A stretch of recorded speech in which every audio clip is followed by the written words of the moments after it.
who wants to do FM03, and because of few people, we didn't run the FM03, but we want to run it in April. So it may be, we may not have FM01 next year.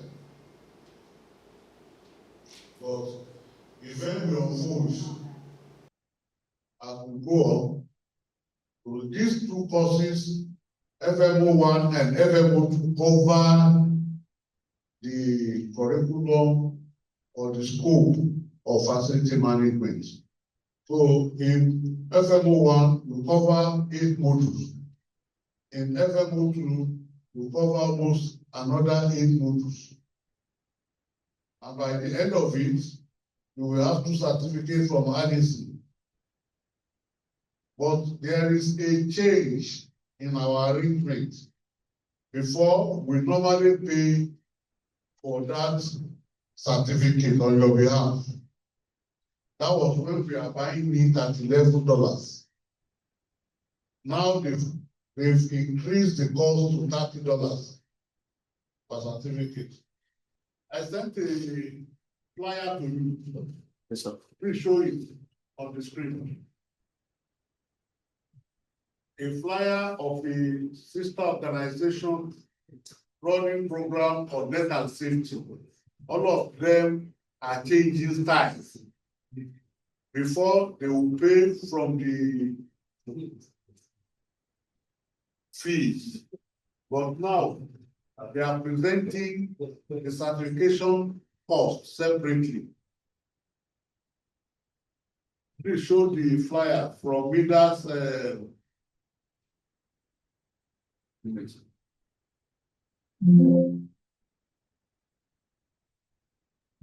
You see, their own workshop is 150,000 naira.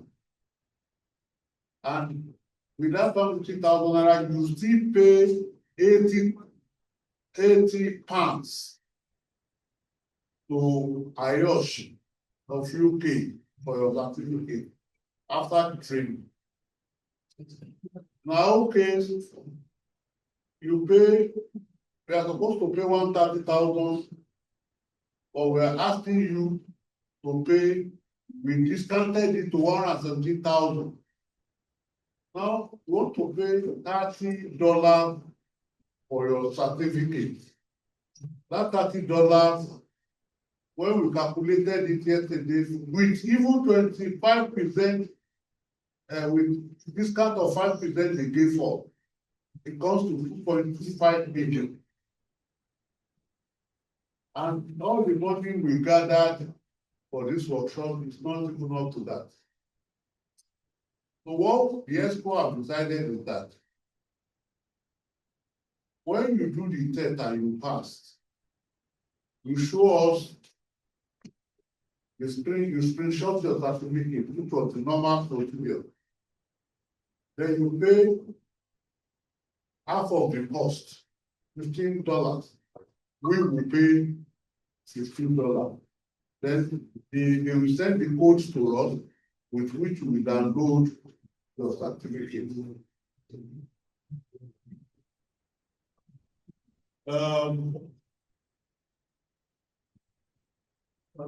We are lucky that we started almost 6 years ago. And 6 years ago, the program was approved by the president then, Buhari, His Excellency Mohammed Buhari, and the committee for that investment to ensure that every ministry and MDA be into facility management operations. You go to all ministries today, what used to be maintenance section is now facility management services department. You go to some universities, they are already changing. It takes time, but they are already changing. They have sent their staff to come and attend training, and because with those staff that they sent, they are changing. I've sent almost 8 people since we started. Unilag have sent almost 4 people since we started, and they have acquired the knowledge, obtained the certificate, and they hope to transform their water and services to facility management services with those staff. One of you asked me that what is the advantage of attending this course? That what is the benefit? Is that person here? But I try to explain to the person that, yes, you are a civil servant, you are in the ministry. Without the certification course, that can plan a good year. You are welcome, but you came late for. Now you are accepting. That's how we love merry-go-round.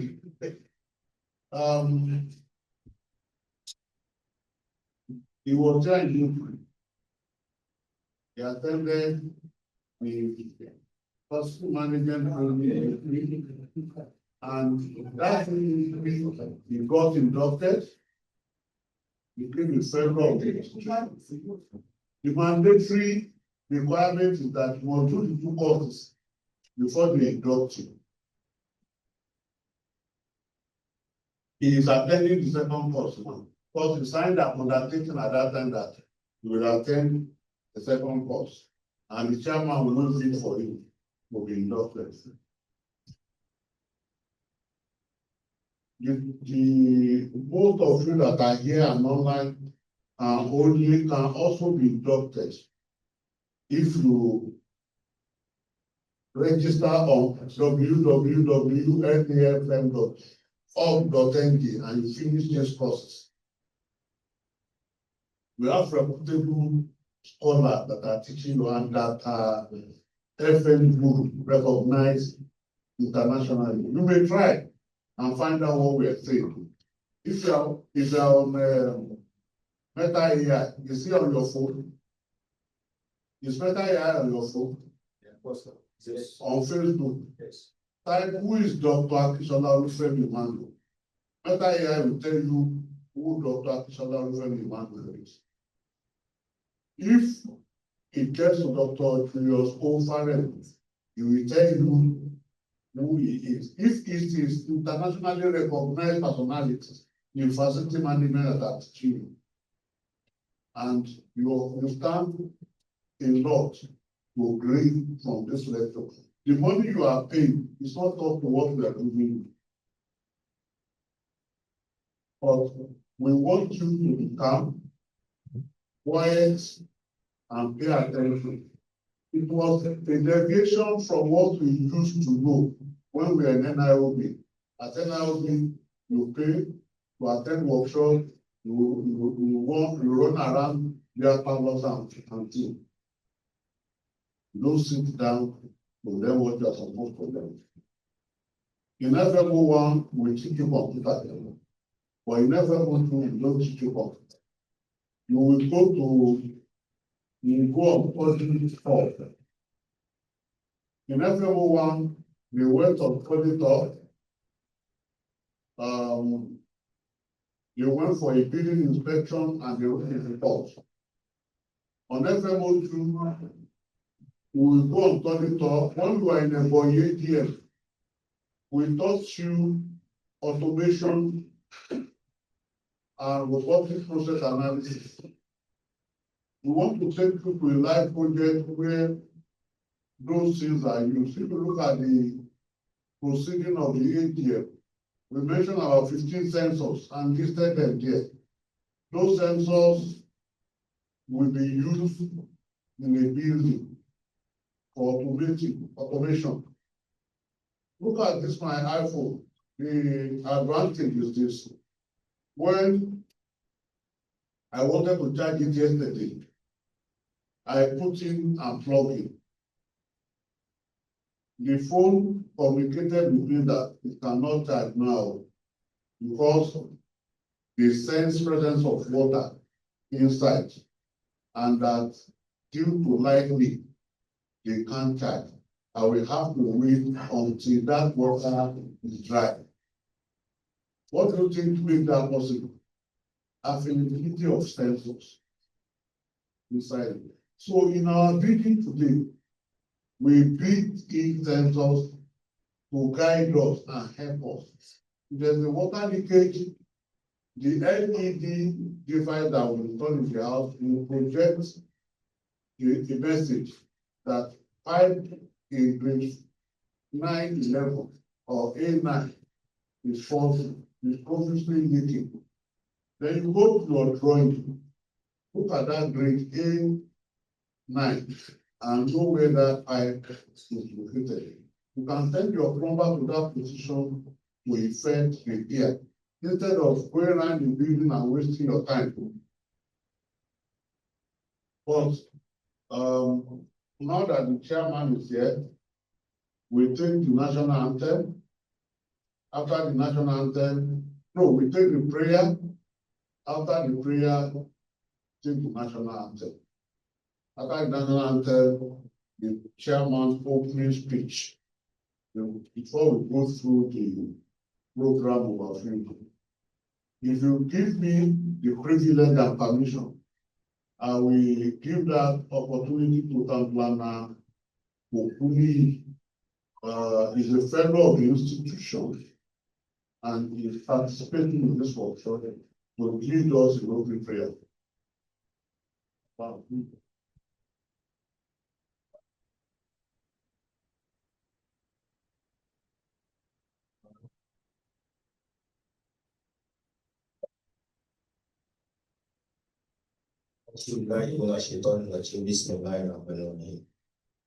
Alhamdulillah Rabbil Alameen Ar-Rahman Ar-Rahim Maliki Yawmiddin Iyyaka na'budu wa iyyaka nasta'in Ihdina siratal mustaqim siratal ladzina an'amta 'alaihim ghayril maghdubi 'alaihim waladdallin. Amen. O Almighty Allah, we thank you, praise you for bringing us here today for this program. We are about to commence this program. Oh Lord, come and be with us. Direct the affairs of this program.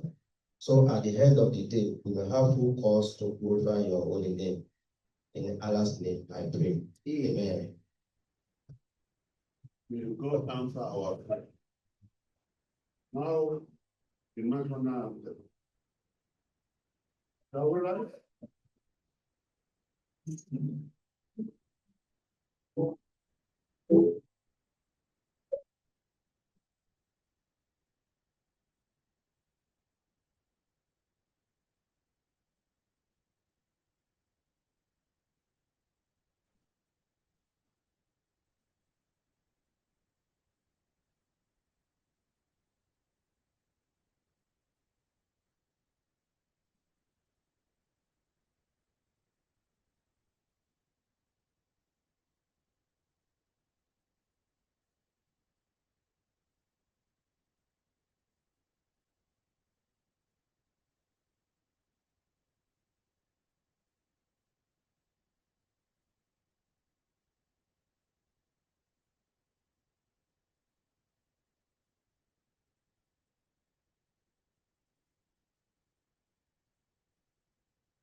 Thank you, Master.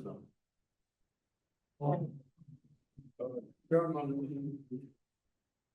good morning, distinguished native managers, participants, all people. The first series of this FM02 page. First page of the proceeding, welcome and present, and update to the chief of media and council. But I'd like to add one or two things. Those who have not registered with Nigerian Academy of Facility Managers should please endeavor to do so today. The officers are here to assist you. There are 30 glitches in the process. Because the number will appear in your certificates. The first session in April We had a substantial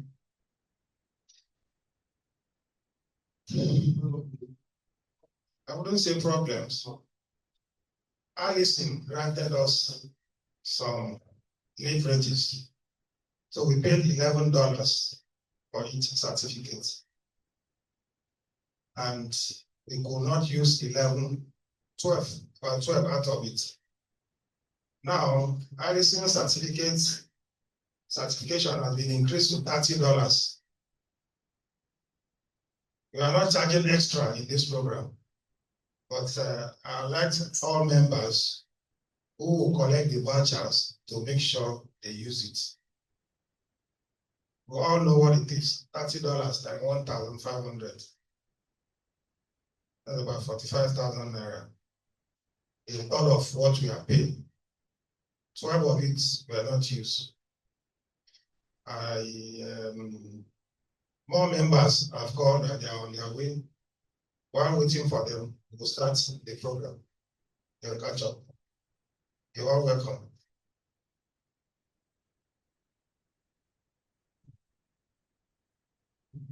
Thank you, Mr. Chairman.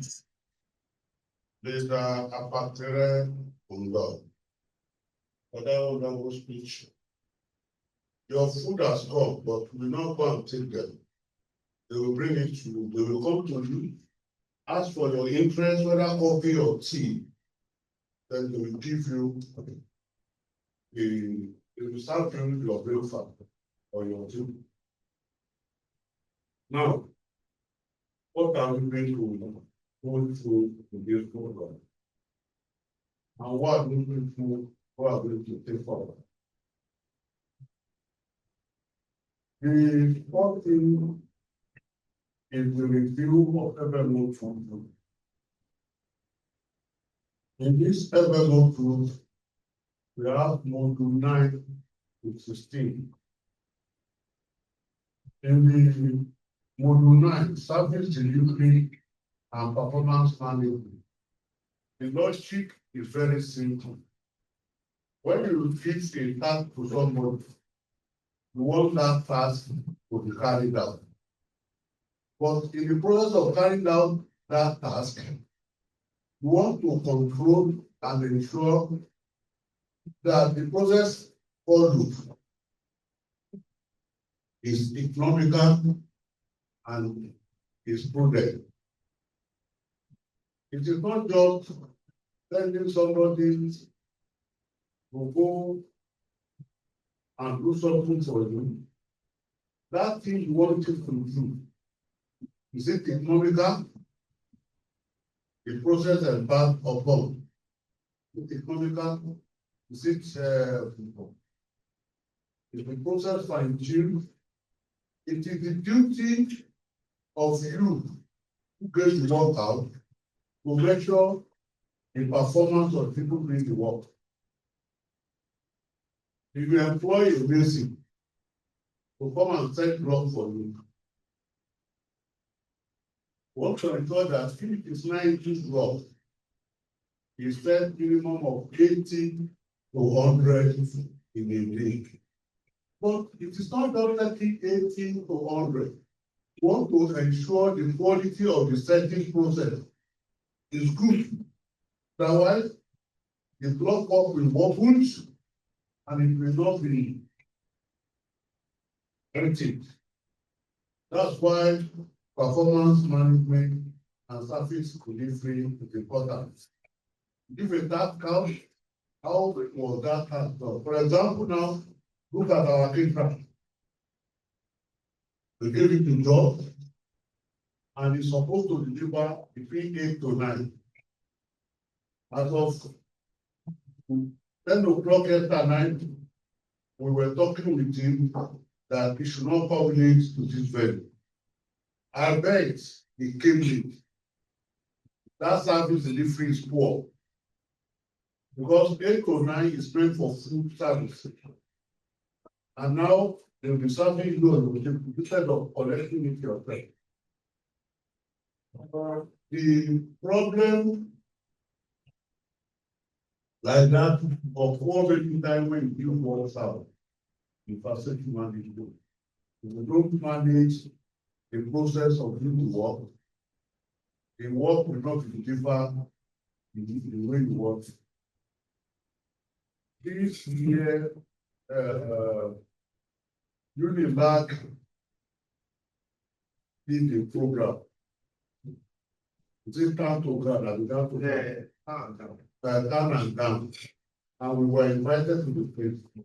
The sub-team was with the sub-team in the faculty of environmental science, and he told me he has to be going everywhere in the school because all those that are giving work, if they were not monitored, they will not do the work the way they were supposed to do. And you have to do the work the second time. That is the essence of monitoring and performance management to ensure the service you expected from your vendor is actually delivered. There is a study carried out by one doctor, Dr. Olatimo. The work is on rework, and you are aware of it. When you are on site, many works are done, because you were not here when the artisans and craftsmen agree to work. By the time you come, you look at those work and this work cannot do well. Remove them and redo them. You forgetting that they reduce your materials.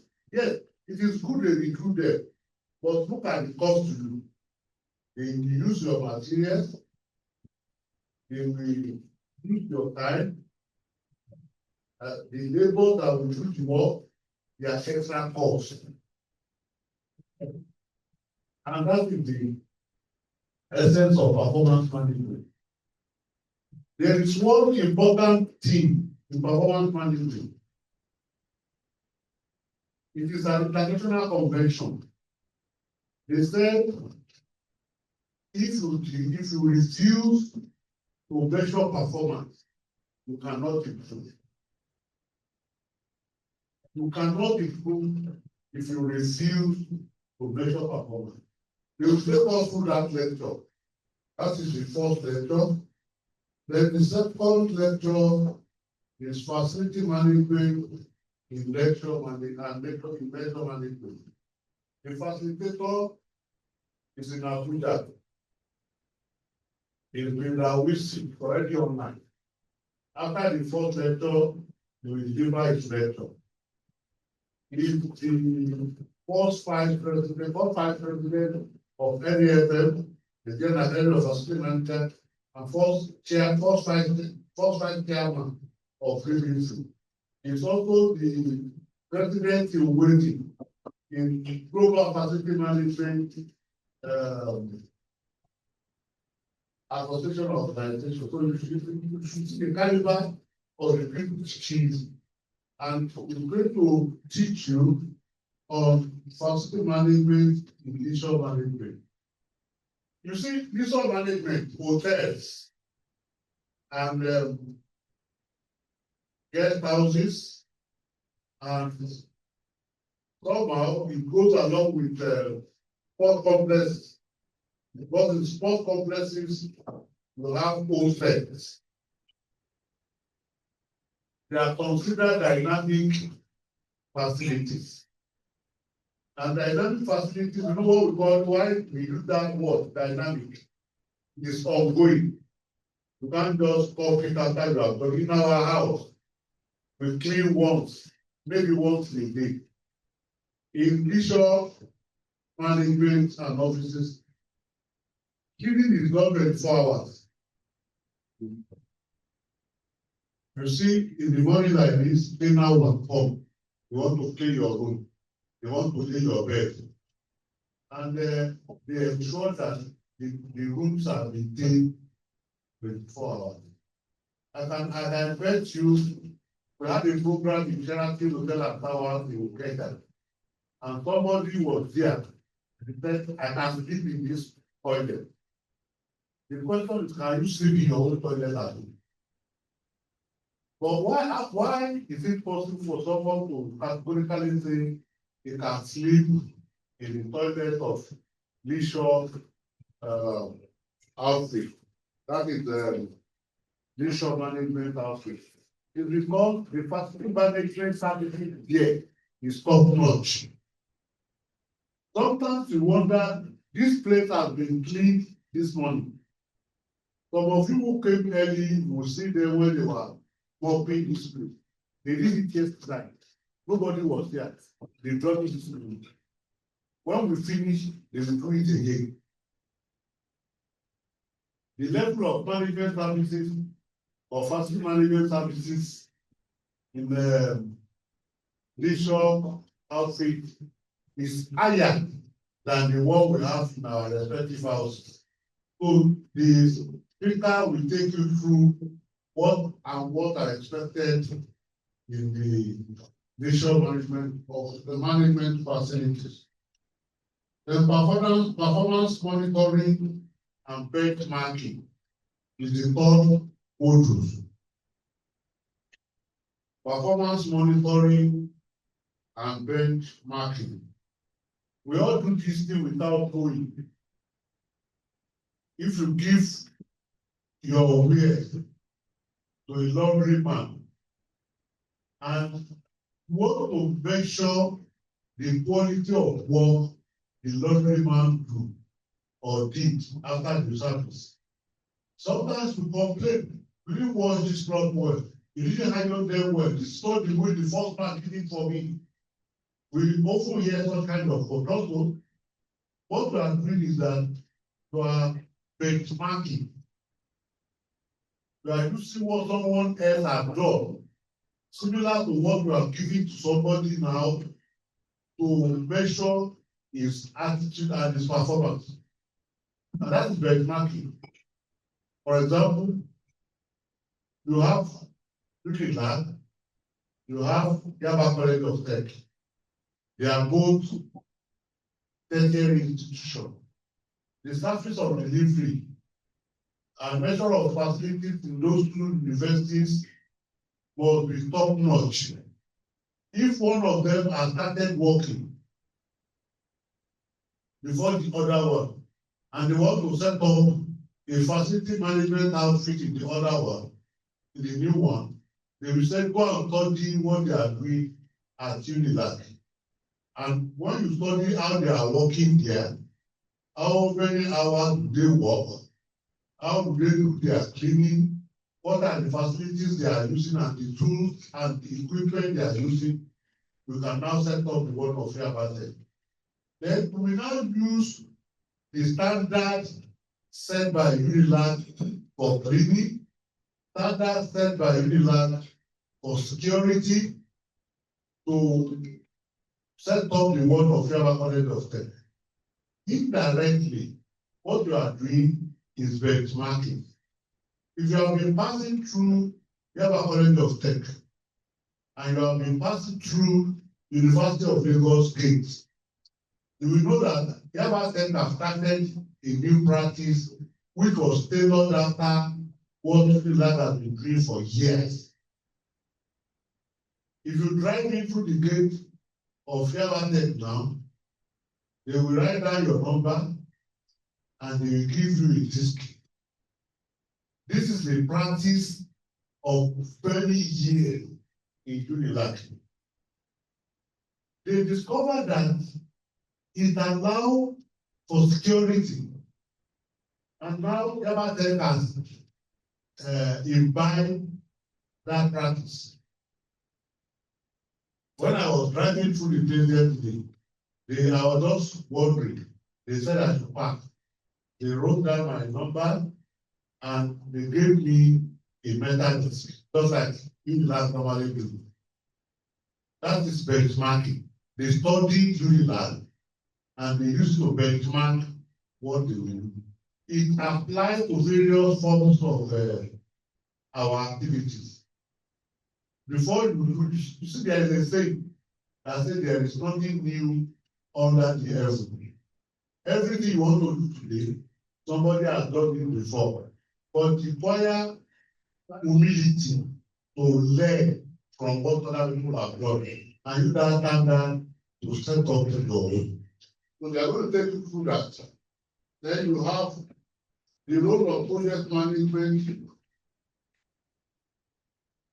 No, you have role of I skipped that.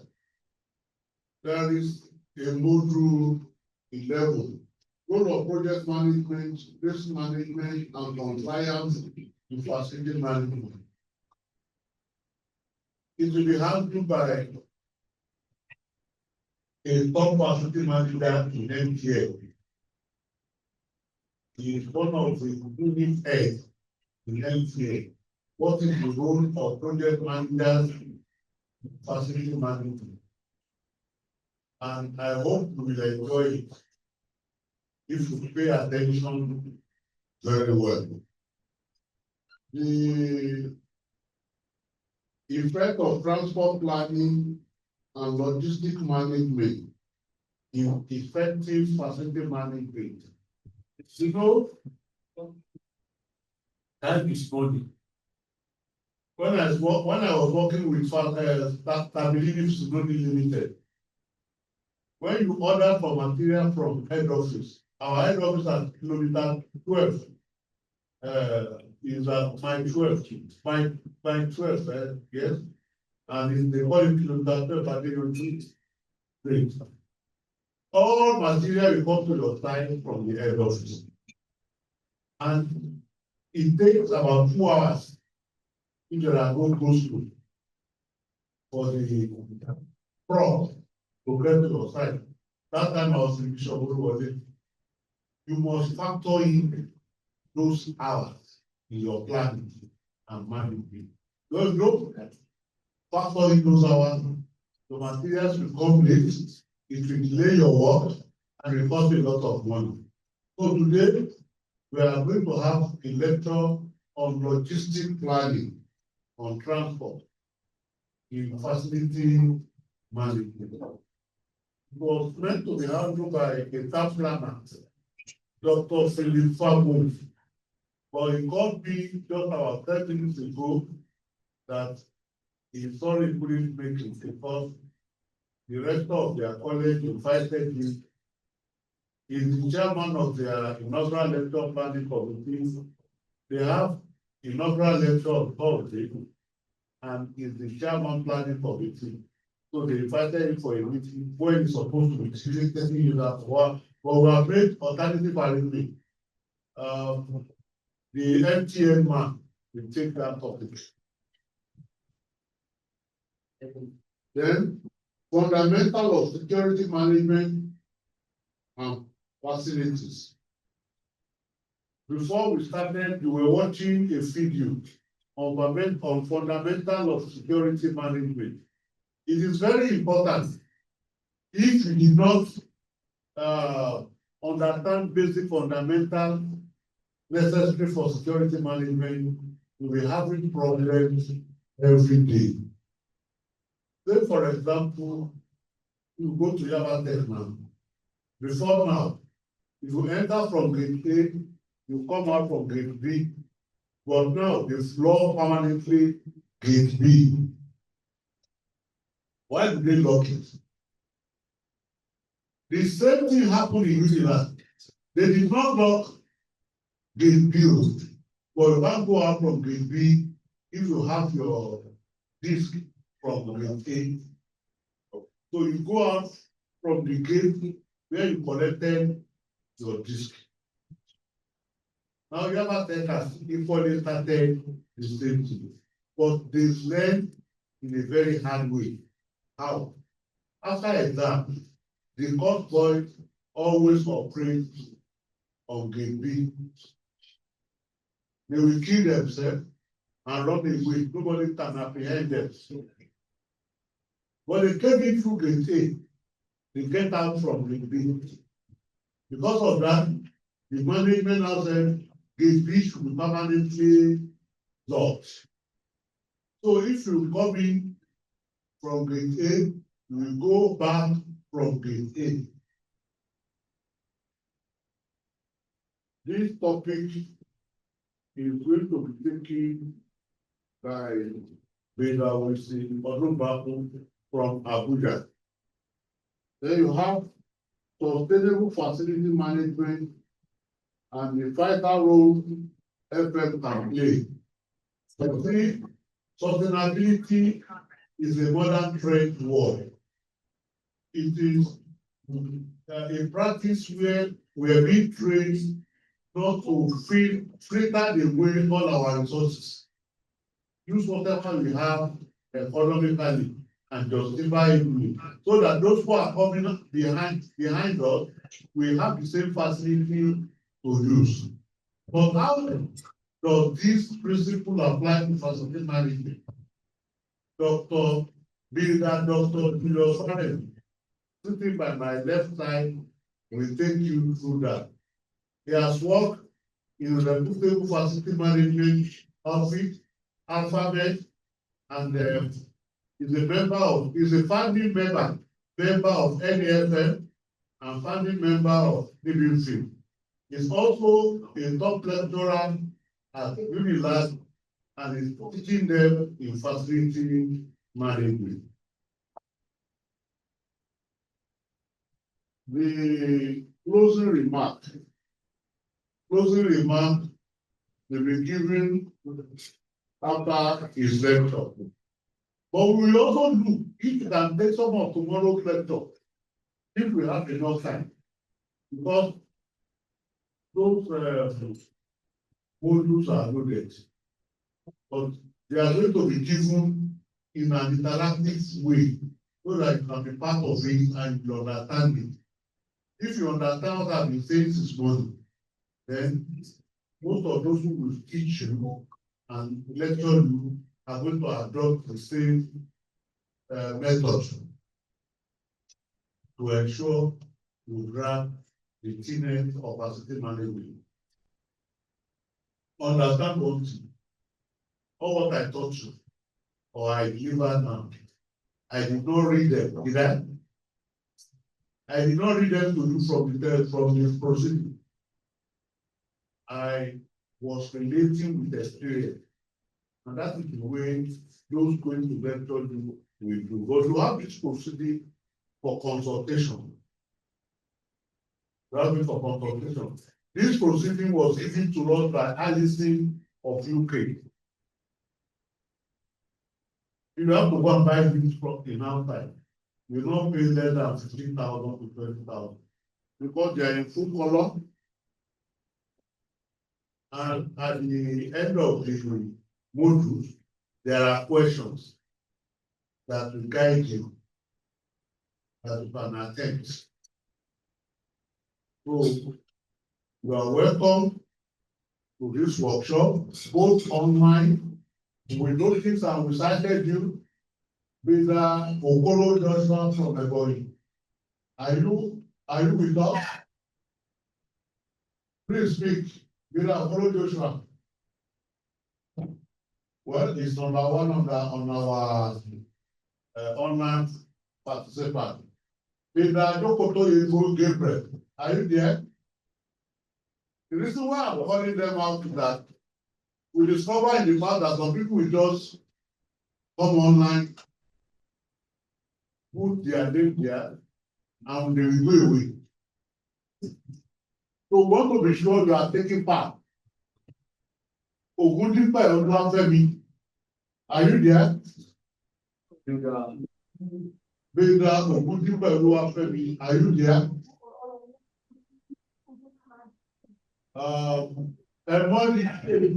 That's the policeman, Abi. I'm here. Sir, I'm here. Brother Jokote is around me. I'm online. Then, I want to believe all of you are online and you are hearing us clearly.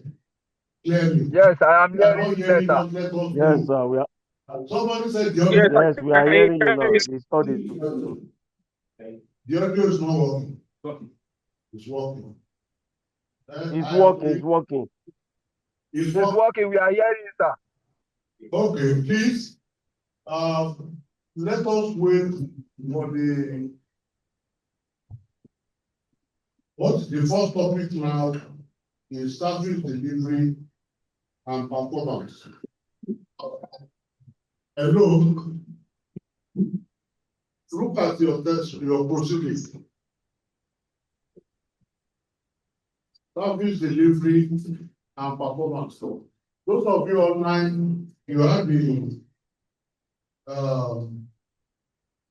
proceeding with you. Like I told you,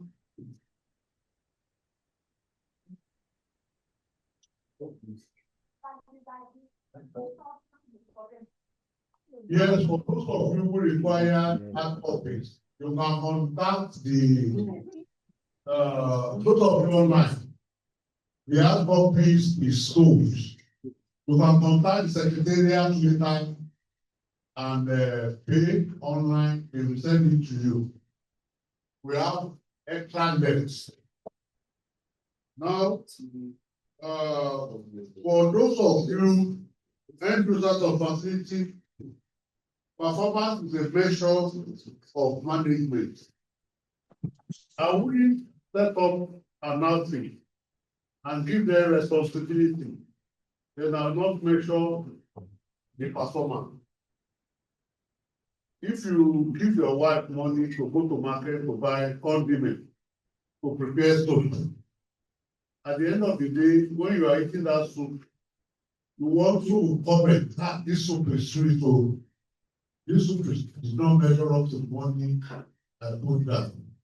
What you are indirectly doing is that you are measuring the performance of your wife, whether what she has prepared is good and measure up to expectation or not. If you give a racing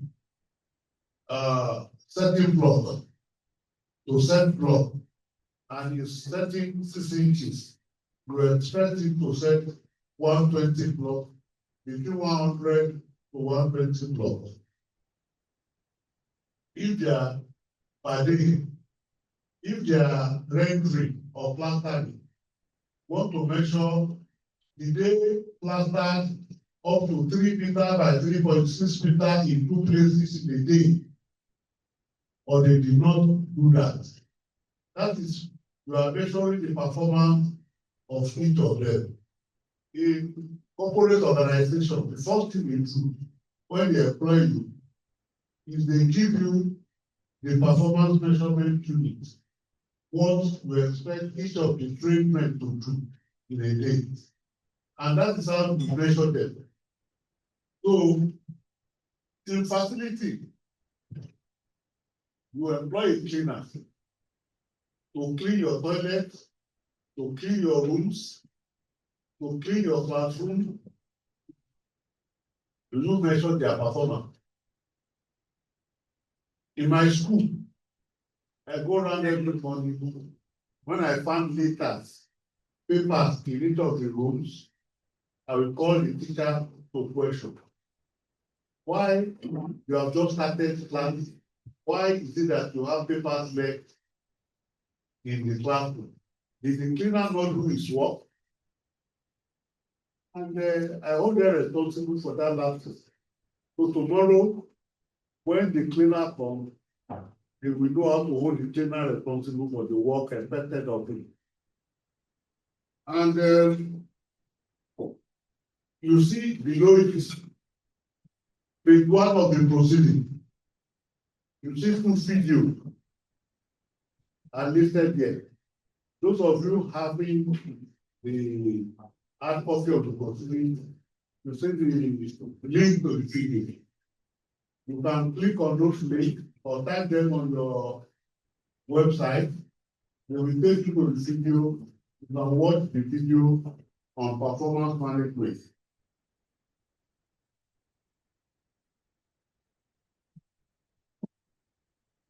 When you start off a business, there is always an objective.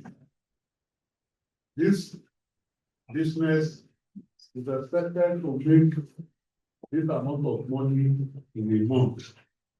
Then how do you measure if that money is being made? You have to track the performance of sales and money that comes in every day, and total them up at the end of the month to see that you are making so much of money at the end of the month. Now, we are here now. The ACs are put up. If the ethics are not working well, within a very few time, we will know. Then we will know that the performance of that air conditioning facilities are not effective. We tell the provider to put them right. When we started, when I was doing overview of the program, I mentioned if those people online were hearing me and they report back that they were hearing me, that's what performance measurement. If they are not hearing me, then I'm not doing anything because they will not benefit from what I'm saying. Without that, are you there? I'm there, sir. Morning, sir. You are there, okay. Yes, sir. Yes, sir. Do you know any other way you can measure performance facility?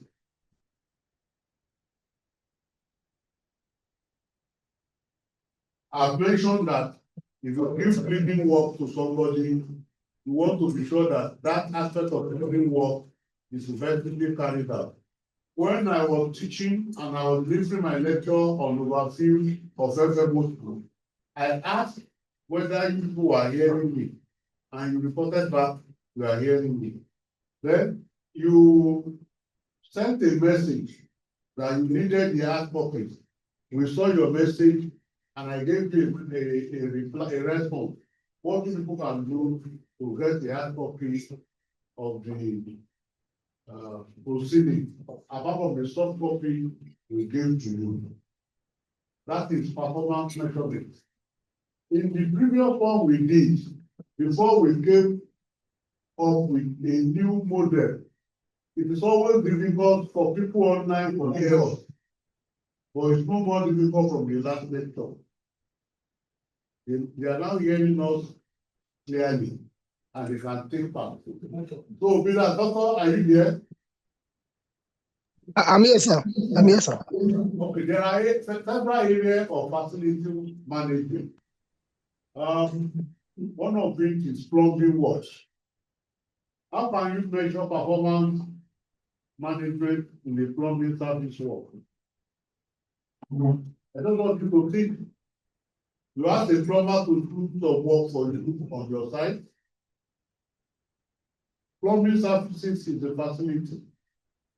How do you measure that that work is effectively done? What are those things you look out for? Do you know that there is something we call smoke test? Hello? Those of you here, do you remember that one called smoke test? Hello, sir.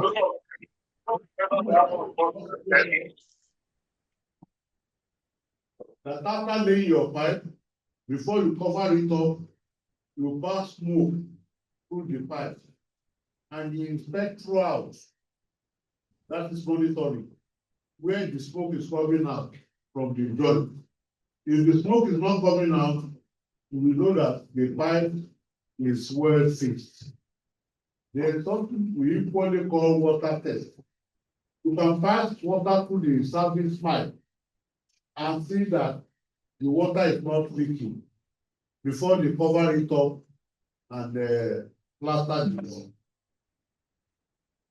When you don't do all those things, you may not have a good service delivery. Because the situation where you don't monitor your work, you don't inspect the work, the vendors do anything can happen. They can do anything for you, and they will do it with you. But for a good facility manager, I gave you an example of the thing. If you're a good facility manager, you can't sit down for 2 hours on your seat. Some people are working for you.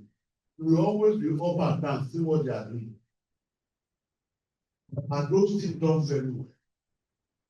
If they are not done very well, you'll be the one that will be held responsible.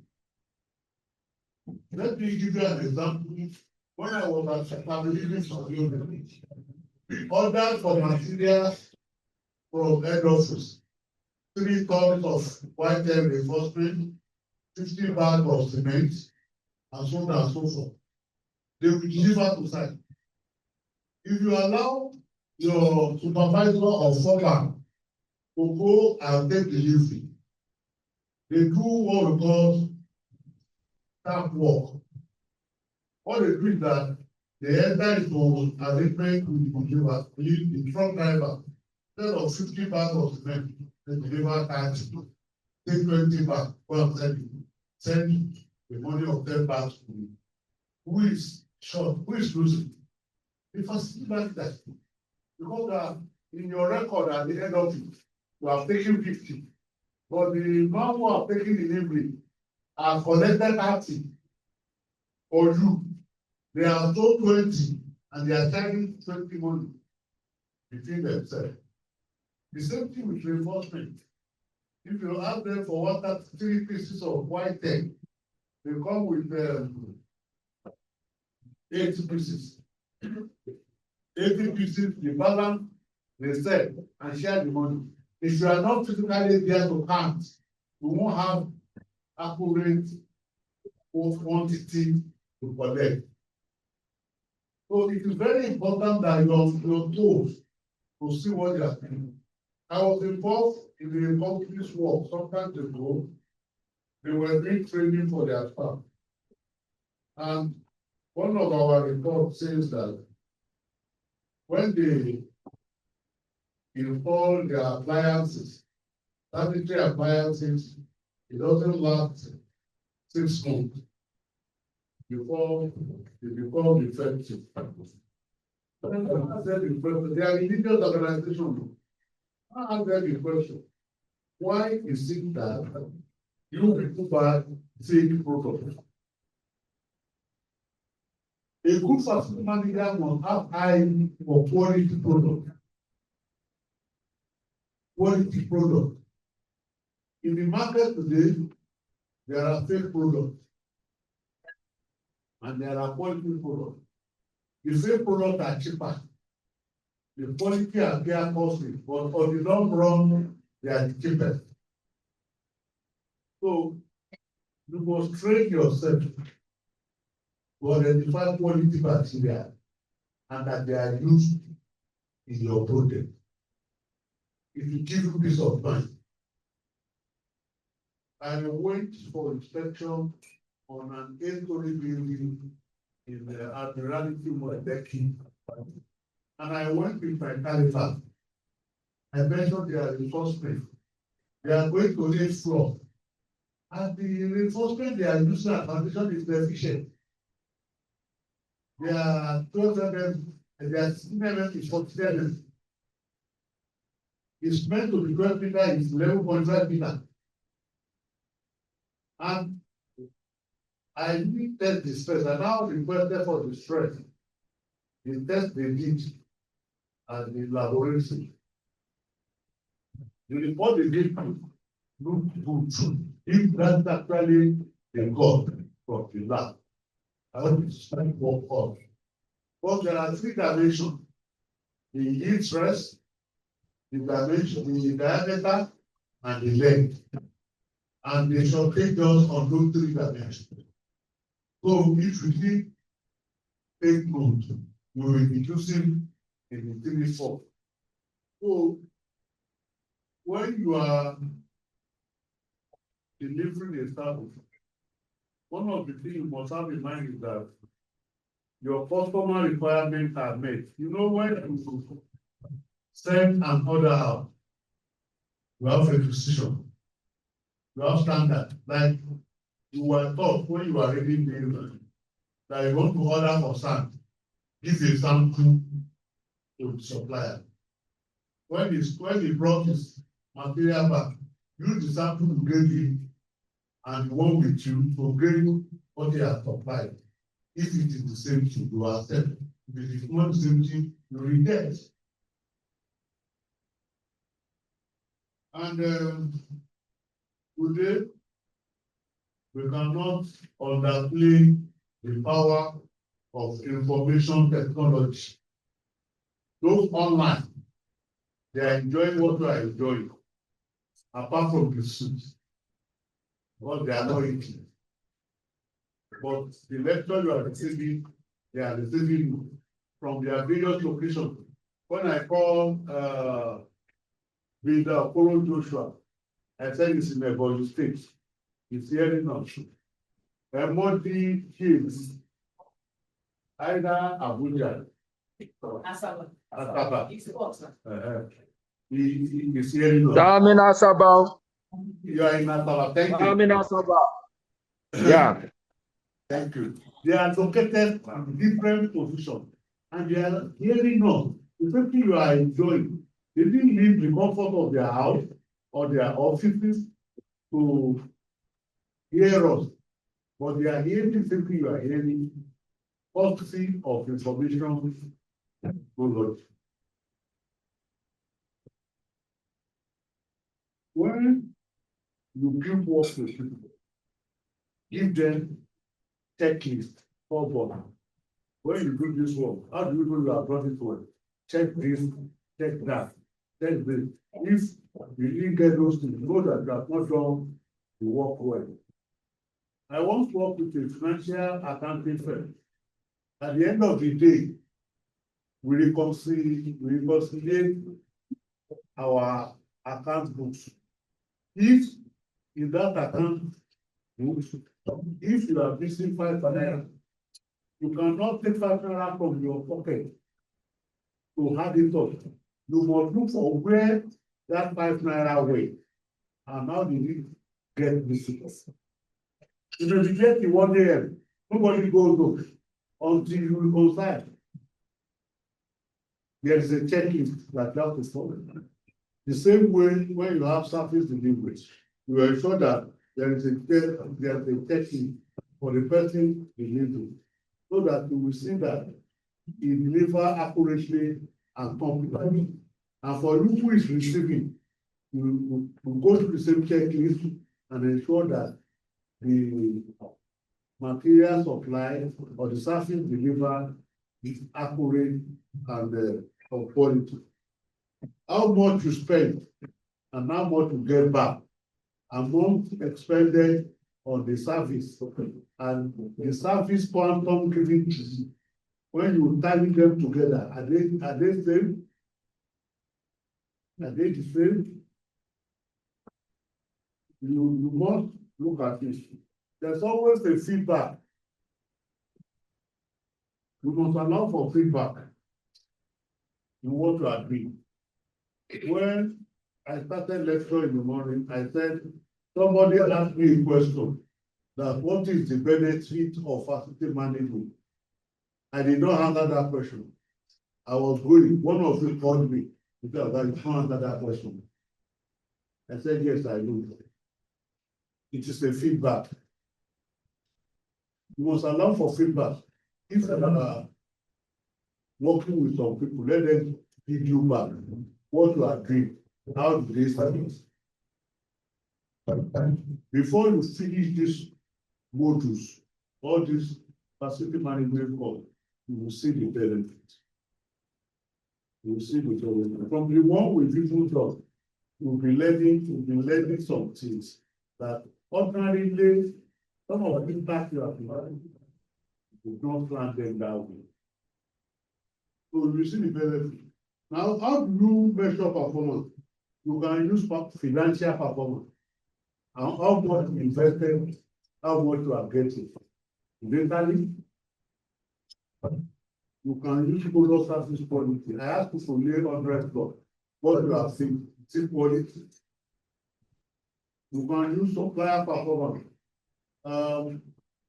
Some supplier, when they give you their work, the project I was handling at Ikoyi. The supplier is to supply 10 tons of cubic sand, but he brought 8 tons. And my staff on the site saw that the cubic sand he brought up to 10 cubic meters. So they told the person, And he used juju to bring the person who complained. Yes, because his performance is so good. And the moment the person inside on time at least that shortage, we cannot use him again. We are not satisfied with the work we carry out for us. That's performance satisfaction. When I talk the other time about process and operational performance, there are several ways of doing work, but the one you are using is that going food.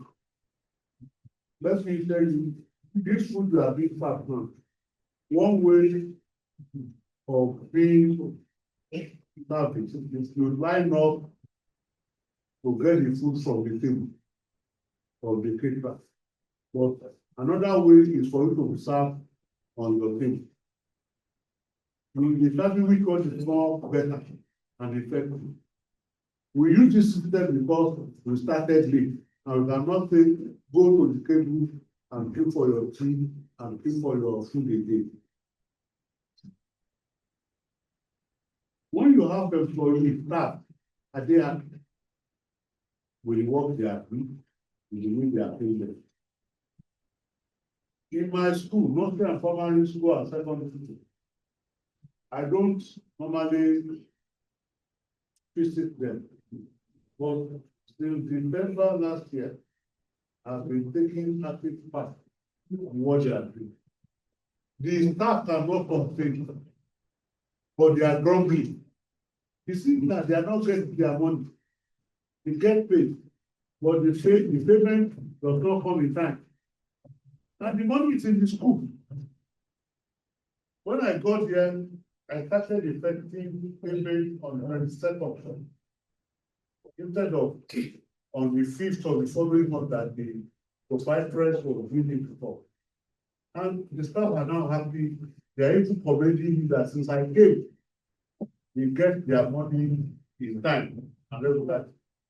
That shows that they are satisfied. When they do Teachers' Day, I hosted them to a field and gave them an award. You don't do that before. If you ask them, they were praying for me and they were satisfied. Do you measure the satisfaction of the worker and staff? Because there's no job in the country today, they can be grumbling and be working with it. But they don't have understanding. But they won't do the work with it the way you want it. There was a viral video of an housemate that was to cook. And after cooking, he went to the kitchen and spit on the food before she delivered it to the organ. Did you see the viral video? Sorry. It was online that time. He's not satisfied. There was one that poisoned his household and killed 5 people.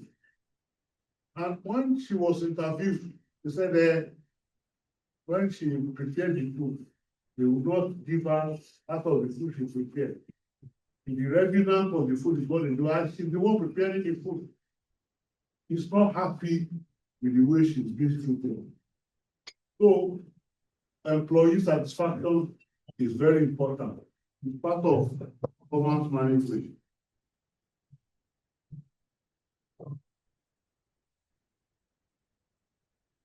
If you go to page 6 of the proceeding, have you seen it? We call that colored circular figure.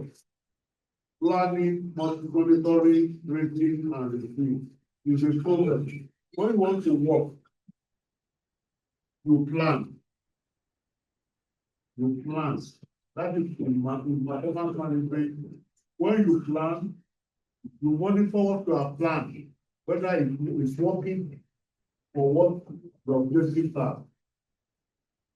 Then, when you monitor, you review, because that monitoring will let you know that what you are planned and you are implementing, it's not working well.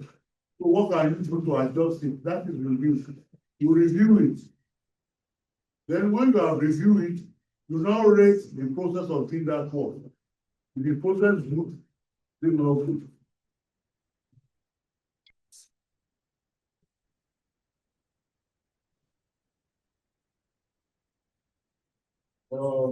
There are several models for performance measurement.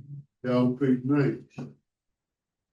But the best of those performance measurement models is balance scorecard. Balance scorecard is the best, and we talk that later.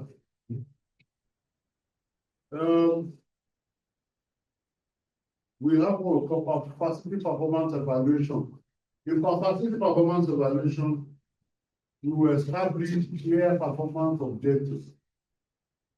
When I give an example of hotel, I mentioned that you can clean in their toilet because the cleaning level of the toilet is good. One of the objectives of that performance evaluation is that our toilet, when it is cleaned and monitored, it must be as good as the bedroom space. If you go to all these 5-star, 3-star hotels, the cleaners are permanently there. They don't sleep there. If you use the cleaners, go. Just as you are living, they clean it. If you go to airport, you use any toilet, urinal box, the cleaner is inside the toilet. Before you go away, you have started cleaning it. You cannot perceive odor except deodorants. That is performance objective. They establish clear performance objective. Then they listen to user of those facilities, feedback that I've just talked to you about. Then they have key performance indicators. If for a toilet that is being cleaned, one of the key performance indicators is that if the toilet is filtered with tissue paper, it means that toilet is not working. If there is odor, offensive odor in that toilet, it means it is not working. So if a supervisor comes, if perceive odor, he saw littered tissue paper on the ground, it shows the cleaner is not doing the work expected of him. Do you agree with that? Yes. So each of your work operation has a key performance indicator. You must develop a key performance indicator for it. You set up a machine to lay block. One of the key performance indicators is that he used the correct tools. He has a very straight edge, we call range. He has a builder's level. He has line. He has builder's square. When these things are not there, it means the person is not ready for good quality work. That good tools is one key performance that you wanted to do quality work. Then when you have started laying the work, you want to see how truly horizontal the wall is, how truly vertical the wall is. It's a performance indicator. Then you check the shocking. Is the mortar joint smooth or adversely done? Is a key performance indicator. You will see some joint, you will be very beautiful and fine. And while other joints will be adversely done, that is who did this work. So for every operation you are doing as a facility manager, you must develop a key performance indicator to show that that work is being done well when you look at those key performance indicators. I've told you the importance of performance review and the regular feedback from the user. Then one of the problems we have is skill assessment. The operator, they have the required skill. You want to set breaks red bricks. You cannot just use ordinary basin. It's not very simple set bricks. There are specific set of people that are trained carefully with certain bricks. So if you want to start brick now, you bring in a basin, you will deface the bricks with mortar. They will not be properly laid. So proper set of skill. Then you hire a carpenter. If that carpenter is not well skilled or well skilled, the work we will do for you will be in sorry state. So skill is an important set of account. You want to look at the skill set of the person you are employing, whether it's skills for that. I know if I review all these things by going through the interview, and then from the module 9 now, I will give food for you to every someone we have module 10. Module 10 is on visual management, and that is going to be taken by without or group. It's already waiting for you. But if you have any questions for what I have taught you, write it down so that when we are in question and answer period, you can ask your question. Are you online?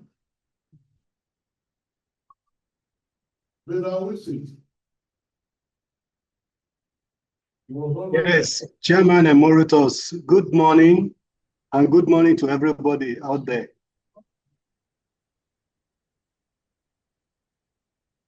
You have the floor back.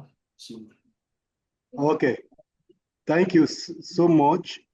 Glad to be with you. Right now, not in physical, but in spirit, enabled by technology. I'll be presenting from my project site. If you look at, I don't know if the admin can enable me to share my slide. Please confirm to me if you can hear me. Yes, sir. Okay, thank you very much. We can hear you. You. Okay, that feedback is good. Admin, I don't know if you can allow me to share. Yes, you can, sir. Go ahead, sir. Okay.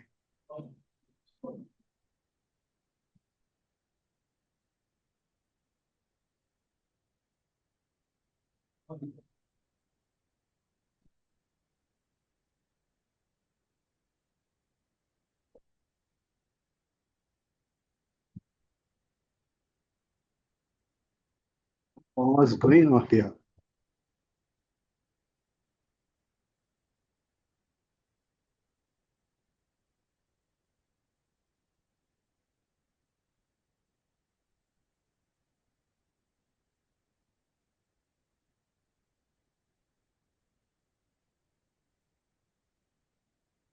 Okay. Admin, can you confirm if we can see the slide? Yes, we can. Okay, good morning, ladies and gentlemen. My name is Bilda Odumbaku. We're saying I'll be Yes, we can see it, sir. Yeah, I could be anchoring this module 10, which deals with layer management in facility management. In this module, we will be the learning outcomes. At the end of this presentation, we'll be able to analyze the 3 different levels in model by which layer could be classified. We'll be able to recall the management tools used in leisure sectors. The issue of benchmarking has been mentioned while Bill Akinshola was doing the introduction. We'll be able to define benchmarking and list the steps involved. We'll be able to enumerate factors affecting travels and tour, classifications of different kind of properties in hospitality, and so on. So along that line, leisure management is the process of planning, delivering and management recreation activities, facility services to enhance people's quality of life and well-being. This involves overseeing operations for places like parks, gyms, community programs, while focusing on maximizing customer satisfaction through effective staff, resources, and budget management. Now, let me just mention this. As a facility manager, you will find yourself operating, you can find yourself operating in a leisure environment, in hospitality environment, in a sports facility. These are all encompassing field that you as a facility manager could operate. And that is one of the fundamental reasons we must pay adequate attention to and have information and knowledge of the environment that we are going to operate. The field includes a wide range of functions like marketing. If you are a facility manager in a leisure environment, you must be mindful of profit making. You must be able to look at how do you market. You must be able to look at safety and look at the issue of part of the modules that we'll be looking at in this FM02 is security, and that talks about safety. You must know what is the security architecture of the environment you are managing. We must also have in mind how do you carry on your community to ensure leisure is both accessible and it makes sense to the people that you are serving, because this is a service environment. The topic that we'll be looking at will include the origin of leisure in history. Section 2 will look at leisures in 21st century, and section 3 will take us to the understanding of leisure sector. Section 4 talks about management functions in leisure and the career opportunity that abound in leisure. Now, permit me, I will be trying, I'm mindful of the fact that we are behind schedule, and I know you have the resource materials with you that you can go through that will complement this presentation. So I will oblige us to look at those materials to be able to have full understanding of what we are talking about. Now, we look at section 1. You know, in various dispensations, we are looking at origin of leisure in history. Now, the slide we are looking at gives us a projections of various dispensations. We are looking at ancient Greeks, we are looking at Roman dispensation, the Middle Age, Puritanism, the Industrial Revolution, post-industrial revolution, and now the digital environment that we find ourselves. New form of social interactions that we are having right now is not available at the time of ancient Greek. Now, for every dispensation, we have different way of socializing. So the origin of leisure is as old as humanity itself. Even in the early human society, where activities like hunting, social gathering, serve both functional and recreational purpose. If you go to our villages in those days, while growing up, we have something like Tales by Moonlight. We have this gathering of small children sitting with the older ones and giving them storytelling. These are a form of leisure.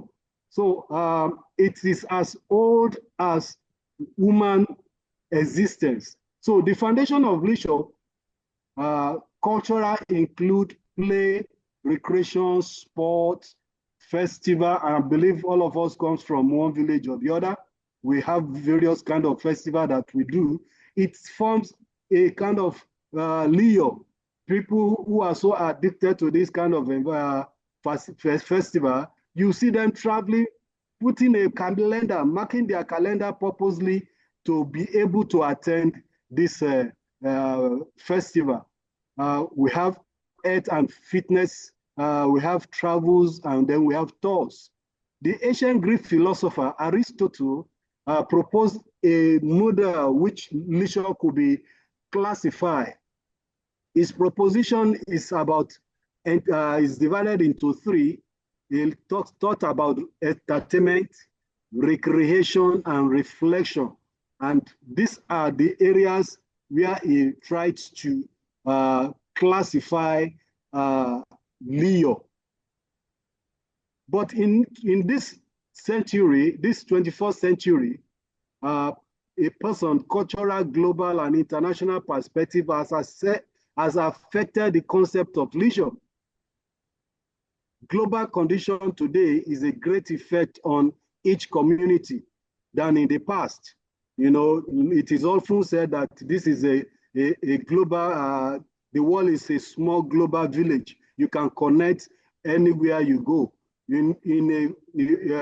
Before now, you don't see something where fitness center, but now you see people getting up in the morning, going for jogging, going for gym to keep themselves fit. These are part of what is globally is a global trend right now.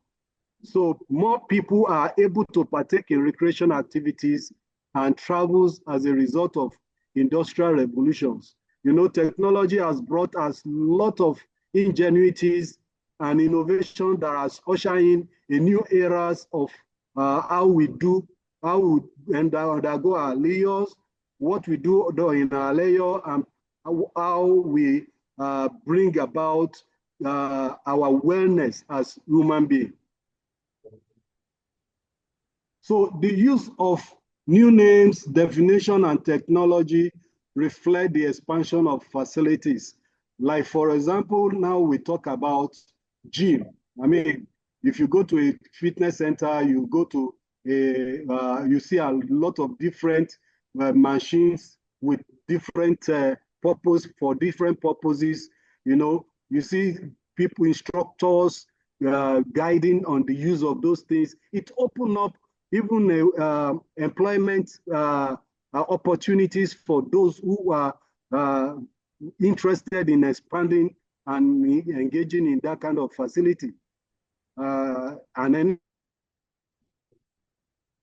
arts have developed a new vocabulary that includes terms like leisure center.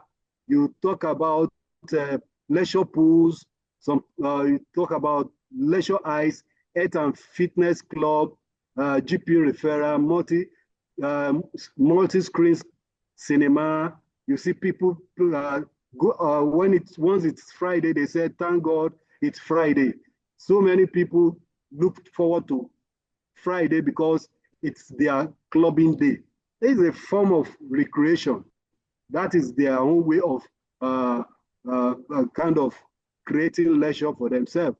It also appears to extrapolate and articulate the social and cultural transformation brought about in large parts by the new layer. Now, before I go further, let me just say that as a facility manager, whatever we do, whatever form of leisures that we see in this present dispensation, we must be up to date. If you are working in referrals, in a cinema hall, you must know what you are supposed to do. That takes us to informed client function, which means that you must know the culture of the environment that you are working. You must know the core service area. You must know the flow, the organization flow.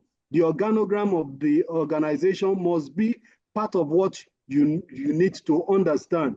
The security network, you must know how do you flow and how do you relate with others. It is very, very important for us as facility manager to be able to undertake functions seamlessly, irrespective of the facility that we manage. So for section 3, we'll be looking at having an understanding of the leisure sector. Now, leisure sector, as we have mentioned earlier, leisure and recreation are made possible by using outdoor and indoor facility resources in and around the homes, in the city, in rural areas, and in the countryside. Okay, so where you do your leisure might not necessarily be outdoor. You can sit inside your home and create a kind of leisure games with your family. It could also be outdoor. So this facility that you are using, you must be able to have adequate attention to some of them and most of them. In rural areas, you see some people, some of us who have that background, you can just take a walk at the countryside, enjoying the breeze and stuff like that. So these are part of layer. You know, the public institution, voluntary commercial sectors are provided with variety of service to meet device needs and demand of individuals, families, association, clubs, and community and businesses. Now, the way we are, every human being has different needs. What makes sense to you as a leader might not be what makes sense to me. I might just be, okay, I am an indoor person, I want to play Ludos, I want to play what with my family.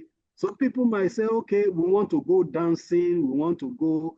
Some people might decide to, okay, I want to just take a newspaper and be reading.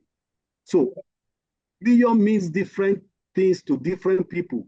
And that is why variety of services are also packaged to meet the needs of people, which are the fundamental functions of a facility manager. Wherever they find yourself, you must be able to adequately manage the fundamental needs of the people. This leisure is a service environment. Leisure is a service environment, and as such, it is one of the functions, like our chairman was talking in earlier, Chairman Emeritus, Dr. Akishola, talking about feedback. How do you gauge performances of the environment that you work?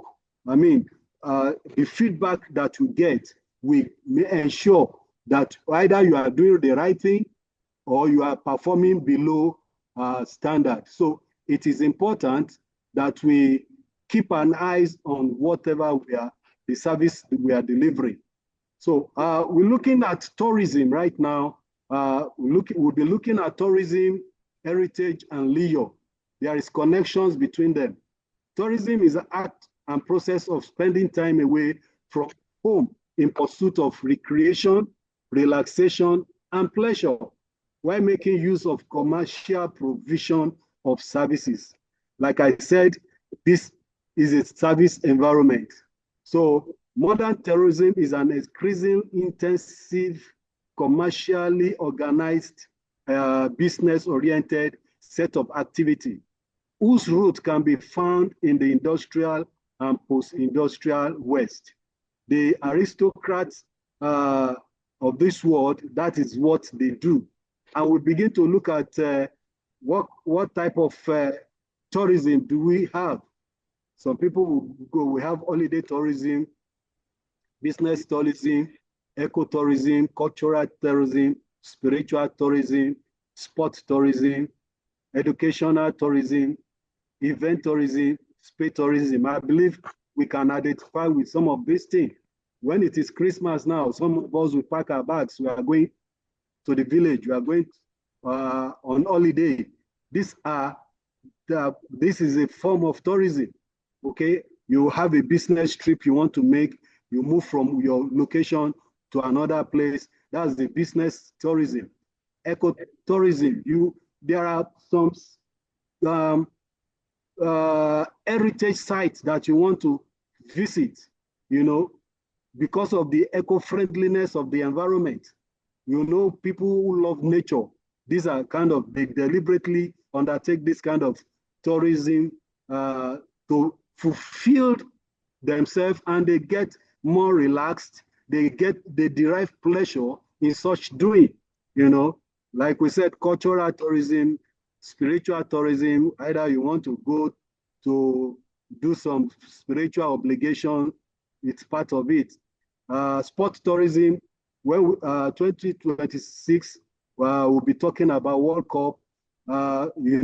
Some people are already booking their tickets, getting their traveling document together to be able to engage in this kind of tourism. What we are doing right now is education tourism. You left your base for purpose of education. While you are doing this, you are networking, you are getting fulfilled. These and what different kind of tourism that might be, that is available to us in these days. Now, heritage, now it's talking about environment, your countryside, and open space. Natural heritage refers to major landscape, natural features, locations, special geographical attractions people can visit in their spare time. UNESCO has mentioned some, confirmed that some sites classify them as a cultural heritage, because of the specific nature that those sites prevail, the natural features, the geographical ambient, the sketch. The picture that is attached to this slide is one of the, they call it one of the 7 wonders of the world.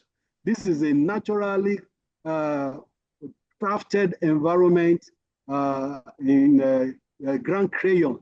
It is not man-made, it is made by God himself. Nature that is so, it's you marvel when you go to this kind of environment. This is a cultural heritage. This is a heritage site that people troop there to see, to identify, to have understanding of nature itself. So heritage sites of significant value across the globe has been designated as having outstanding universal value and are a cultural access to region where they are situated. Coming down to home, we know Ikogosis, water spring, where you see the hot and cold manifesting. It is not done by man, it is God, it is nature that has endowed that environment with that kind of feature. And you see people going there to see what nature has crafted for that environment. Being at leisure means walking around, enjoying the sights and its ambient, the open space along the countryside, the coastal parts, enjoying the village and small towns, the restaurant, the coffee shops, also is a form of leisure. I believe that, so we are in Lagos right there, you understand and you appreciate when I mentioned the fact that Babish is an heritage. You can just, people troop there to relax, for relaxation at their own leisure time, not even at festive period alone. Maybe weekend, people will just decide to take a walk there, and then they derive pleasure in such doing. So the art, the museum, and the library. The term art refers to variety of service activities: advertising, architecture, antiques, craft, fashion designs, films, videos, interactive recreation softwares, music, performing arts, computer games, televisions, and radio.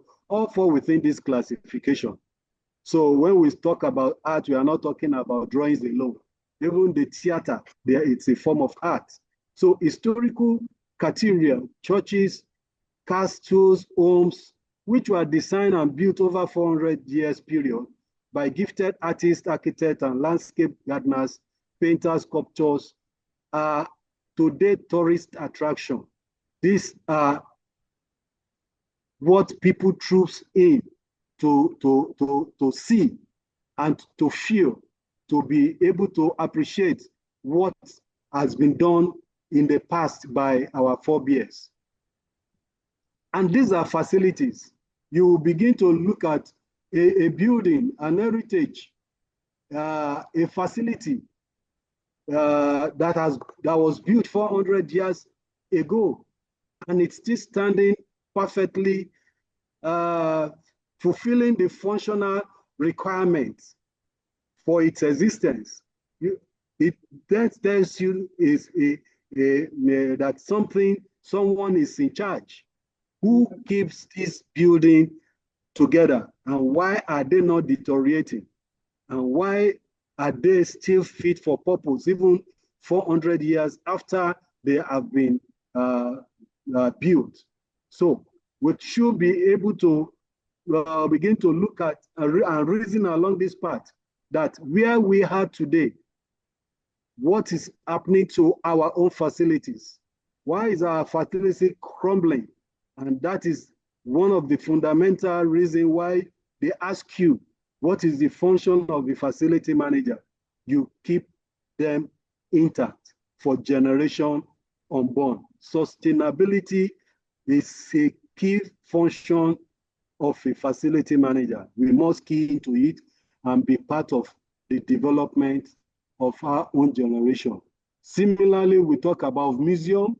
You know, when we talk about museum, most of in Western world, they pay more adequate attention to this kind of facility.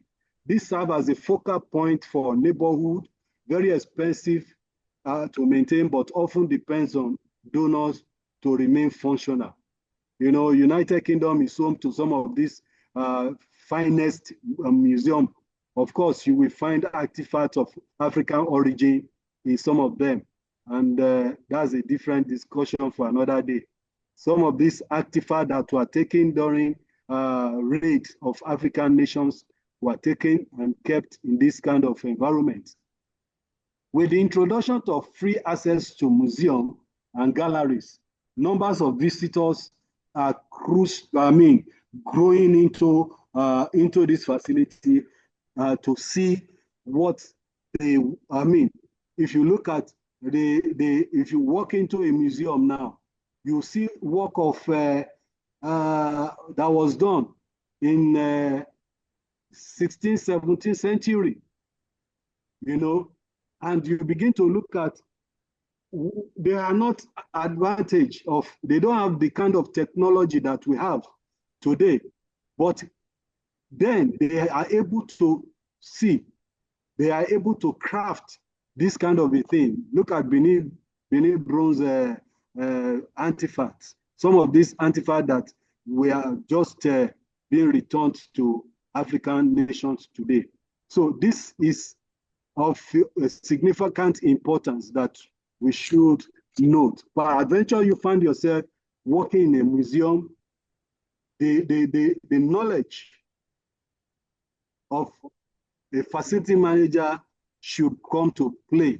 You must be able to own your own anytime, anywhere, anywhere. I'm privileged to work at the National Library previously, and some people will ask me, what do you do in a library? You know, as a facility manager, you can work in any environment. A library is defined as a collection of resources like books, multimedia, digital files, or the physical or virtual space where these are housed and made accessible to a defined community. It can also be referred to as a series of publications from a single publisher or a collection of computer programs and subroutines. Its purpose is to provide access to information, materials, services for reading, study, research, and recreation. And that's why they said library means different things to different people. So when you see yourself in a library, what do you go there to do? And what effort do you read in between the line when you go to a library that somebody is keeping this place intact? And I mean, you go to a library, you use a book, you dump it on the table there. By the time you go back the following day, somebody has taken it and shelved it by properly. No dust, the environment is clean and well kept. Somebody is in charge who knows what to do. And the fact that you take time to go there to read, you see some old men, they just go to a newspaper stand, even at a library, you see them, their concern is they want to read newspaper, they want to read journals, they want to read magazines, you know. This is the way they take their own pleasure, okay? So it is important that we have a basic understanding of the leisure environment that people derive pleasure. Sport, physical recreation is another leisure area. Playing games and inventing sports has been of significance to all nations of the world. When considering an event, the choice of facility is of paramount importance to a facility manager. The consideration and evaluation of many factors are to be taken into consideration. The number of participants, the number of spectators, staffing and volunteers, the facilities and supporting amenities. This must be put together so that you know that that facility is fit for purpose. So for example, if you find yourself managing National Stadium or Lagos Salami Stadium there, or Teslim Balogun, you must be able to, for every program, there must be some evaluations that you need to carry out for you to be able to host and be a good host. Sport can also be for health benefit, it can be for cultural benefit, it can be for economic benefits. Okay, so we look at health and fitness right now, where we look at fitness center has become part of our commercial layer. For every corner, we see people, we see facilities that are coming up, fitness center, we have gym coming up here and there. In the past, where you find this facility are probably in the stadium, and it is meant purposely for the sport people. But right now, on the street of Lagos, Abuja, wherever you reside, you see commercial centers bringing up, having fitness clubs, and these are also because of the trend of the time. We have people who have the same mindset on how they derive their pleasure and they commit to their leisure through that end. The increase in positive awareness has created a boom for the market and considerable interest from all sectors. Okay, this is because of the trend. People are now interested in joining a fitness center or a fitness club or even a sport club where they can now use part of this facility on commercial basis. So from all sectors, the interests are there. So it is, you see, you begin to ask yourself how these people continue to break even. Those who set up those fitness centers, it's because people have interest and they are really enjoying themselves. Even paying a token to enjoy the facilities is not really a problem to them. Quality layer managers will continue to be in high demand as the sector continues to provide high employment for various activities. So we'll be looking at management functions in leisure sector. Management tools used in the sector includes policy making, planning, managing, marketing, and evaluating. Take example, that hotel, that venue that we are having this particular program, okay? That is a sector, that's the hospitality sector, which is part of the leisure sector. Now, they must put in place a policy that will endear service delivery. Okay, while the chairman emeritus was talking during the introduction, he make mention of the kind of service delivery that has been up notch, which has endeared this particular venue to this facility, to this event. I believe for the past 4 or 5 years, we've been using this same venue. Why? If we have not received a good service, we won't be coming back often and often. That is to tell you there is something the hotel is doing that is right. And what they are doing that is right is not a function of somebody's imagination. There is a policy statement that somebody is running with, okay? So planning is also a tool that must be done. I mean, I believe all of us are students of management, and planning is crucial in whatever you do. Majority of us might be builders, you know. So when you do your work program, it is a planning tools, you know. For whatever you do, you plan, you put a timetable, you put a timeline, you know, you define activities and the deliverables at every given point in time. That will enable you to now begins to measure your performance at every point as you progress in execution. Okay, so it is a tool that is also used in this sector. Managing is key, fundamental. How do you manage your resources? How do you manage your manpower? How do you manage every thing that will make all your services, all your business to work? You must, it's a tool that you must master as a manager. Marketing is key. Okay, if you just put up a facility and there is no marketing strategy, you will be the only one to be using your facility. Okay, and that is why you see majority of this facility, you see them doing advertisement in social medias, in the print medias, in the media worlds. You see this thing coming up. You see people go even have interactions even on the street just to market a facility, because in getting people to patronize your facility, there lies your profit-making capacity. If you do not market your, if you don't draw people into your facility, there won't be patronage. And if there is no patronage, then it means you are working at a loss. You will soon fold up.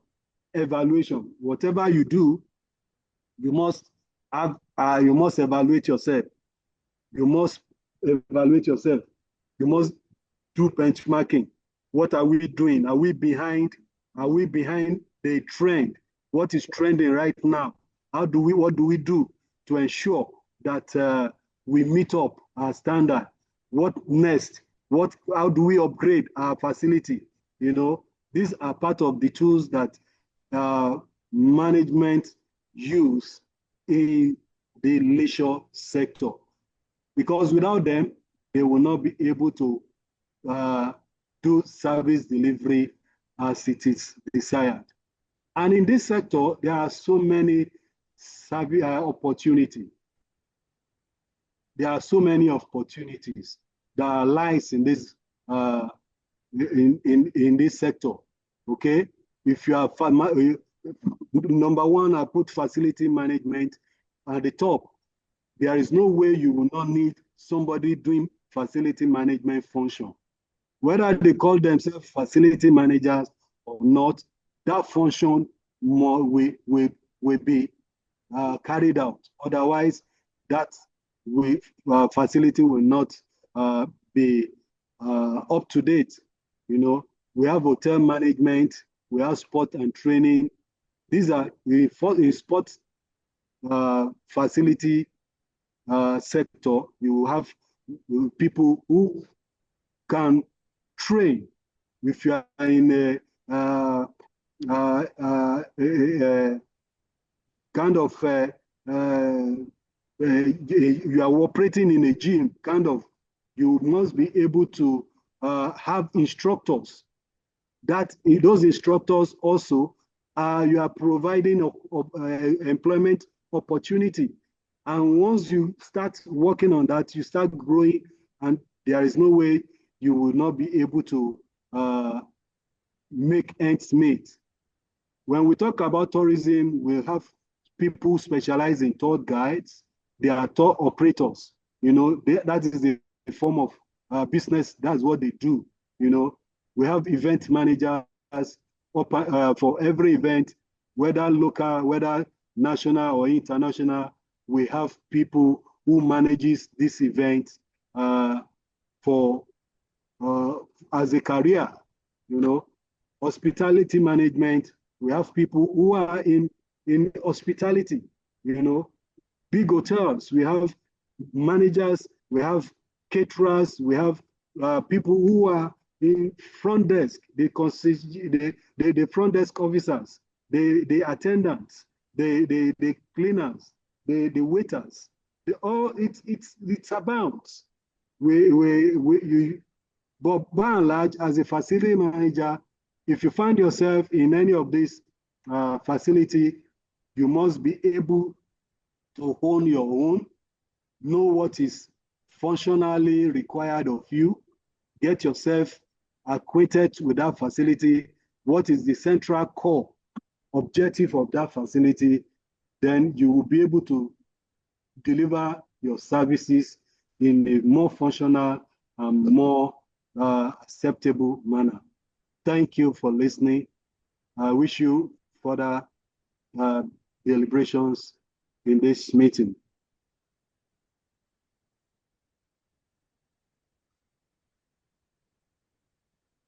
Admin, over to you.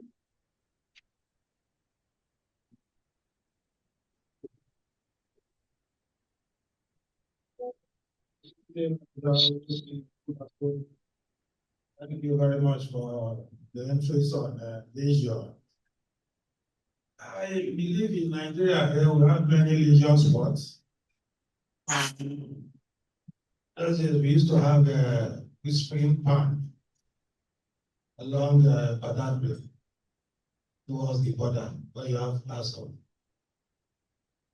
What I'm also saying now, because of insecurity, shut down. Obudukato Ranch in Cross River are one of the best in the world. Because of mismanagement, government officials who lodge there without paying invoice goes to government that never pays. It's abandoned. Then we have traditional leisure sports. In the 80s, there's the popular one in Anambra, Okija, where Python is the gate. We have in there was a lady, Moshobo, the popular, for this Susan Wenger, the white lady, became the goddess of the deity in somewhere in Oyo State. So all over the place in Nigeria, the Yankari Games Reserve, there's a hotel there, the same thing that applies. So, invariably, leisure and tourism in Nigeria, because of insecurity and mismanagement, has not tried and developed to its maximum potential. Some of us will be policymakers tomorrow. Those are the things we need to look into. Thank you very much.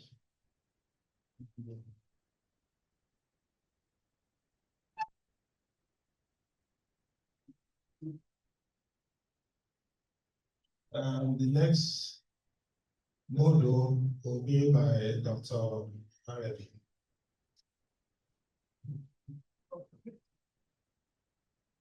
Okay.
Progress.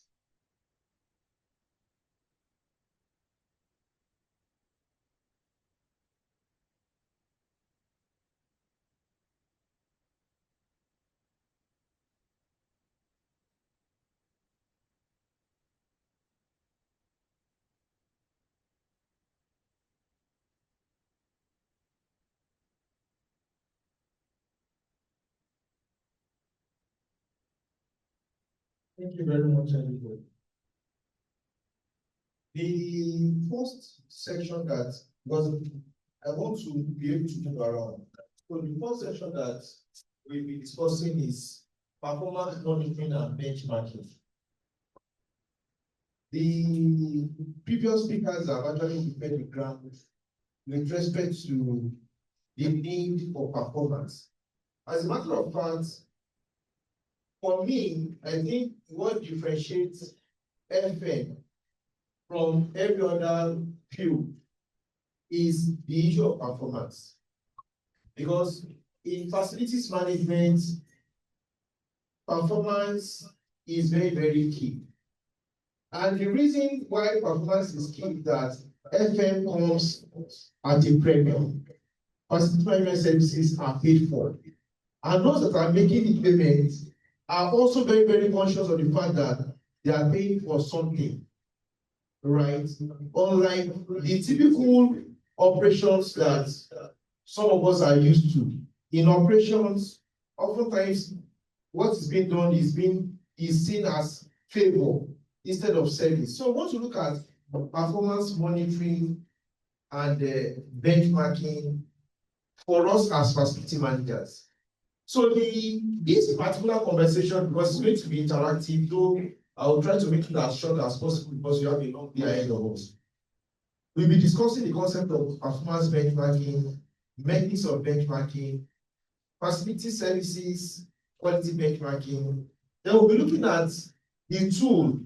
Dr. Shola mentioned the balanced scorecard. So we'll be looking at the balanced scorecard model, and from there we'll discuss the quantitative performance measurement and we'll conclude.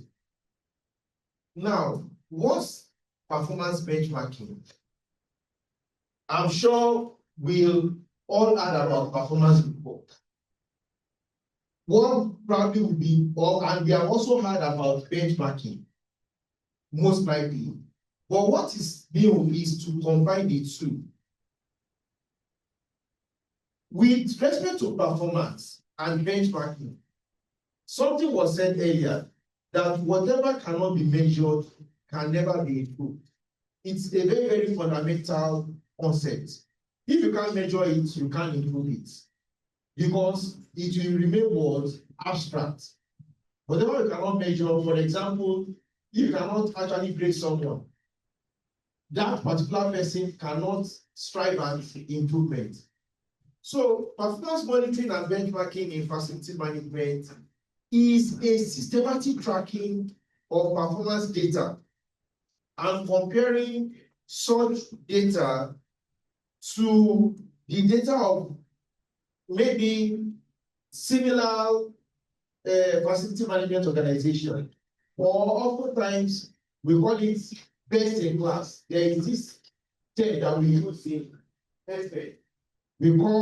We say best in class. Best in class means that if you are doing performance monitoring of buildings, what other buildings compare with that building that we are trying to monitor performance for? So, and when we look at some of these buildings, we are essentially interested in areas of potential improvement towards increasing efficiency and reducing cost. You know, there is always this argument that FM is cost center, you keep spending money on FM.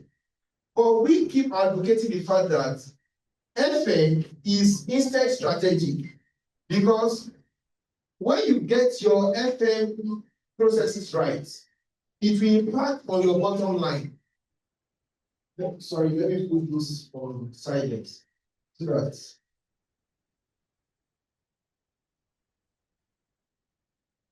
so it will improve on your bottom line, not only in terms of cost reduction, but even with respect to service or product output, right? If you have downtime and you are into production, that your downtime is going to be a loss to the organization. You don't have power, people cannot work. Whether those people do their work or not, they will be paid. And who is responsible for ensuring that there is no downtime is FM. So oftentimes that argument, are you sure they are still seeing this screen as well?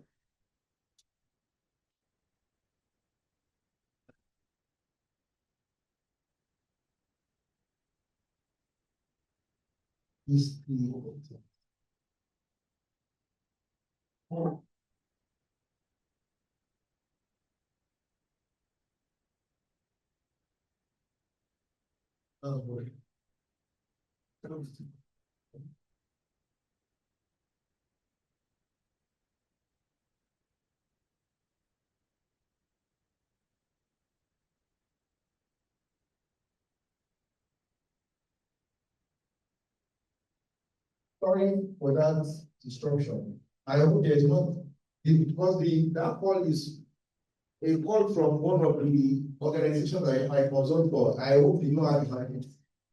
So in FM, what you are actually doing is you are not only reducing costs, but you are also doing what?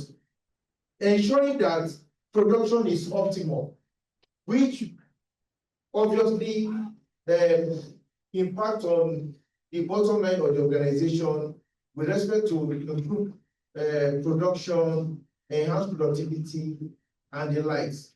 So benchmarking is not just performance measurement techniques that we are used to. You know, there are several performance measurement techniques.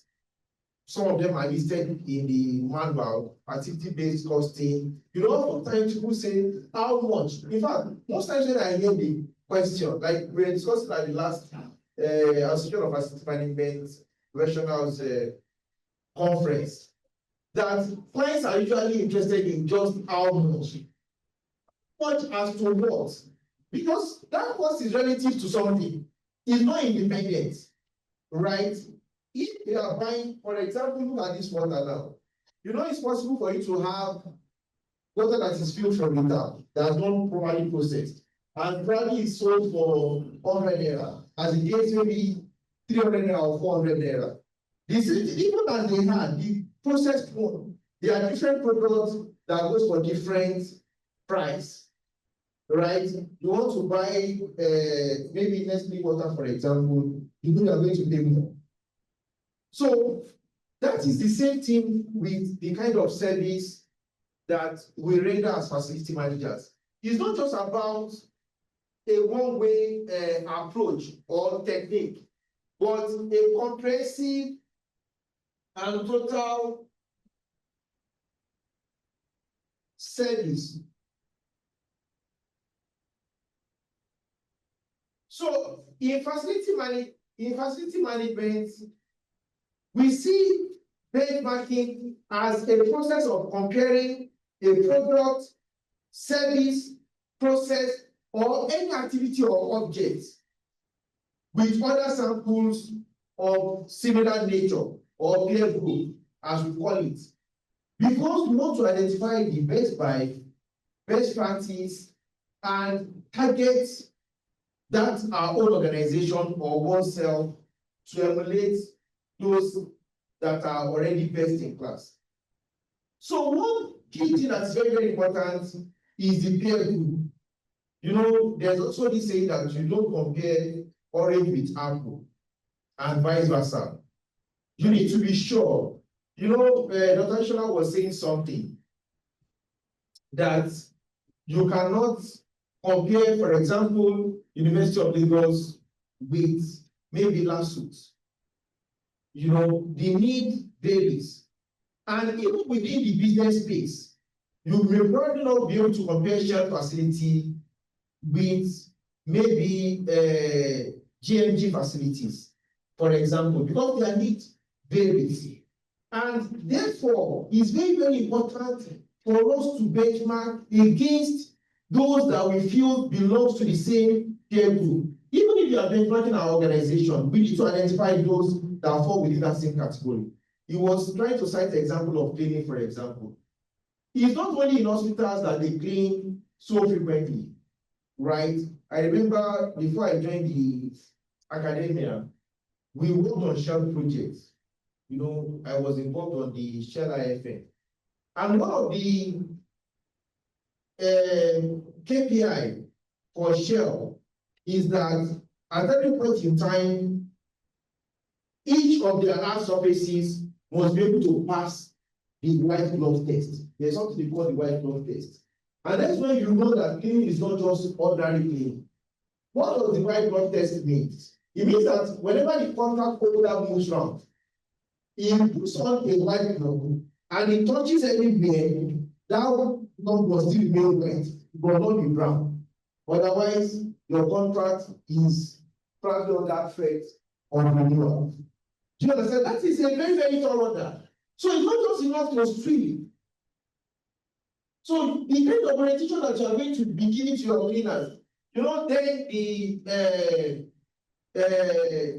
Shell RA and IA, residential and industrial area, what's the word of the we have to recruit over 600 persons to work on that project. So when you talk about cleaning, for them it's not just cleaning. You know, I'm sure maybe because that's what I experience in my office. In my office, I have a cleaner. Cleaner is doing our cleaning. I will say, madam, please, you are quiet. Let me rest myself. I don't know how many of us have experienced that kind of thing. Because the cleaner that they are giving to me requires glasses and you don't have one. Because can I even see properly? And your friend is a cleaner. So I say, madam, and you know, in the public space, she's even an old person. I say, mama, you know, you come there, you see that over. Say, where? No, just give me the budget. You and for what? She's a cleaner. She will be informed. And she will be religious about it. But she will be value. So, some of the things that are very, very critical. So we need to look at the facility to be benchmarked relative to the KPIs or SLAs as the case may be. Now, the core components of benchmarking, right, are centered around these techniques. You know, for facility management services, in fact, it's a method that saying that the customer is the king is very, very important. You understand? You are striving at user satisfaction. So from time to time, there must be user satisfaction surveys because you are not the one paying yourself. You are rendering service for someone, and until that person is satisfied, you can't say you are working. You know, I usually give an example. At some point in time in my former office, we had a facility where the US consulate staff were staying on the island. So we are managing that facility. And on that facility, we had a facility manager that was very, very committed, very, very dedicated, very, very hardworking. But unfortunately, something happened. We had to do the repainting of the basement car park in that building. And of course, you know, painting for us, we don't have painters in-house. So we outsourced the painting to a third-party vendor. We did everything. Trust me, we have processes. I'm still going to be talking about it. We did pre-mobilization meeting, we engaged the vendor, we did everything. We assured his methodology, we are very, very careful. And at the end of the day, he proceeded to site, he started painting. And on day 2, usually I'm an early morning person. I was in my office around 7:30. My MD just opened my door and said, Julius, please, can I see you 1 minute? And if my MD comes in and doesn't smile, it was one joke with me, I know there is a problem. So I stood up, went to his office, and he just turned his computer to me that I could read email he just received from that site. That was about the shortest email I've ever seen. And the email was just, "Hi, Ben, this will bring to your attention that your painter stayed my Jaguar. Kindly arrange for you to return to the US for necessary attention. Thanks." It's really wow. And at that time, that contract was a contract of 600,000 naira. And the guy is now said as if he has actually caused problem for us to send a car to the US for attention. As in how? You understand? So that particular year was a very, very tough year because some of us were to actually go to the US for IPMA World Conference. In fact, it was my immediate line that first of all went for visa. Of course, you know, they were so angry that they denied everybody that way. They said, no, don't worry, just give all of you. If these guys are this angry, then there's no need. But where am I going to? So my people have to think outside the box and what do we do? So we need to change the facility management team on that side. Because that's the only way. In fact, they didn't even want to see the set of facility managers on their premises anymore because they feel they don't know the third-party vendor. Who they know is the person providing the FM services. So we now change, so we quickly have to deploy somebody else. So we deployed a lady that we know is less active and less efficient, but because that was our last card at that time, you know, as in. So, and the lady moved to the site, was very, very friendly. So she was trying to remedy, do damage control. Oh, sorry, sir, don't worry, we are already working on it. And even though we were confused, we were not doing anything. But our own approach of engaging them, they were more comfortable. So what I'm saying is that sometimes the ad services is not sufficient to keep the customer happy. So you need to understand your customer, right? You know, there are some customers that the way you interact with them goes much more than the service you are even trying to render, right? So user satisfaction is very, very important and it's noted. There are several dimensions that keeps a customer satisfied. Some people, is follow up after service that makes them happy. You've just changed the tap in their bedroom, right? And you are putting a call the following day to say, oh, sorry, ma, I just want to confirm if the tap worked well and if you actually like the tap and you are satisfied. And the client is like, oh, thank you very much for the follow-up. I'm very, very happy with it. And for that, you have a 5-star rating, right? So it's in the process. You know, it's in FM that I came to understand the place of color. Somebody says, I want to replace my tap. And the reason is that I don't like this color, I want another color. And you are wondering, what's important in tap? Is it to bring out water or the color of the tap? But FM has taught me that because I'm not the one using the service, you understand? Instead I'm the one rendering the service, I cannot lodge my own opinion over my client. So, satisfaction surveys, the analysis of the service levels. As facility managers, if you must benchmark, you must pay attention to details. What is the service level that is required? You know, when people hear, oh, we need an FM company to manage our cleaning, you can't do, it's not enough. Cleaning has to what? What is frequency?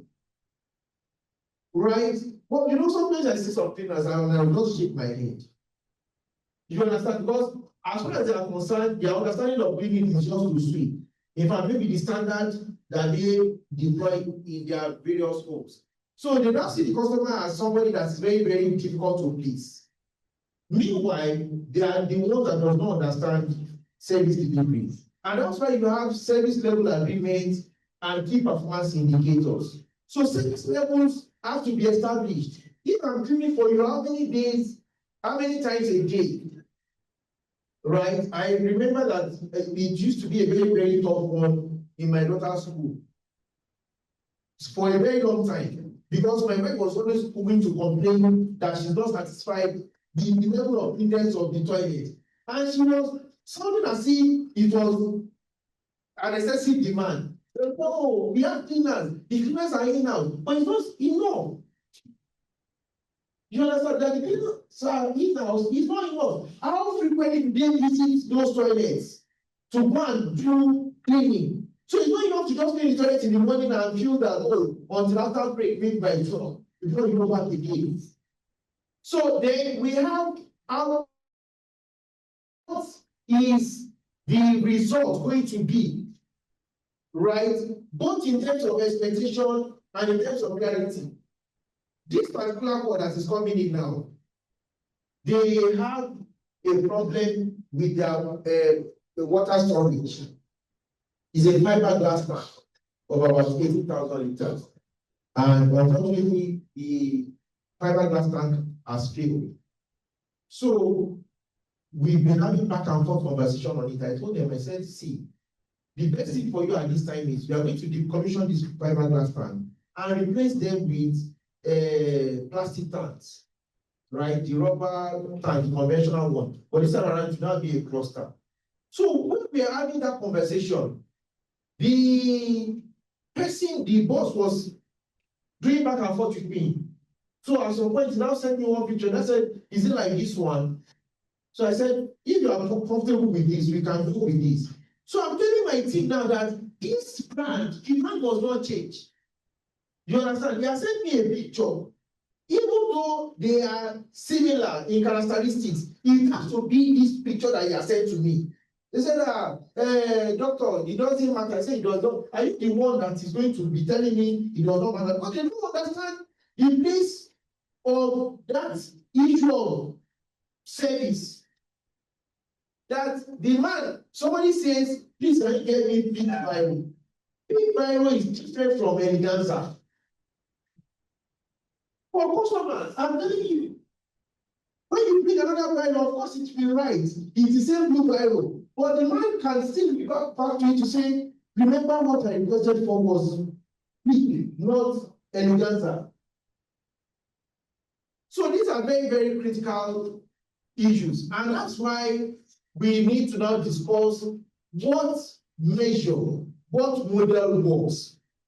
In FM, one of the very, very reliable model is what we call the balanced scorecard model for performance evaluation and benchmarking. Now, the balanced scorecard has 4 dimensions. Of course, the financial, the customer, the process by which the facility management services are delivered, and this last one is very, very difficult to explain, except you have experienced it, because it's extremely strategic. Learning and growth. So we're going to be looking at some of these issues one after the other. For example, the customer. How must the organization look to the customer? You know, I've said it over and over again. Without the customer, there is no effect. You know, Dr. Shola was saying something about hospitality, that the level of service, in the morning, they come to knock, they want to do cleaning. You know, there are some customers, once they check into the hotel room, they will tell you that don't bother to come to my room until I check out. Right? Just leave it like that. Some says, you can come into my room, but you see this my table, don't touch it. That's the category I belong to. I don't like anybody coming to my table. Because once I'm there, I'm probably working, I have piece of paper, I'm written some things, and you probably say you are cleaning. And by the time I'm back, I cannot find just one piece. And you are like, in fact, most times when you raise issues and you raise just about that piece, they can't even remember. You know, we're doing something, I bought a parameter, we're trying to do energy audit. I bought a parameter, a food product, for over ₦1 million, specifically for that project some years back. So on day 3 of the audit, I had to go elsewhere. So I now called the team lead. I said, see, I don't want to release this equipment because I want to go out. Should we suspend this activity until I come back? And if I don't come back today, we'll continue tomorrow. Sir, it's not up to that now. Give us. We can handle it. At least we've done 2 days together with it.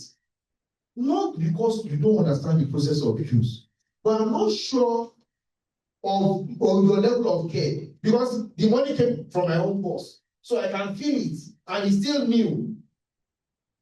And lo and behold, they persuaded me, I dropped the meter. And the following day when I came, they gave me the meter, they completed the measurement, and I realized that something was missing. You know, that meter came with a very, very strong magnetic strap that if you want to actually take measurements of places that are probably volatile, you can actually stick the meter there because it's Wi-Fi. You can actually be taking your reading and you are monitoring it remotely. That magnet was no longer there, was not in the pack. And I asked, this is the way you gave us yesterday. There is nothing like magnet, no strap. And you know, you are talking to about 6 persons, and you are the only one that is saying something that is different. Everybody is saying, they say, Solomon, did you see anything? Say, no, he's not here. And you are confused. You are confused. So I got home sad. I was very angry. But there was nothing I could do. So my son said, Daddy, what happened? I told him. He said, so what do we do? I said, I don't know. So I went on Jumia to go and see whether Jumia can help me buy. Jumia showed that they can get it, but it will take 2 weeks for it to arrive and all of that. So I arranged for it because I can't just even imagine each time I open that thing, I realize that one of the components is missing. So I paid. Do you know 2 days after that thing was delivered, the lead just came when they said, Doctor, you won't believe it. That magnet got stuck to my car. And that is the kind of people that we'll be dealing with. You don't have control. You can't be programmed there. Right? So this learning and growth, we'll come to it, you will see what it means. So, how must the organization look to the customer? What is the outlook? Everybody matters. Even the person at the front desk matters to your customer. Right? What processes can drive our intention of satisfying the customer. And what service do we need to excel at? Like I said, it's not everything that matters, right? In fact, there is this Pareto theory that says that the totality of that 100 that we want to achieve, that we only need to get 20% right. So in benchmarking and performance monitoring, it's first of all to identify what that 20% is, right? So once we get the 20% right, then the rest is fine. I used to be a Samsung fan for several years. Is either Samsung or nothing. Until one day I bought a Samsung phone, and less than 1 week, when I typed W, it will show M. When I typed L, it will show maybe S. Of course, factory problem, brand new phone. So I took it back to the store. Said, oh, sir, the phone, of course, we bought from us is new, but when there is issue, you go to the Samsung care. So I went to Samsung care, showed them everything. He said, oh, this is a factory fault. But sir, give us 2 weeks. I'm like, 2 weeks for giving. As in how? So what will happen? Will I be phoneless for 2 weeks? And those people that came to me, they had that. I said, I bought a phone because I need a phone. I needed one. So he said, there's nothing they can do. They need to escalate and do something, and all of that. And when they were adamant, of course, I had to drop the phone. I couldn't go with the phone. I left the phone with them. Cross over to Computer Village, bought a small techno phone in the interim. Do you know that phone in the interim?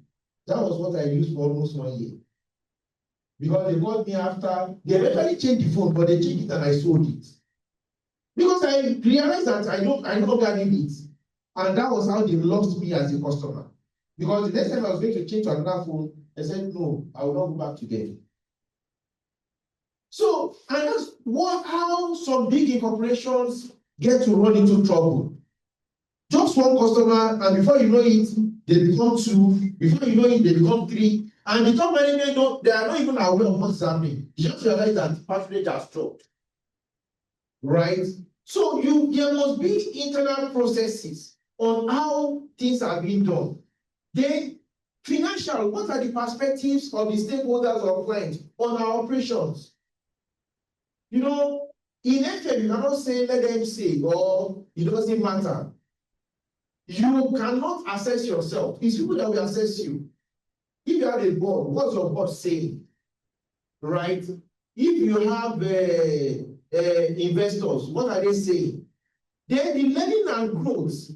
In fact, this is very, very strong. What skill set can give the organization competitive advantage? In 2009, I used to cite that example anywhere I go to. I did not understand myself. In 2009, I was sent on a trading, and my trader was Bureau Veritas. It was supposed to be 5 days trading, and I got tired. I was so tired after day 2 because it was so intensive and all of that. And I'm like, trading, do you want to kill me? And just like you are here now. You are here, you are still receiving money. Don't keep that problem. So on the 3, very early in the morning, I got a call from the accounts department. And Julius, please, you need to come to the office and pick the check to pay your trader before going for the training for today. So I drove down to the office first.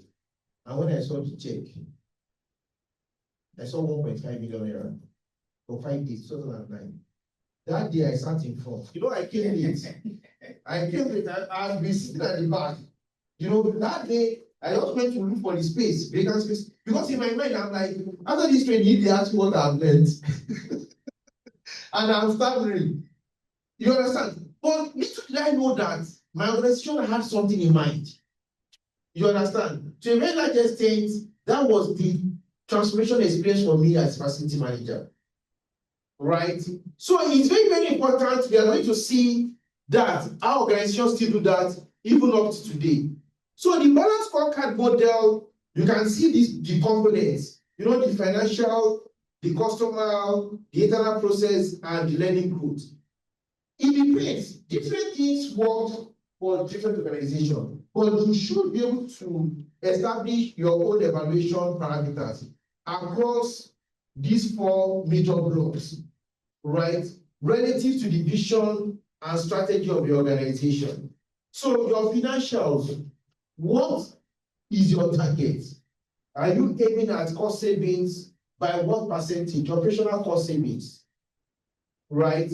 And by what margin? Are you aiming at improved sales and by what percentage? So all those comes into financial. So you have where you have your targets, and you have things that you need to do to drive those targets. Then customers' feedback. Where are you? What's your target? What are others doing? You know, what initiatives should be taken? So you have all those parameters, and you rate yourself with them. And that's what I've tried to blow up here. You see, if you're on track, you can check it. If you are underperforming, you are steering it and knows that there is need for a lot of work to be done, right? So you have the objectives or the evaluation, the measure, you have the initiative, and what is to be done in terms of activities relative to your target. You can see, I'm sure it's a bit smaller, so by the time I share the slide, you can zoom in. You see, for example, in the first row, you can see target of 13, current of 12. So you know you are not yet on point. You still need to do more. You know, and you see, sometimes it's very, very important for this to be communicated, organization-wide, so that everybody knows that there is actually something that is being worked towards, right? So then we now have the balance scorecards for objective performance, especially in the context of the operations and tactical level of facility management. That overview, that generic one, is at the strategic level. Then there is this pyramid of FM that shows strategic, tactical, and operational levels of FM. So now, for example, for the condition of your facilities, you can actually have parameters or key performance indicators across this suggested model. Is also in the material, right? Typical defect state, maintenance strategy, and physical state of facilities. And for defects, is a function of the frequency of defects. You experience defects 12 times a year, you have a weight of 1, right? 6 to 11 times a year, 2 to 5 times a year, 3, once a year, 4, no defect at all, 5. You understand now? So you have those scales. What maintenance strategies or policy is in place? If your strategy is reactive, now something gets spoiled before it's an end, so that's one. You have a preventive maintenance structure that's actually being implemented to, then you have a combination. Now we have predictive maintenance that can be 4. You know, when you have sensors, you understand now.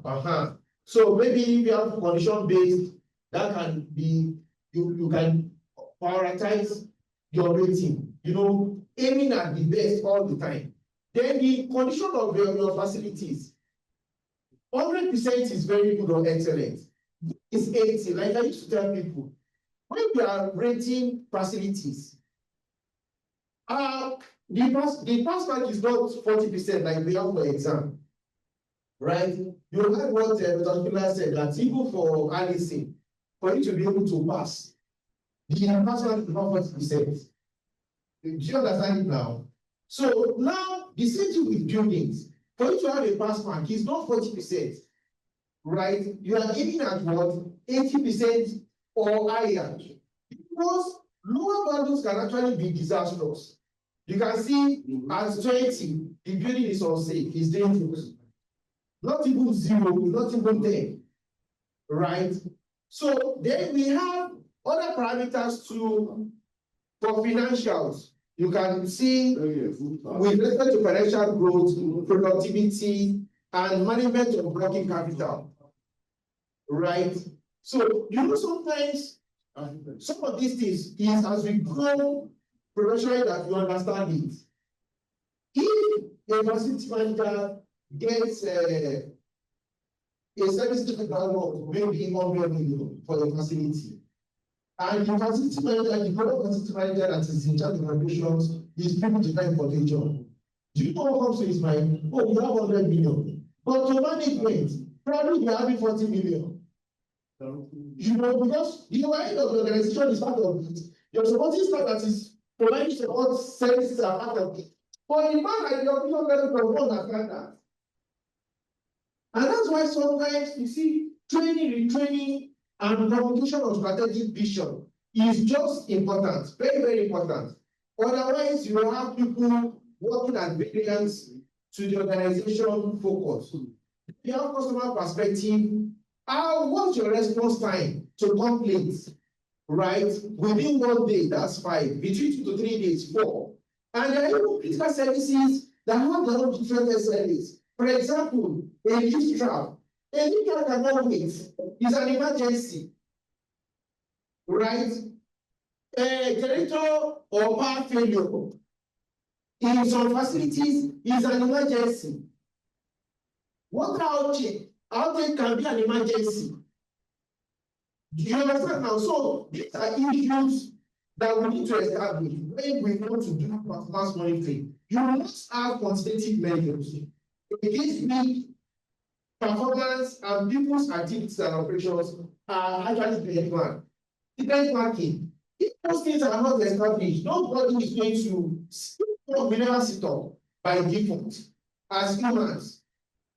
So once there is no quantitative measure, it becomes very, very difficult, and it might be difficult for us to achieve our set goal. So then we have internal processes perspective. And the internal processes, systems are in place. You can see the lecturer was talking about issue of people. You can see in internal processes, because it's also a major work. So over 10 reports, that's the problem. That is something is wrong somewhere. Right? And do you know the truth of the matter is that in benchmarking performance, you probably don't have everybody on the same page with you. We've had cases of facilities with fire outbreak. See the fire, you know how difficult and how critical fire issues are. Because you need to really take test of the structure and all of that. And when we come to all of that, and the services were going to be installed, maintenance work were going to be done. The protocol system is of that. So as you're like, how? As in, and that's why you can't, I was so confused, I was so worried. That's how you do this. And the conductor told me that, doctor, when did they start? I didn't see his problem. So because we insisted that everything that's going to be used now is going to be Schneider product. And they gave a bill of 23 million naira. That's a very recent issue. And thank God that the man was very smart. He just thought of it that it was important to project manage this repairs. And also, at the point I came in, they need to guide the contractor. So I told him, I said, you can't do anything, let's have a meeting. These are the things that you need to use. And he agreed. And for me, you cannot do anything except I am. If I don't have people to do. So when you talk about the contractors, and I came as facility managers, you must leverage your technology. And I just got my goodness. And I scanned the first one, and the thing was showing me something else. And I said, this is not Schneider product. And they were like, Schneider, Schneider. I said, you know what? I don't like you. What we are going to do is that you can't work today because this is not Schneider product. That's why I'm being paid. Because the client is paying me for that service. What I'm going to do is that out of my own money that they pay me, I will go to Schneider and buy one sample. I don't mind. I'll bring to you tomorrow so that you will see what we are looking for. Say, hey, so this is Schneider product to has fake. Eh? He was just doing all of that. He did not even answer. I think it's not out there. So I left. And before I got home, they had called me twice. I was driving, I did not pick the call. Say, sir, don't buy the product. I have called those boys. They are idiots. They are this. They are that. So the following day, they brought new set of contractors. And the moment I scanned, he brought out the specification of that product, showed the Schneider logo, said exactly this is Schneider product. And that person is a fellow of the Nigerian Society of Engineers. So it's not about the person, it's not about the status, it's about the environment we find ourselves. And you as the facility manager is at the center. So you will do that again, then we have hacking and maybe another 6 months expire. So it's very, very important that we pay attention to this as facility managers, and we must learn. We need to learn how to detect all of these things. Right? So the learning and growth, you can see the parameters. Maintenance staff attitude to work. You know, some of our staff feel that they are doing us favorable. You know, they are working for their pay, but they think they are doing you favorable.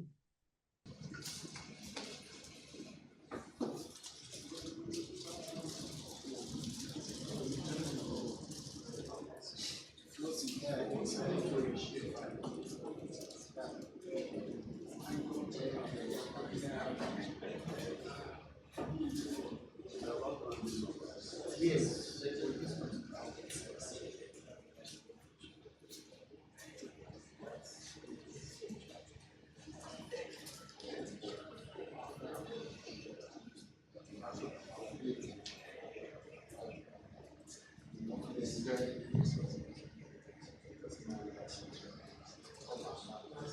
So, so these parameters.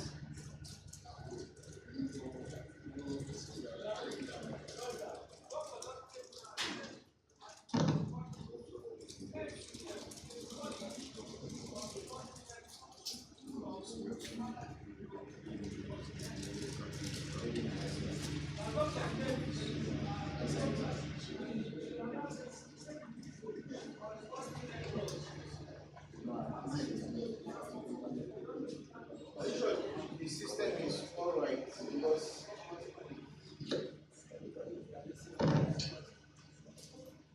can those online see my screen? Can you hear me? Those online? Yes. Yes.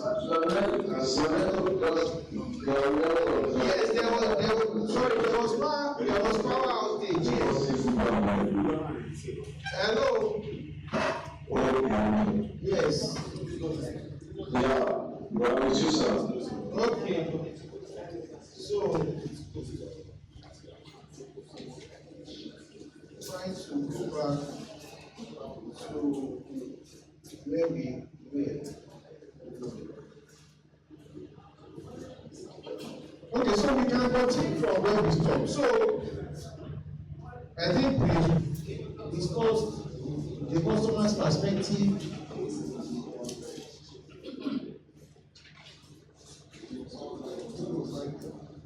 Okay.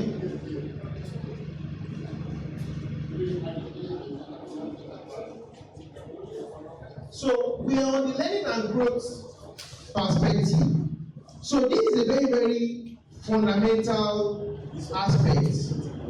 You know, continue multi-skilled workers, and your workforce will not be multi-skilled without training. So it's very, very important that wherever we find ourselves, even as facility managers, we need to make recommendations for trainings, right? Training of those that are working with you and for yourself. Some of us are lucky; those trainings were coming by default. In fact, it used to be the reverse. You were tired of training. right? But ideally for an organization, for every training is an investment that the organization is going to actually reap returns from. So all of these things put together, all of these dimensions, whether it's the customer's perspective, the learning and growth, the financial, and the internal process performance, they can actually come into a mathematical model like what you have on the screen to give a final performance outlook, right, of the organization with respect to how the facilities is performing. So you have this mathematical model in the material. So in conclusion, because we still have some other modules that still speak to this benchmarking. See that performance monitoring and benchmarking are fundamental to a company's strategic planning and operational success, because it provides what evidence-based decision, tracks internal performance. Benchmarking compares what you are doing against best in class, or what we call industry standards and competitors. And both performance monitoring and benchmarking create a powerful framework for continuous improvement. Benchmarking or the balance scorecard is not just a simple equation, but it's a flexible approach to applying different parameters to achieving organization goals. This is the first time I will be having a two-page conclusion. Usually, my presentations you realize that it's just one-page conclusion. But for this, there is a reason for the second one. You see this balance scorecard model. It fits, you know, when I was reviewing the slides, something that I came across last week that I was yet to recover from, because every morning what I do is I wake up around 4:30. After the small morning prayer, I check the news to know what is happening. So I now came across this headline: NVIDIA will foot the bill for Trump's new visa fees. Right? Because from 21st of September, anybody that's going to the US to go and work as an immigrant, the organization will have to pay $100,000 for that person, each applicant. And NVIDIA says they will pay. They will pay. Why do you think NVIDIA says they are going to pay the $100,000 fee on each applicant that is applying for the H-1B visas? You know why? On every computer that has a graphic component, 99% of those graphic components are produced by NVIDIA. And their core workforce are from China and what? India. So for them, it's an investment. It's not a big deal. They know that they're going to recover the $100,000. Anybody that they bring, they're going to recover more than $100,000 for that person, even probably in less than 1 year. And that's how organizations should think. Right? So if they are paying somebody maybe $300,000 per annum, they already have a mindset that, okay, that means the first year, the person that's supposed to earn $300,000 is probably on our cost now $400,000. And it's fine with us. So, ladies and gentlemen, the balance scorecard does not just look at just one dimension, but it looks at the organization, how the organization can actually be benchmarked against best in class for the purpose of improvement and excellent service delivery. Thank you for your attention.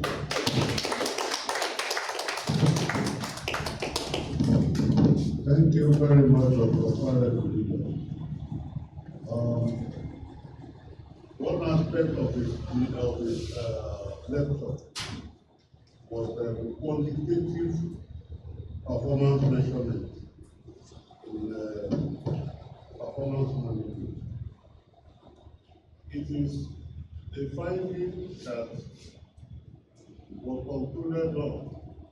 In the past, the way we measure imbalance scorecard is fair, it is fair, it's good. is poor, is excellent. And the scholar said, something that is fair this year can still be fair next year. But you will not be able to measure the improvement if it is not quantitative. Now, if it is 17% this year and it is 18% next year, there is 1% improvement. But if you measure both as fair, you will not know the improvement that is in it. That is why they emphasize on the quantitative measurement, and that's why it gives you a weighted value at the end of the column. It is something you can do yourself. It was a factor of research, one page work. That's what held that person's PhD because we worked on balance scorecard, and the balance scorecard that everybody were used to were measuring the other way: fairness, fair, good, poor, excellent.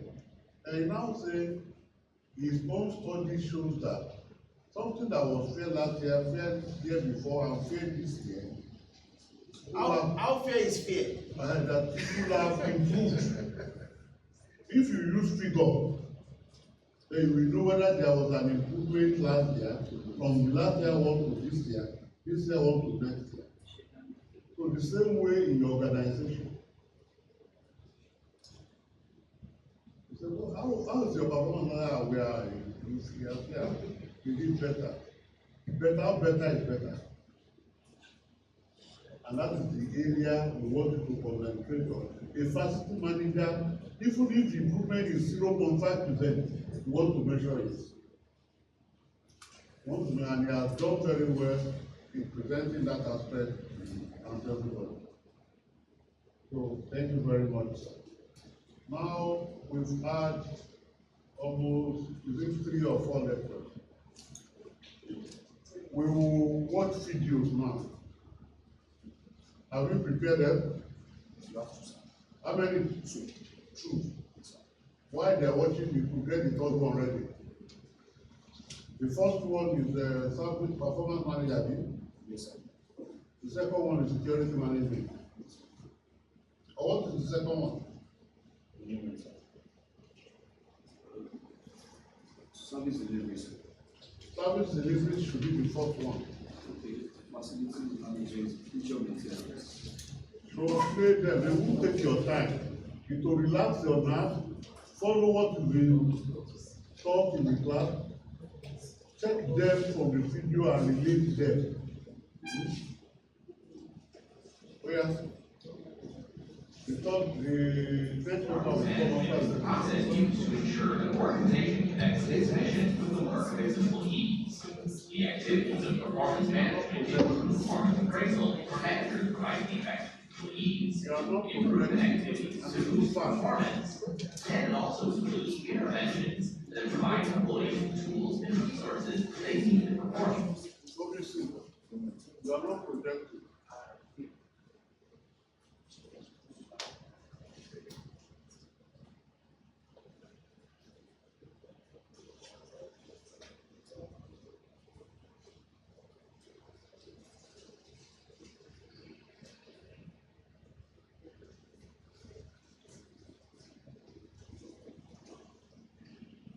Management is the process used to ensure an organization connects its mission with the work of its employees. The activities of performance management include performance appraisal, where managers provide feedback to employees, improvement activities to boost performance, and it also includes interventions that provide employees with tools and resources they need to perform to their best. Performance management involves 2 related activities. First, evaluating the performance of employees against standards set for them. And second, helping them to develop action plans to improve their performance. Effective performance management depends on the development and implementation of appropriate performance management tools, feedback, and documentation. Generally, organizations use performance appraisals in 2 ways: making pay and other developing people. Feedback is essential to any strong performance management system. No performance feedback should be left to an annual meeting. There should be no surprises. Finally, strong documentation is critical to effective performance management that helps employees to do their best.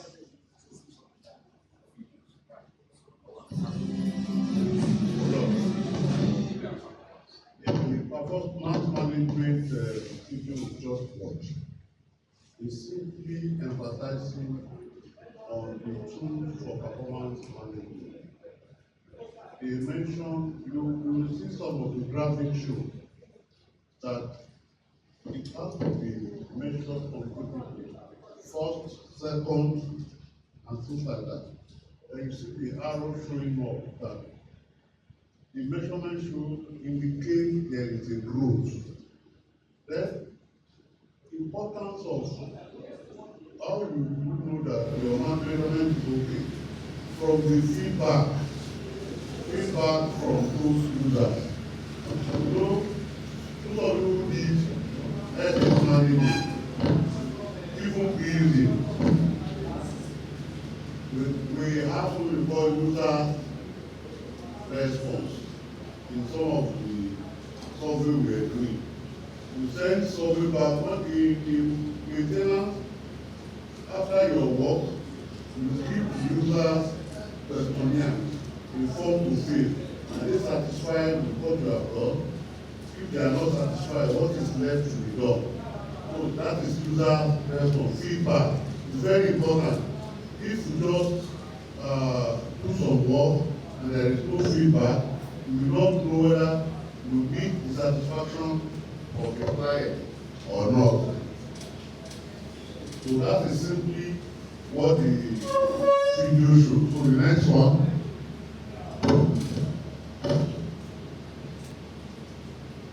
Mr. Tomlinson, the next one.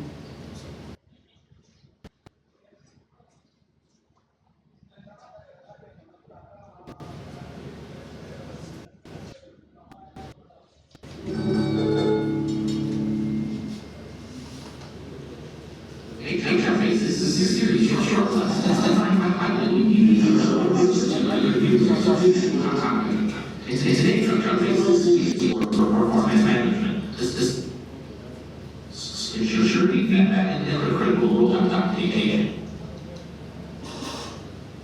Performance management refers to the processes that ensure organization and execution of the work of its employees. Performance management involves two related activities. One, evaluating the performance of employees against the standards set, and two, helping them develop action plans to improve their performance.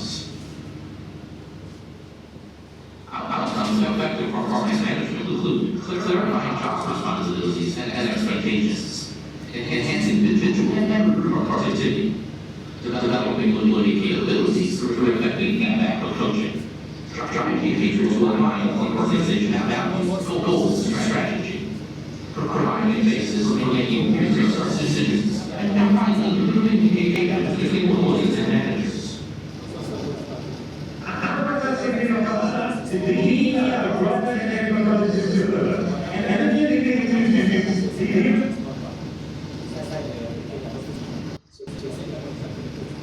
Tools including support performance review or others.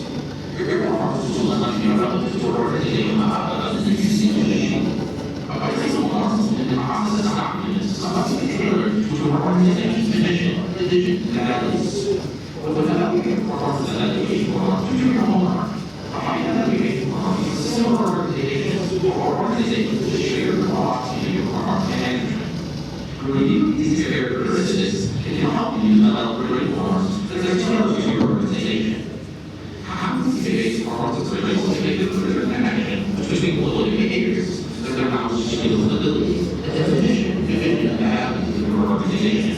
Individual and competencies should be rated against organizational values. Again, make sure to reinforce your organizational language and terminology in all aspects of the process, and make specific reference to competencies, values, and descriptions of those things most important to your organization. To actually work, every performance appraisal tool should be directly tied to an employee's job description. It's up to you to decide what elements should be included in your performance appraisal tools. However, there are standard elements of the performance that every organization should consider. They're listed here. First, demographic information, identifying employees. Then, a standardized rating scale selected from the whole of your organization. Most commonly, a clear 5-point scale. Job-related assessment of performance is a specific job-related criteria in primary examples of performance issues. And then more, self-evaluation and predicting their participation of employees, engaging them in their part of the process. 5 SMART goals provide the definition of all the desired outcomes. And 6 providing employee development, ensuring the interactive process regarding training and employee growth. These standard elements will create a user-friendly and useful performance appraisal tool for your organization. Now let's talk about feedback, which is essential to any strong performance management system. Well, positive constructive feedback should occur as soon as possible. No performance feedback, whether it be positive or negative, should be left to the annual performance meeting. I would say there should be no surprises in these meetings. It's critical to be specific when providing any performance feedback. Clearly, precisely state the feedback. Support feedback with facts and job-related examples. And emphasize behaviors, not judgments. Here's the way tips for providing positive and constructive feedback. In positive feedback, they can recognize frequently. People like to hear that they're doing a good job. Individual recognition should be given in the way that the employee prefers, so understanding employee preferences. Recognize behavior by communicating how to behave the team, the company, and themselves. And encourage continued behaviors to make sure they know what to do in the future. And now, the more difficult constructive feedback. Be proud of the constructive feedback. So you provide it, the more likely the individual will connect the feedback to their behavior. To deliver constructive feedback in a provided setting and schedule time in a well-prepared manner. Discuss specific behaviors, not personal traits. You show up late for the project meetings. It is better than you are not committed to this project. Describe what you saw occur, not your judgment or evaluation. Your presentation ran 45 minutes, 15 minutes of overtime. This is better than you do not prepare properly for the meeting. Finally, clearly define changes you want to see made and desired expectations and outcomes. Next time, limit your presentation to the business schedule time slot. HR professionals recognize that strong documentation is critical to performance management and managing employee-related issues. Their challenge is to teach managers how to document performance issues in an appropriate manner. But the purpose of documenting performance problems isn't just to protect the employer in case of lawsuit. It also shows that everything that helps someone be successful. Performance documentation must also root in fact, taking a certain picture of the employee behavior of the workers. The documentation creates credibility for the employer by showing employees are treated in a fair and consistent manner. However, some common mistakes of documentation are made. They convey unclear statements about what the employee needs to do to improve, adding personal tags or subjective comments, and providing little or no evidence or fact to support the decision to discipline or termination. All these guidelines provide good documentation. One, know your audience. Obviously, it's the employee, but the audience is broader, including decision makers, agencies, lawyers, maybe judges, or jury, providing 30 years perspective. Second, be factual. Learn the facts to describe the who, what, where, when, and why. Paint a word picture of the facts. 3, describe expectations. Don't simply say show up on time. Instead, say your job is 8 a.m. at which time you should be in bed ready to answer client calls. Number 4, describe what needs to change. Describe the job-related content, not the individual. Articulate how behavior impacts others in the organization. 5, avoid judgments. always remember that they're wrong, which can easily be disputed by employees. Number 6, avoid names. Avoid vague phrases that can produce grounds for discrimination. Number 7, include both sides. Include employees' explanation for their conduct and behavior. Show multiple perspectives and demonstrate fairness in the process. Number 8, create an action plan. Include deadlines to the employees. Don't just say, we expect you to approve immediately. Instead say, we expect your report to be submitted by 5 p.m. tomorrow. Number 9, follow up on expectations. Action plans and deadlines, and document it. If you don't follow up, it shows that you don't care. And 10, detail consequences. Describe the consequences of behavior or performance continues.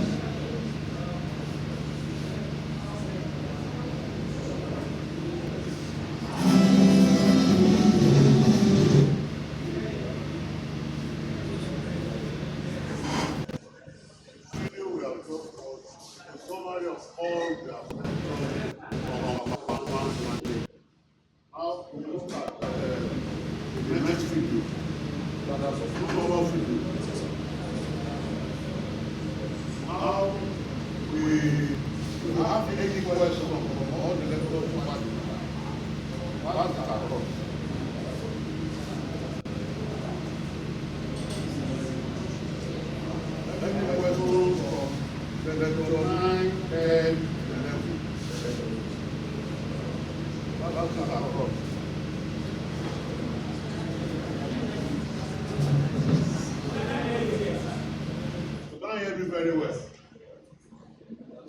And you ask questions on module 9, module 10, module 11. What's the question? Oh, what you are thinking about the question you want to ask? Okay, we will move on to the next lecture. Write the question and ask it. And on what we move.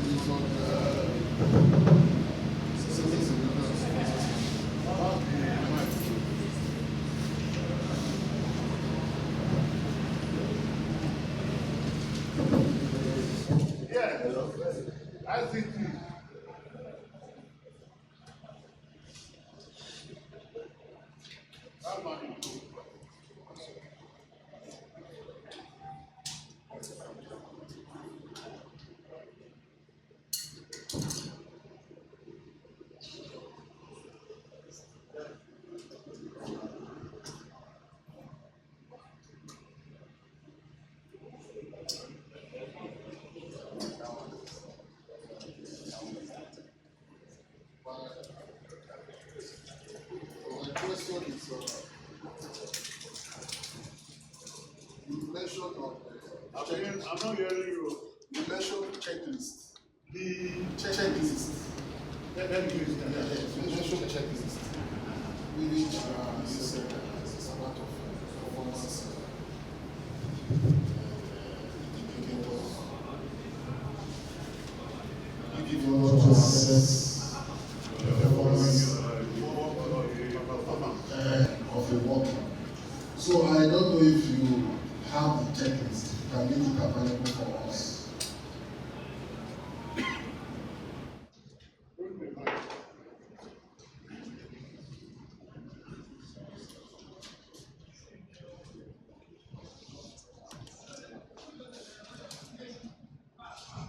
Thank you. I give an example of the type of KPI, key performance indicator or test that can be developed.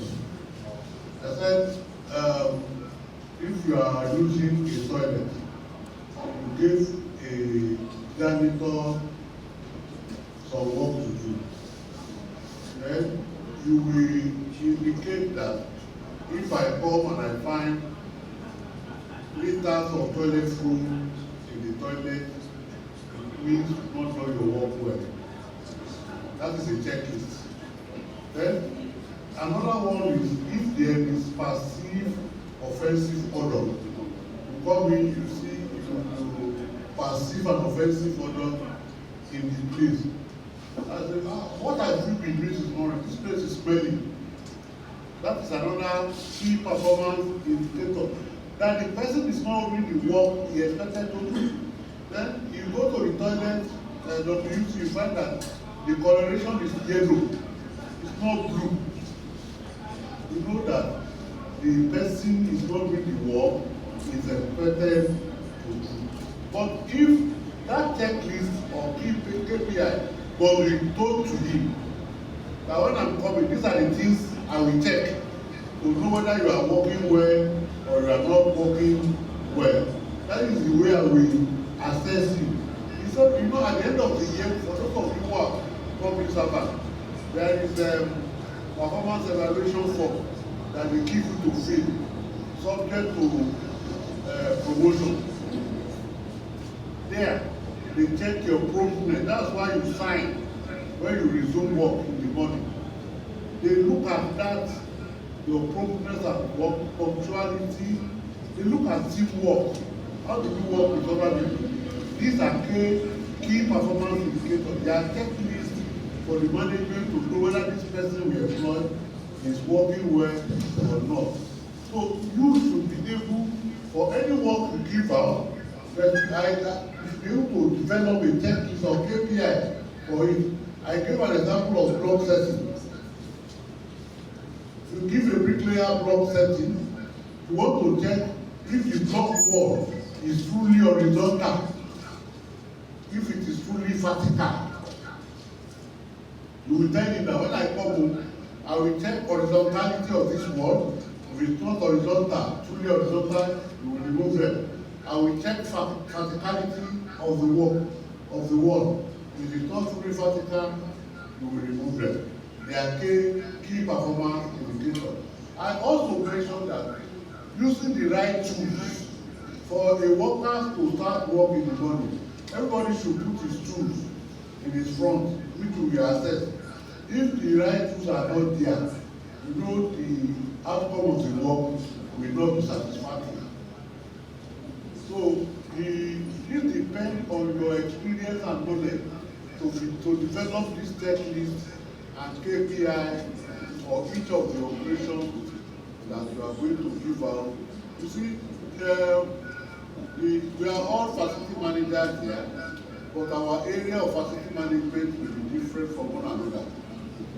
Now, the one that will be germane to you is different from the one that will be germane. But one thing is that you should have the thinking ability to know what should be the KPI, what should be the checklist.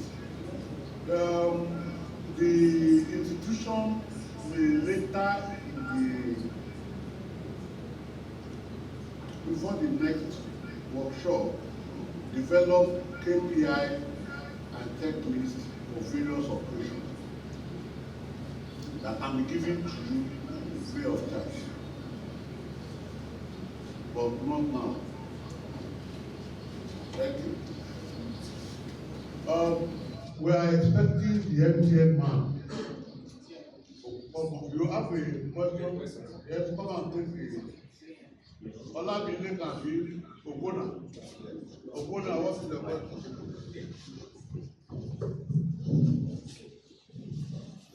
Good afternoon, everyone. Okay, my question actually goes to the second speaker, who will be the virtual presentation. Yes. So, he actually talked about facility management in leisure management.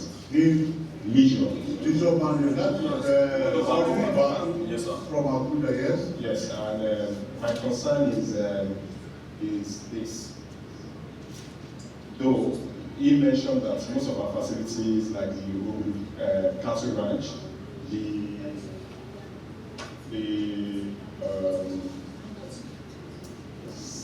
Winifred is no longer functional, and I'm wondering, yes, we have facility management personnel in those areas, and it was mentioned that maybe due to non-payment of government officials assessing the facilities, that is why the thing was not functional.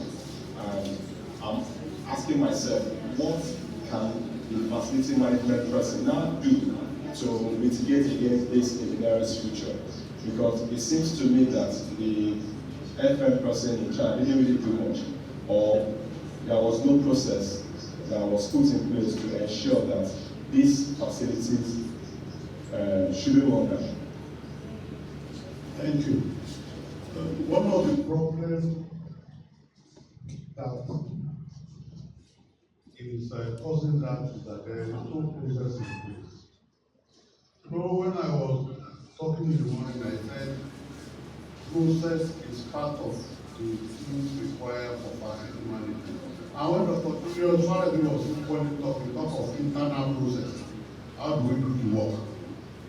Now, for an organization to become an effective facility management functional organization, a process of doing work that is established. How do we clean our offices? How do we clean our windows? How do we serve food? How many times do we eat in a day? At what point in time do we go for break? This process and procedure must have been, you know, in civil service today, there is no break time. Everybody go for food as at when they like. And because of that, you cannot monitor them. But in bank, some are relaxed. Some put their break between 12 and 1. And some go people to sleep.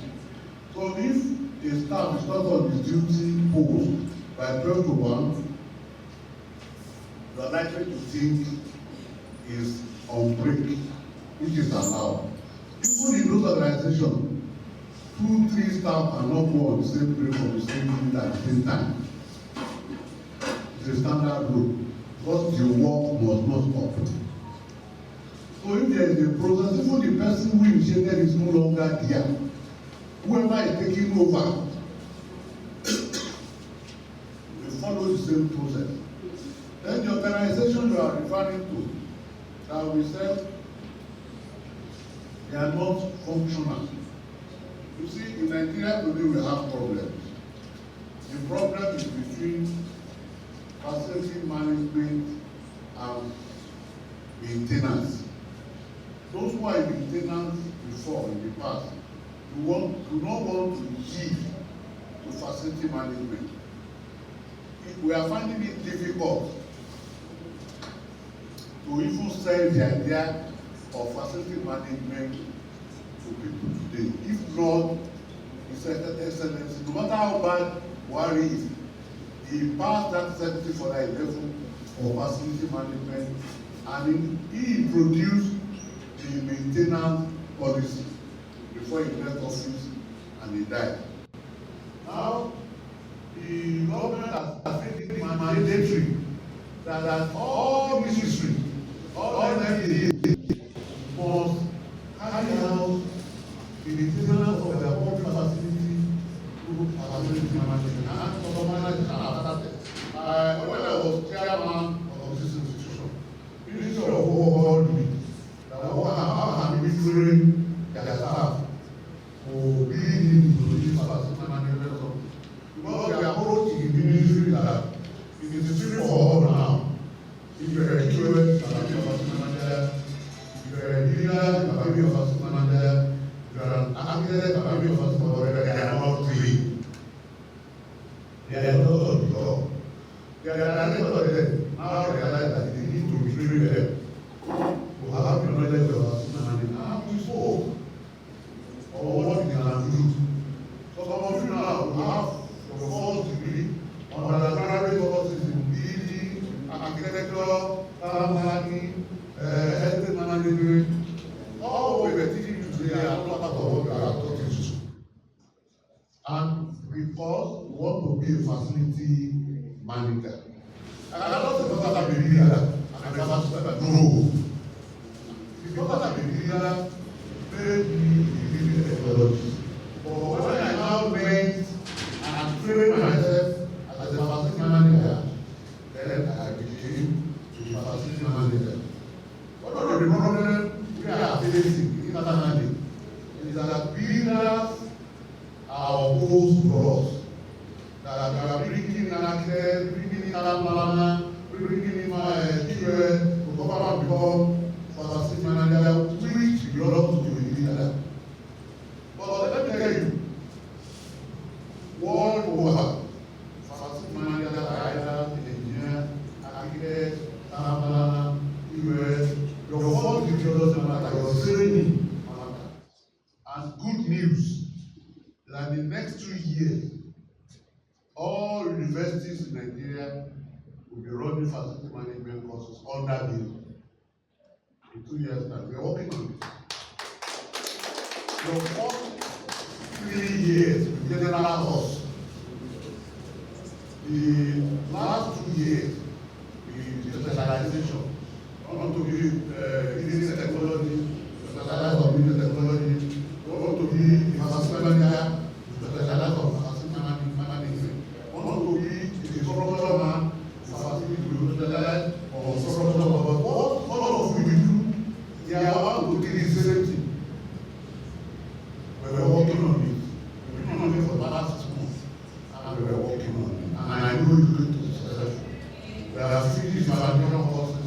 What we are developing now is specialization courses.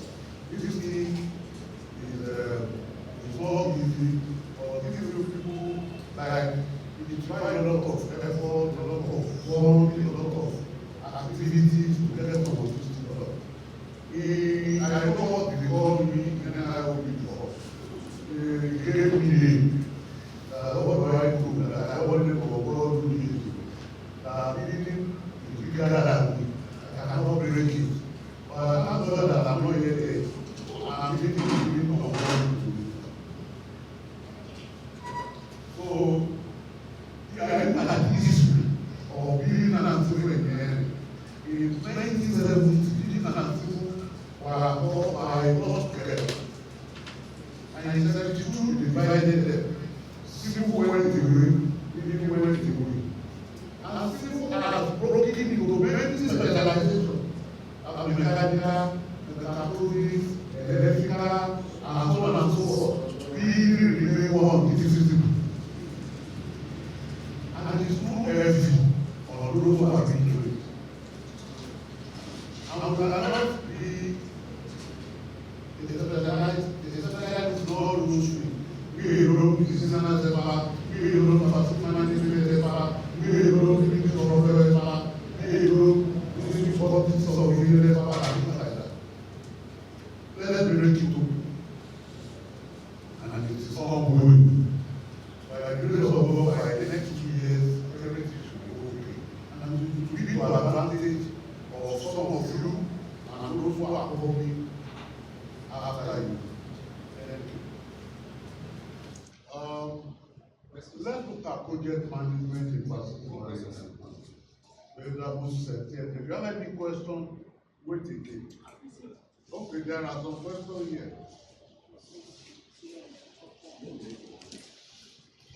Event manager, the last question here, can a facility manager be as well an event manager?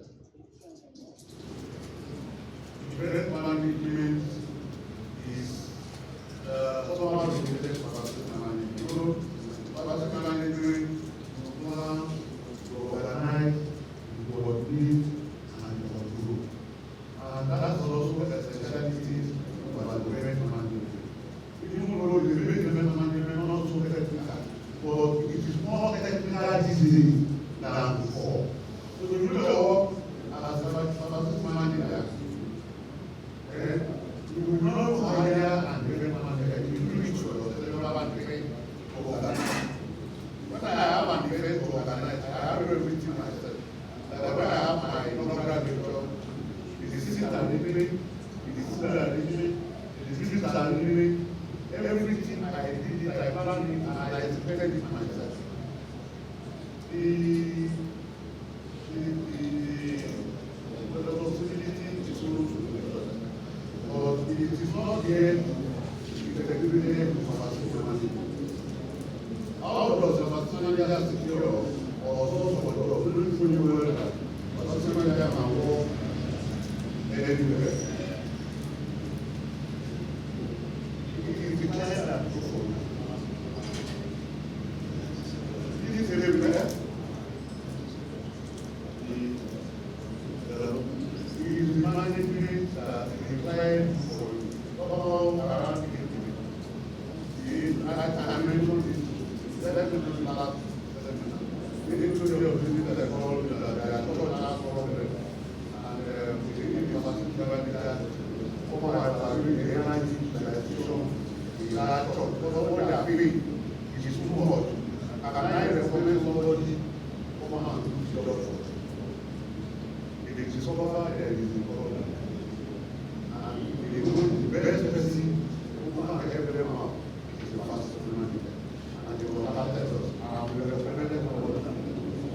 Now, the best way we are going to work everybody is crying under the body of energy using now. And as managers are experts in that. What we do is we are complaining about your fee. We look at your fee, if it is 500,000 a year. And I'll tell you, we review that bill. The initial 1 million to 50,000 a year. But when we reduce it through the production of certain sensors and facilities, we pay us, we are paying 500,000 a year.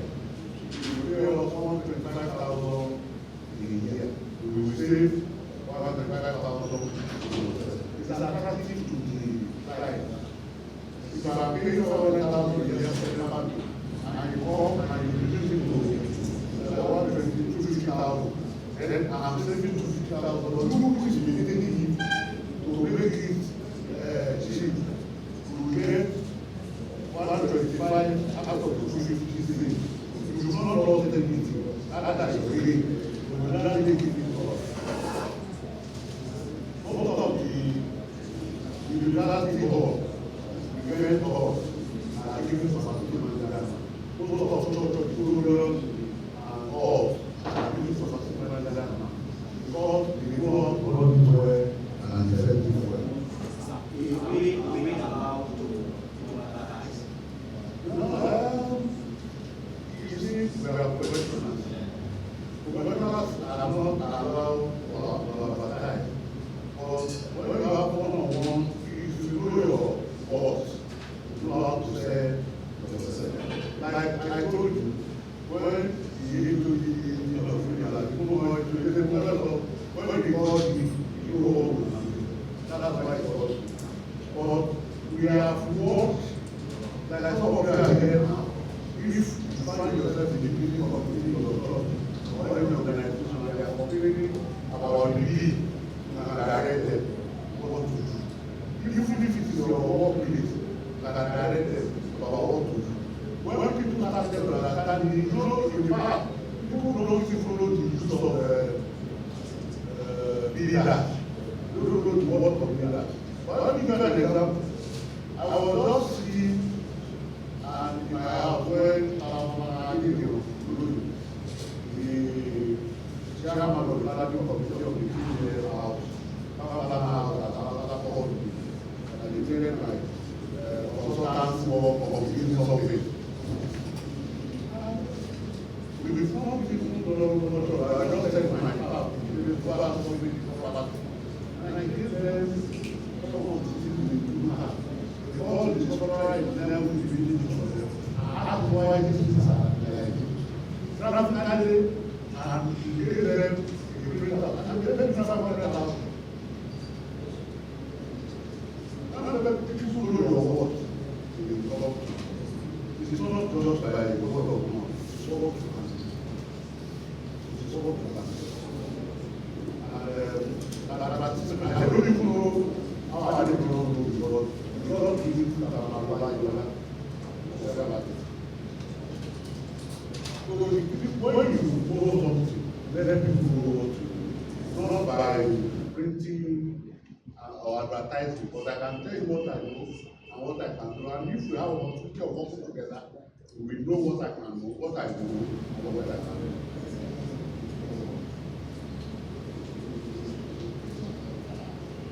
Project manager is different from facility manager.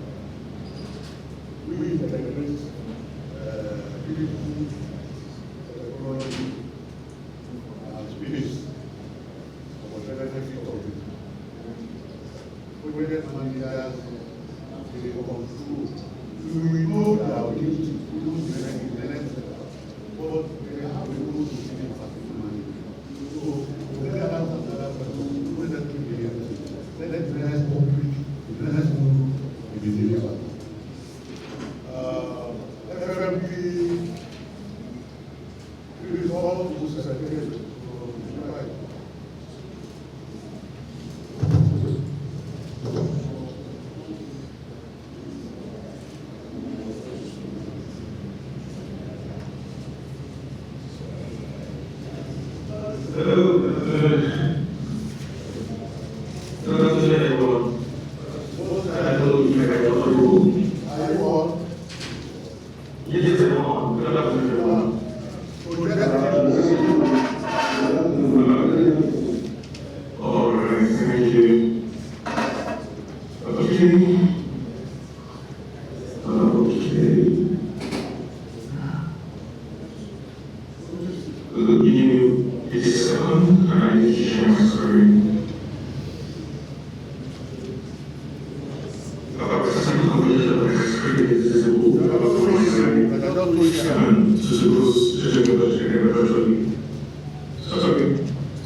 Yes, so I think Commissioner, can you see me now? Yeah, I can see the beautiful face. Awesome. Thank you very much. This apologies for the delay. It's not that this was already delayed in starting the session. I just needed to join because you could not see me as I listened to the first three sessions, and in fact I learned a lot.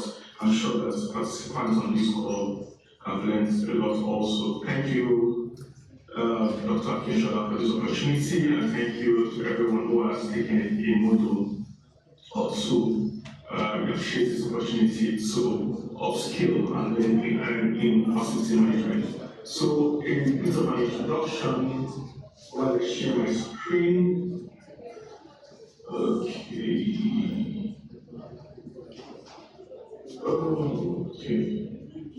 Please confirm you can see my screen now. Yes. Awesome. So thank you very much. All right. So my name once again is Etienne Moses. I'm a trained builder. I am a facility professional. I'm a certified sustainable facility professional, a certified project manager, also certified by the Project Management Institute and the International Facility Management Association, and I'm also a part of NAFED, National Association of Facility Management, under the DAY1. Yes, so I've taken this module a couple of times on this particular training program, and it's been an enlightening series. I hope that we'll learn one or two things on this particular module: project management, risk management, and compliance management.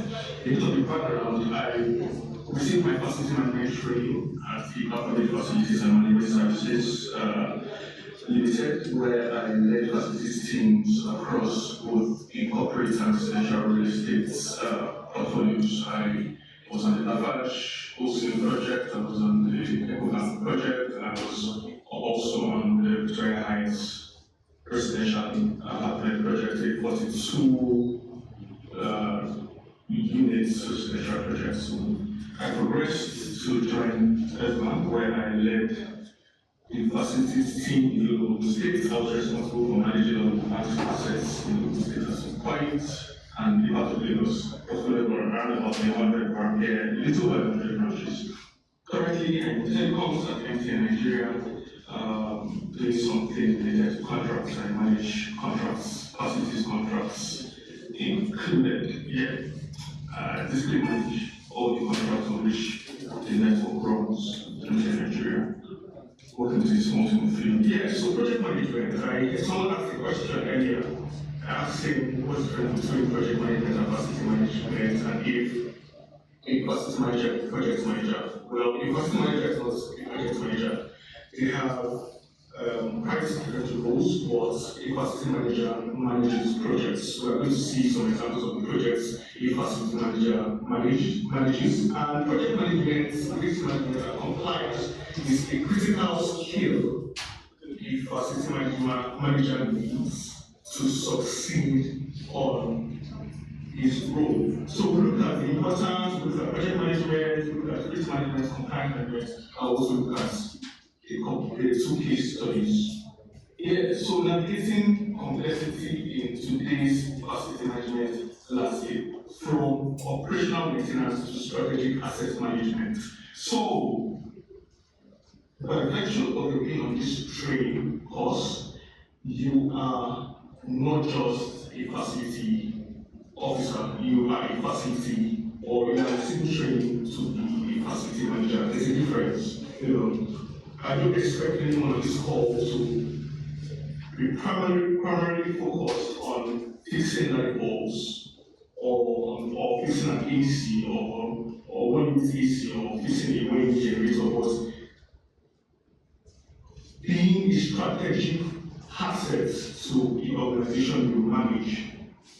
There's a difference between operating at the operational level, where the technicians and other facility officers are supposed to operate at, and operating at the strategic level, where you are a strategic partner to whatever position you serve, where a decision on the university managed cannot be made, or whatever decision cannot be made without your input.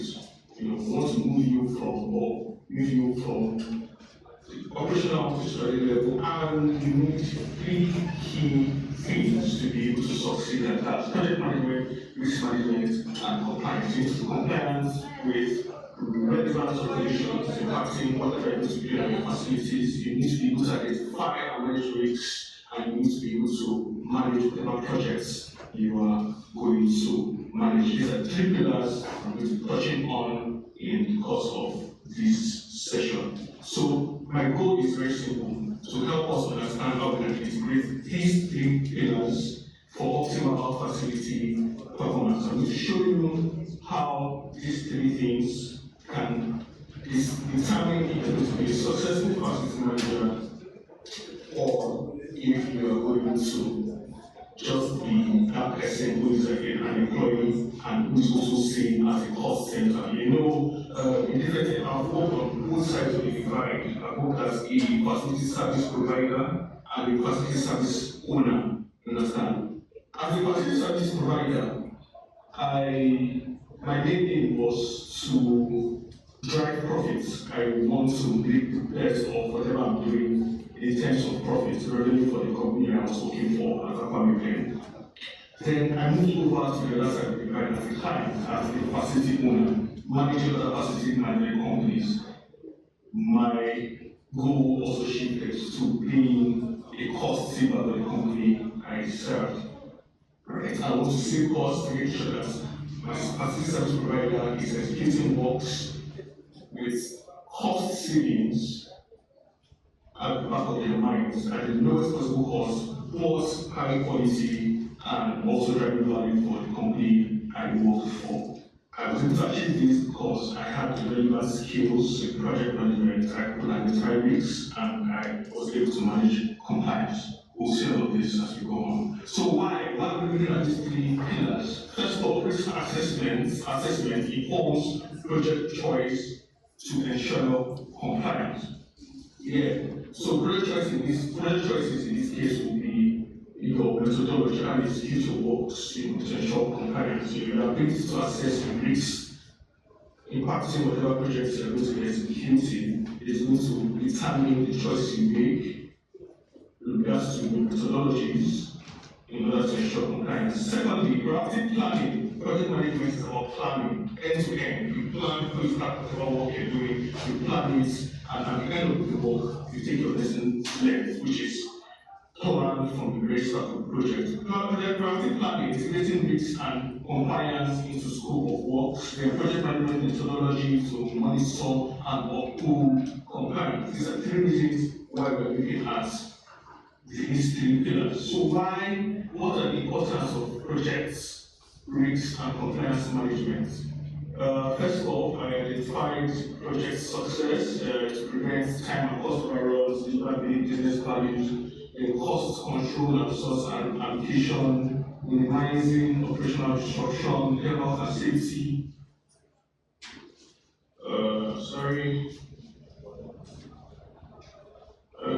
Health and safety and facility liquidity, then your financials. Yeah, it's very critical. Project management will help you determine your project scope, your project schedule, what is required and likely to determine what success is. What is success on your project? Success is determined about your ability to meet your project's requirements.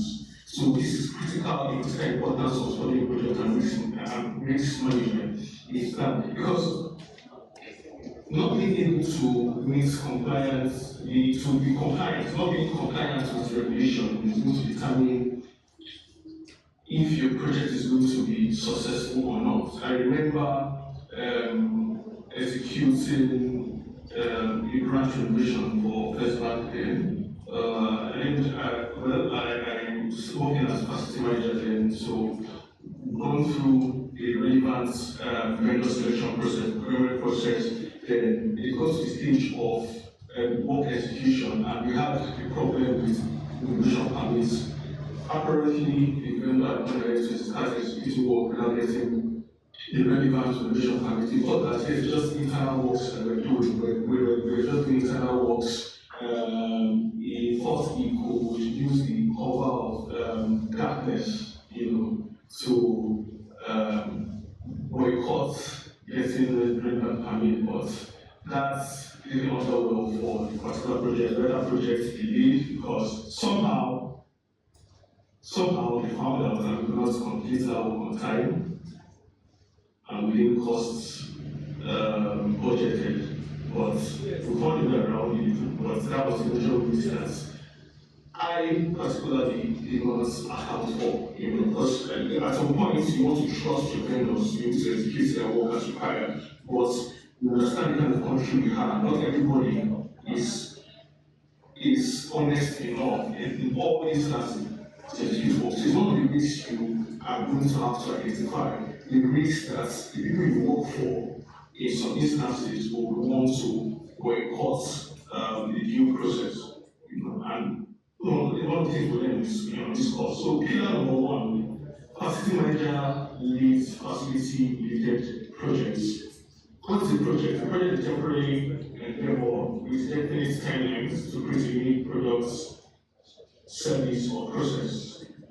Project management is the application of knowledge, skills, and tools and techniques to deliver value on whatever project executing. So what kind of projects we handle as facility managers? I've identified a number of them: office relocation and configuration, space modification, retrofit, major equipment upgrades, infrastructure modification or additions. Yeah, these are some examples, of some of the projects you handle as a facility manager.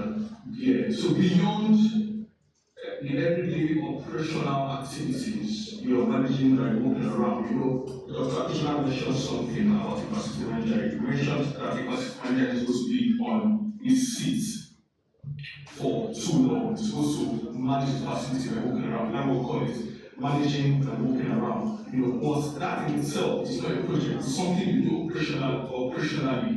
You resume to work in the morning. The first thing you're doing is going around your assets and to check that everything is working fine. But that itself is a project. Is those activities. Sorry, is what is something? Okay, it's just activities that you don't usually execute every day.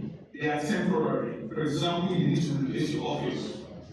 You need an office space. You need to reconfigure or remodel your office space. That is just a project, and you need the skills to be able to plan this project and execute it in such a way that the project will be successful and you will have delivered value to the organization you serve. We'll move on. So, the project management role in facility management, we look at projects management key knowledge areas. So, these key knowledge areas are knowledge areas identified by project management institutes as some of the knowledge areas that a facility or a project manager will need to have adequate skill in. And looking at it, for example, it's scope management.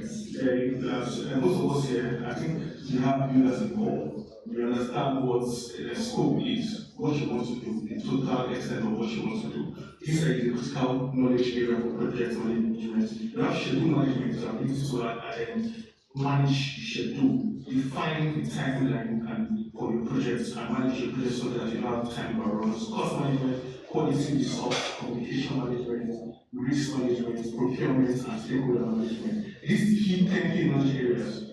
I'm not going to run through all of this one by one, but if you need to ask questions, let us simplify, so I'll take questions and all, because we have limited time on the call. But it's interesting to note that all of these are what you're going to be doing as a facility manager. All these key knowledge areas are knowledge areas you need to be grounded in as a facility manager. For example, let's just breeze through the scope management. As a facility manager, you are to be able to determine the scope of whatever work is going to be executed on your facility. I'll take an example. AC maintenance. If you are going to maintain a particular air conditioner, we do AC maintenance in some areas and quarterly. Right. So if you're going to determine how I want to manage a particular 2 horsepower air conditioner, you need to be able to define all the works that are going to be required for that particular unit's maintenance. You know that you need to do what you call the local, that's local or other equipment. You need to make sure that that the units can be removed from, if you want to move your units, move the units from the mount, your power shield, your condenser unit outside and all that. So all those particular items, activities, you need to be able to identify and manage them, determine dependencies so that you have issues in executing that particular activity. Then schedule management, you also need to be able to determine the time frame for that particular AC unit maintenance. Yes, and addressing maintenance can take someone 30 minutes. It can also take someone 1 hour, 30 minutes, depending on the experience level. So you need to be able to determine the experience level of your technicians on site and also determine how long it will take them to maintain this. For example, I was managing branch locations for a bank in Nigeria, and I needed to determine how long or my resource requirements for AC maintenance across 100 branches. How can I do this if I'm going to maintain AC units, about 50 AC units per branch for 100 branches, and I need to make sure that these AC units are maintained quarterly each year? I need to be able to understand how each of my vendors work and also how long it takes them to manage, maintain, or service this AC units in each branch, in particular unit, in determining the scope and the schedule, the time frame for that particular activity. Then cost management. This knowledge area is show you how you manage costs, how you budget for works, and how you track performance, how you budget to track performance in actual cost versus budgeted cost. Then quality management, I think it's a I mentioned something about quality assurance and how you need to be able to measure quality and what was planned versus what was achieved. Then resource management. This one speaks to the materials you're going to need, the personnel, whatever you call resource on your facility. Communications management, very critical. Your ability to manage your stakeholders. Stakeholders management is critical. Somebody mentioned, when asked the question about the cattle ranch and how the facility manager on that particular project would have acted differently. Dr. Anisha answered the question very well, because as a facility manager, you are called to serve, right? You might not be able to make critical decisions that will impact the facility. You have stakeholders in management that in some cases you can influence the decision, but you cannot determine what is said at the end of the day, right? So you need to be able to move from just being a facility manager that is laid back and has anything thrown at them to being a facility manager that's making critical suggestions. There's a difference between a facility manager that has a critical asset failure based off of natural incidents. For example, your generator just shuts down, versus for example, you have a generator that's running above 20,000 run hours. You know as a facility manager that if that generator that's running above 10,000 to 20,000 run hours is at risk of failure at any point in time. So there can be two different kinds of facility. There can be two different kinds of facility managers on that particular site. You can have a facility manager that knows his generator is above 10,000 run hours, but does not say anything to management. Wait until he shuts down before he does say, oh, he's shutting down because the generator is past its useful life. Versus a facility manager that is proactive enough to approach management and advise them to either overhaul or replace the generator. There's a critical difference, and this is what communication management is about, your ability to engage your stakeholders. The risk management is what we are looking at, regulatory compliance and the likes. Procurement management, stakeholder management, all of these are much areas under projects management, which you will need as a facility manager. The risks. A risk is any unexpected, any unexpected events that can affect your projects for better or for worse. Risks can affect anything: people, processes, technology, and your resources. So that Shana mentioned this earlier. As a facility manager, there are things, pillars, there are things there's an interplay to manage. The people within the spaces you manage, the processes, how it works or how you execute whatever task you're executing, the technology, your CMMS, like component maintenance management, your IT infrastructure, the likes that impacts how you do your work as a customer manager, then the resources that you need to execute, which you do as a facility manager, be able to identify some risks that you might encounter as a facility manager, operational risks, safety, environmental risks, security risks, regulatory and compliance risks, financial risks, and human resource risks. If we have a facility manager on the call, I'm sure you'll be able to relate to some of these risks that are identified. Operational risks, equipment breakdown, system malfunctions, failure of essential services, disrupting day-to-day operations. I always like to tell a story of what happened on one of the sites I managed. It was on the Lafarge Olsen projects on a very good Tuesday afternoon. We were supposed to have their group board meeting at the Koyo office. I was facility manager on that particular project, and suddenly 2 generators shut down during the meeting. It was a board meeting, and 2 generators shut down. What happened? The night before that day, they had done an emergency diesel supply, and their trusted diesel vendor supplied a mix of diesel and water. So this mix got into our generator the following day during the board meeting and shut down both generators. This is an operational risk. How are we able to identify these risks, and how are we able to manage it on your facility? One thing stood out for me in that incident. It was an emergency supply, and they supplied that diesel at around 8:45 p.m. I was on site. My technician was on site, and because it was an emergency supply and it was late in the night, they didn't do their diesel checks, they didn't do their diesel tests, they just supplied diesel into the diesel tank. That is a risk that we are not planned for because we are a trusted supplier and because we are not receiving diesel at 8:45 p.m. Before then. It was unprecedented. So that incident fed into our risk register for future use. You understand? So that's an operational risk. The safety risks, as accidents or injuries related to unsafe working condition, failure to adhere to security procedure. Safety risks, I mentioned earlier that one of the key variables that manage the facility manager is the people. You understand? You are responsible as a facility manager to provide a safe place for your people to work, live, and learn. Very simple. So if your facility is not safe,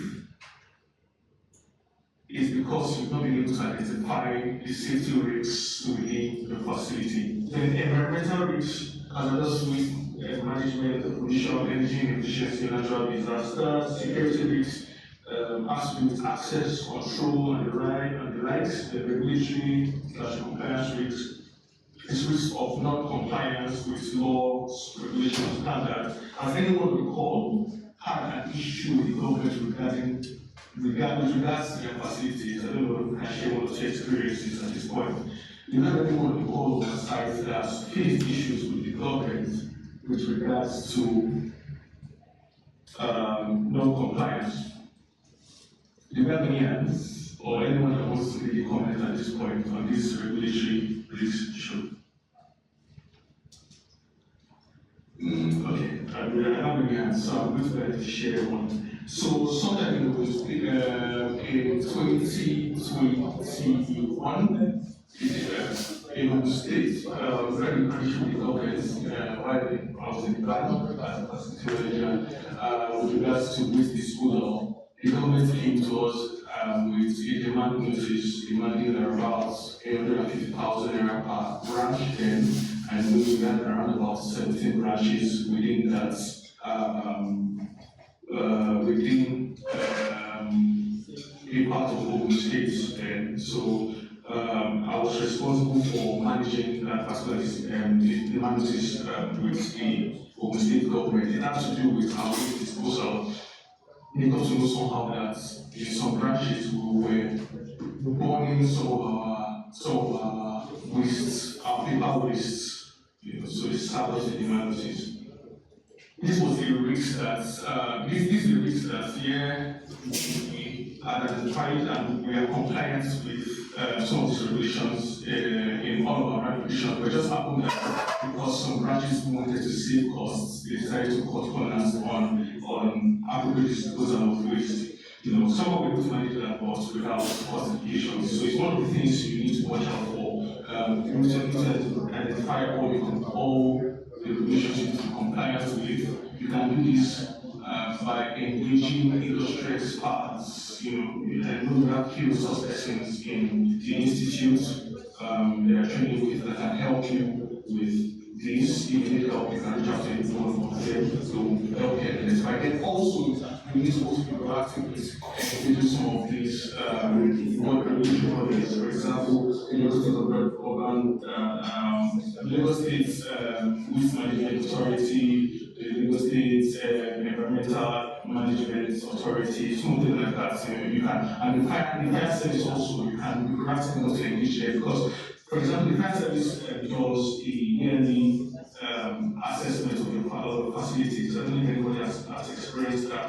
They come to your facility yearly to inspect your provisions for fire safety, and if you are found wanting, it's not a good image on you, the facility manager. You could in fact lose your job because it can have cost implications or reputational implications for whatever company you serve. So it makes sense if you are proactive enough to engage some of these regulatory bodies to find out what you need to put in place. Like if you don't have experienced hands that can advise you, it's better to ask questions than find yourself wanting.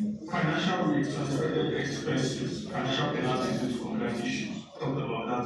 Then human resource rates, labor shortages, staff turnover, inadequate training, acting capacity performance. Very critical. Your people are very important. The people you work with, your technicians, your facility officers, you need to be careful about human resource rates. Beyond physical equipment failures, one of the biggest risk factors will be the people you work with. You have instances where your technicians would want to make money off of your facilities. They will intentionally damage your equipment so that you have to repair. It's very important. You look at the kind of people you recruit and how you manage people and train them regularly. Yeah, there's something I used to do that's called a weekly or a daily sports training. You do it every morning. You run through safety requirements on the facilities, and once you're proud of them, you do a toolbox talk. That's what we call it. A daily toolbox talk. It's one of the ways you can help manage your human resource risks. Because for some of these people, you need to bring these risks to them frequently, so it's top of mind for them. Yes, then also touched on what's the next slide, the risk management process. Very easy to look at. It's a 5-point process. You identify, analyze, you assign priority. Oh, sorry about that. Sorry, the screen is visible.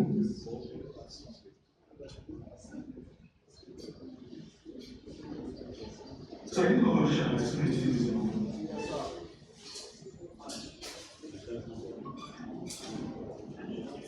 Alright, so you identify, you analyze, you assign priority, you mitigate, or then you monitor and review.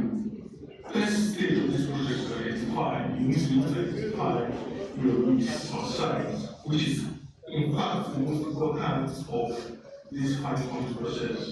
How are you able to identify your risks? And the truth is, at the start of whatever project you have, you might not be able to adequately identify all risks by yourself. You need input of people who work with you and also industry experts. You need to also be able to analyze these risks by assigning priority levels, mitigates, and you monitor and review your risks. So this is a risk management framework. kind of risks you accept, those you avoid, those you transfer, those you use this as a share, so you need to worry. You accept the risks that have a good chance of occurrence. You avoid risks that have a high chance of occurrence. You transfer risks with have a low to high chance of occurrence, then you reduce risks that have a medium to high chance of occurrence. These you should be able to define in your analyze risk stage. Okay, then pillar 3, compliance. Compliance in facility management involves meeting legal requirements, industry standards, and internal policies to ensure that the facility operates safely, efficiently, and ethically. Very important. Your organization's brand ideas take. You cannot imagine working with a big organization or a government enterprise facility issue because the facility manager didn't do their job. It's going to be a very bad step on whoever is managing the facility. So key areas of compliance and required actions. Sorry about the type of this slide. First of all, environmental regulations. You need to comply with environmental regulations. Now, everyone is talking about sustainability, so it's something to look at. And your facility, and your facility practices sustainable enough. The health and safety requirements, operational safety, crime safety, your legal obligations, that is your contract obligations, the employment and labor laws, very important. Workplace harassment policies and equal opportunity, which is also a very important because as a manager you're working with people, you need to be careful with employment and labor laws. Make sure you have an underage person working on your side. You might be surprised the fallout of a situation where it's found out that you have an underage laborer who is not directly under your employer, but working with a third-party service provider that you employ to work on your site. You might be surprised at how that comes out to you as a facility manager. So how do you ensure you have compliance? First of all, regular audit inspections, that's at your level as a facility manager. Documenting and reporting the training and education, you need to ensure that there's constant training for your people that work with your facility manager. Then we go to case studies. I was able to identify some regulatory requirements, some of the bodies that you need to pay attention to, SEPA, fire safety, these are some of it, and it's not limited to this, there's so much more you need to look out for. Then I think the job risk assessment, how as a manager you dummy risk assessment templates for you to be able to identify your risks. So quickly run through that. The last thing that I'm going to touch this afternoon. I have that and it will be shared with everyone on the call much later. So we run through it and quickly share the demo risk assessment templates. 1 minute, stop share, then share. Alright, okay, so I'm sharing a typical Excel template. I don't know if anyone can see the screen. Any computer can see my screen.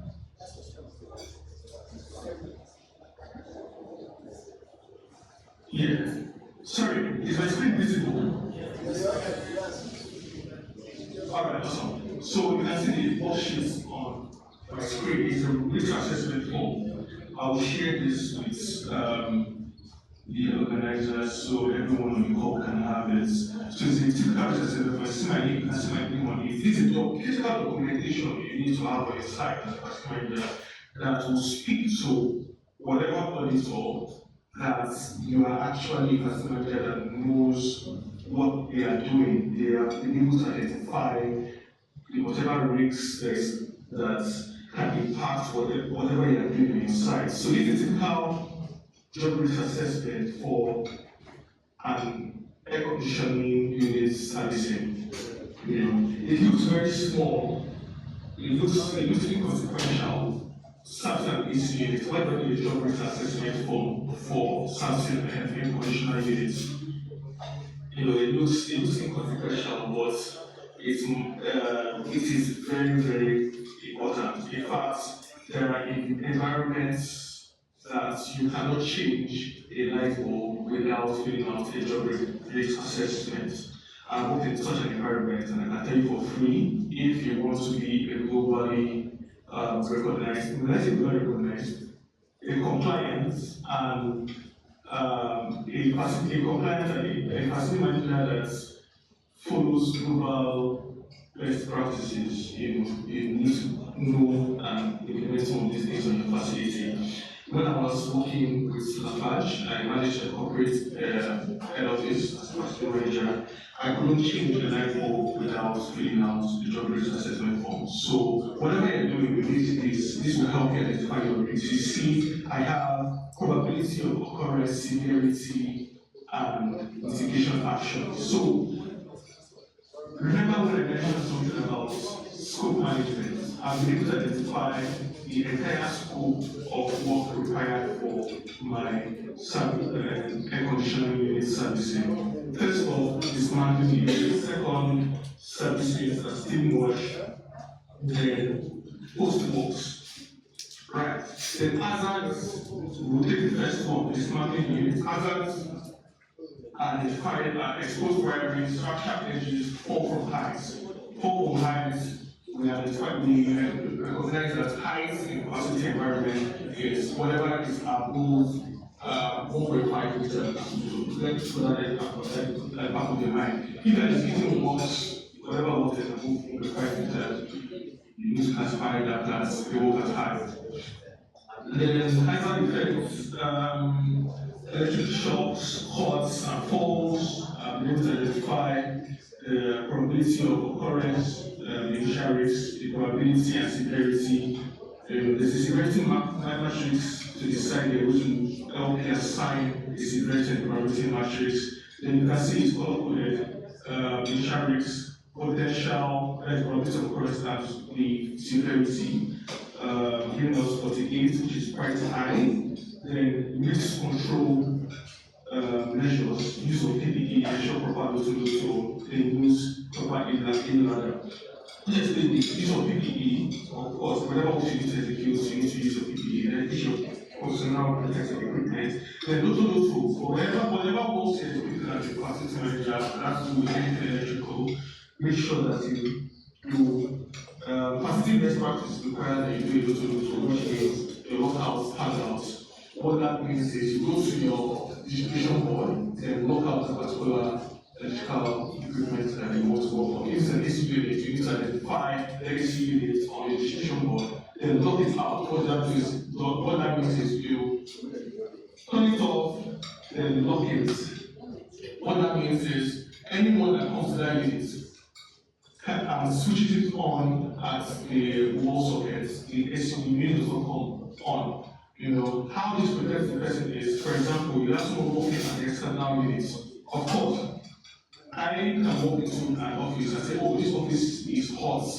I don't know that they're working on the unit outside. Then how am I technician working outside?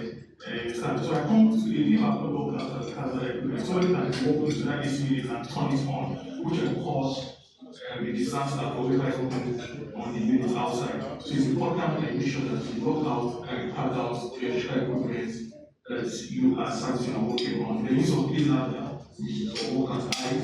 Then the resident risk helps you also measure in case there's any residual any remnants or remaining risks when you apply the risk control measures.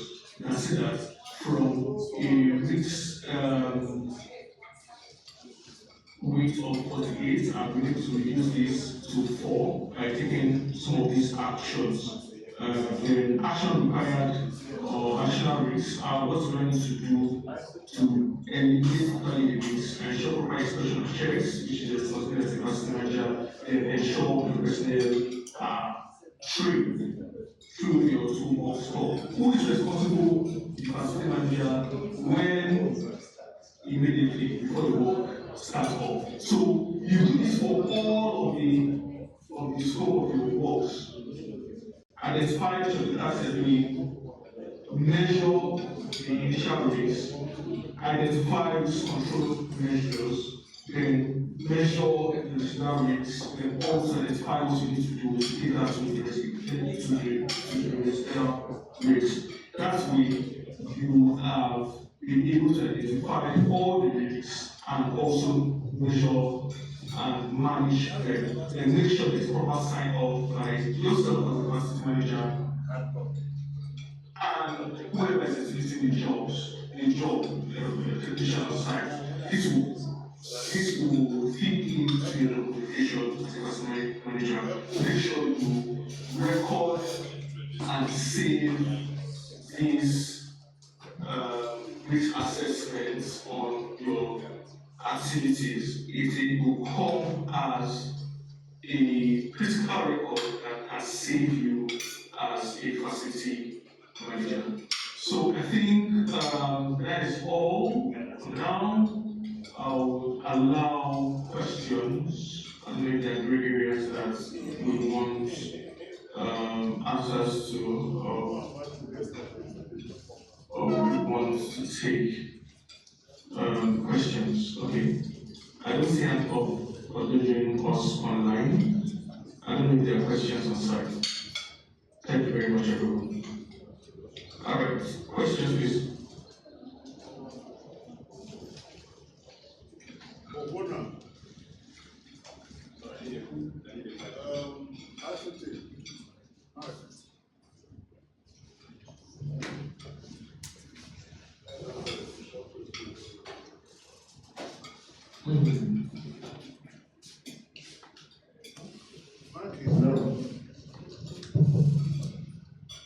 Can these formats be applied to all projects, right? We won't say project sites, we'll say all of the project activities. Okay. Yes, that's all of the project activities that has risks involved. Of course, in many types of tasks you would engage in as a facility manager has risks involved. Now, talking about the facility manager, everybody you're working with, I'm not expecting to change, changing light bulbs, but you also need to ensure that whoever is working for you and the change the light bulb on your facility is safe. You understand? There are several risks that can crystallize with a task as minute as changing the light bulb. You will be asked as the facility manager if there's an injury to your personnel, what happened, and how you were able to protect your technician working with you. So it's very critical for whatever activity, project activity you're engaging in as a project manager. You identify your risks and you put measures in place to manage those risks.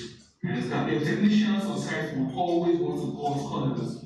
Emphasis on the word always. Let me just quickly change this bulb. Nothing will happen. That might be the single activity that causes an accident on your site, and you don't want that to happen to you as a facility manager. So it's important you train your people to identify the risks involved in whatever they're doing, and also you monitor to ensure that they are doing the right thing at every point in time. Thank you. All right, I think everybody has a question. I have a question today. Sorry, everybody, actually, are you saying something? Yeah, you just answered my question. Okay. I have a question. Right. Okay, thank you very much for your presentation. Well, presented. So my question is this. I wanted to find out, number one, when you said you worked with an organization, there was a point in time when we were having management meeting and two of the generators got shut down. And what she experienced was a case of your diesel supplier supplying diesel at about 8:30 p.m. in the evening, and you were taken aback by that supply. But luckily for you, your technician was around at that time, if I'm correct. But in as much as even your technician was around at that time, tests were not done on the diesel, checks were also not done on the diesel, and the diesel was supplied with water. Now, going back to the first or two modules, the second module we had about benchmarking, I'm now asking the question in my head, was there no historical data of that experience in the past that you must have incorporated into your project management performance risk analysis that will make you not to actually create a kind of document that will mitigate against such, so that when you experience it, it will not make you be unaware of what you are supposed to do at that particular point in time. So that is my question. All right, thank you very much. Thank you for that question. And next question. If you remember, I mentioned something. I mentioned thanks again was unprecedented. So, unprecedented has not happened before. So, there's something called standard operating processes for every activity. So, if you are, or we are training to be professional facility managers, world-class facility managers. So for every activity, you should have a standard operating process. So I had and I operated a standard operating process for diesel supply management, right? And before then, we did everything we needed to do on all of our diesel supply. And then let's put that in perspective. Secondly, we were using a trusted diesel supplier who was supplying diesel to multiple site locations for my company then. You understand? So I need to understand something about the procurement process. You understand that in some cases, people always want to use vendors that they trust. They use over time and they trust. And how do you build this trust? Because you know that this person has always, for example, supplied diesel to me on several occasions for 1 or 2 years. So it's the vendor my company use, you understand? There's a certain level of trust in particular instance, but that's not enough. And that's why we're doing our diesel checks, you understand? But this particular instance was unprecedented in the fact that it was an emergency supply, first off, an emergency supply, and secondly, we have not received diesel at 8:45 p.m. before. So this came with some challenges. Number one, the challenge that I myself as a facility manager that was managing a particular site location, it was the Lafarge Olsen corporate head office at Koi, Gerard Road. I managed that location. I was not on site at that time, but I had a technician on site. So there is always an human element to it. If anyone on this call has had any experience managing diesel, you will know, you understand what I'm talking about. Diesel is, I think, for one of the better word, diesel management is crazy. Currently, I manage contracts on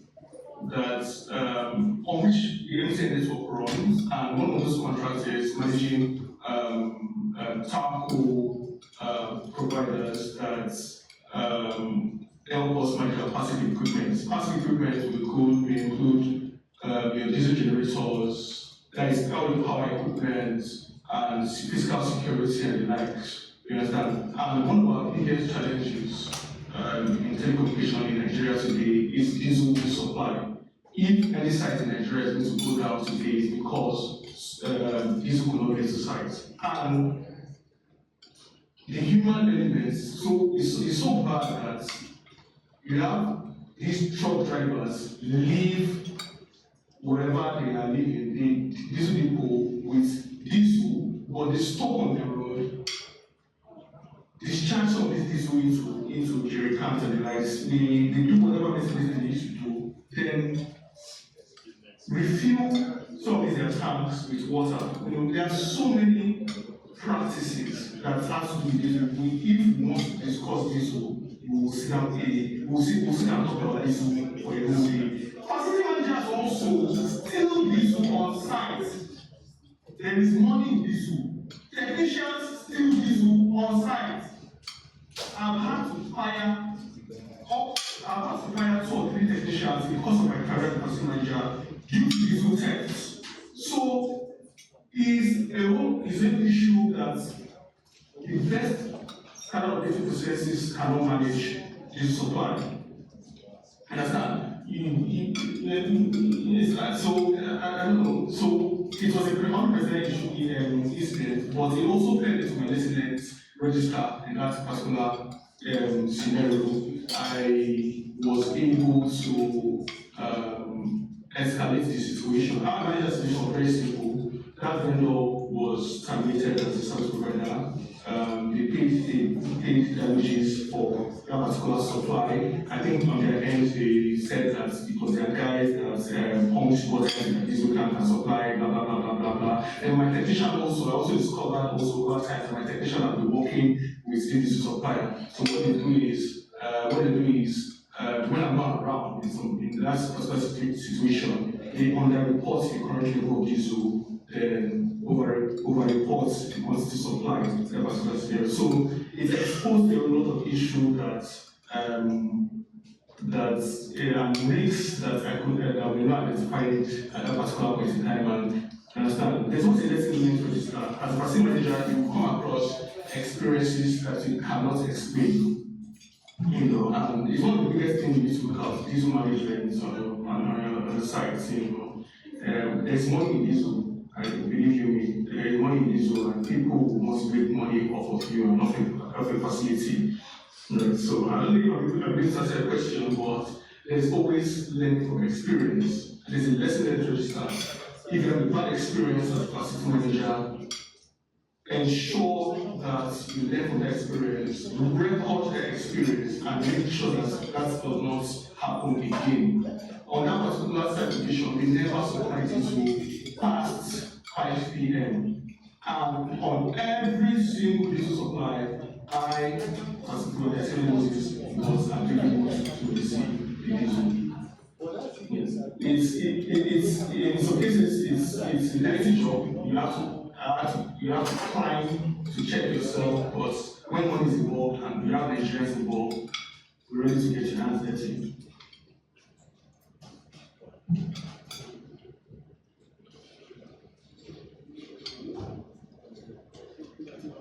Yeah.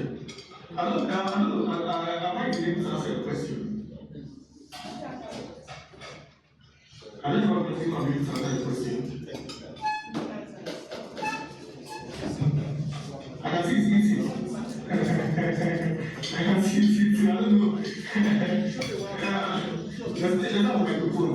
Let's we have a short comment. Let's have a microphone.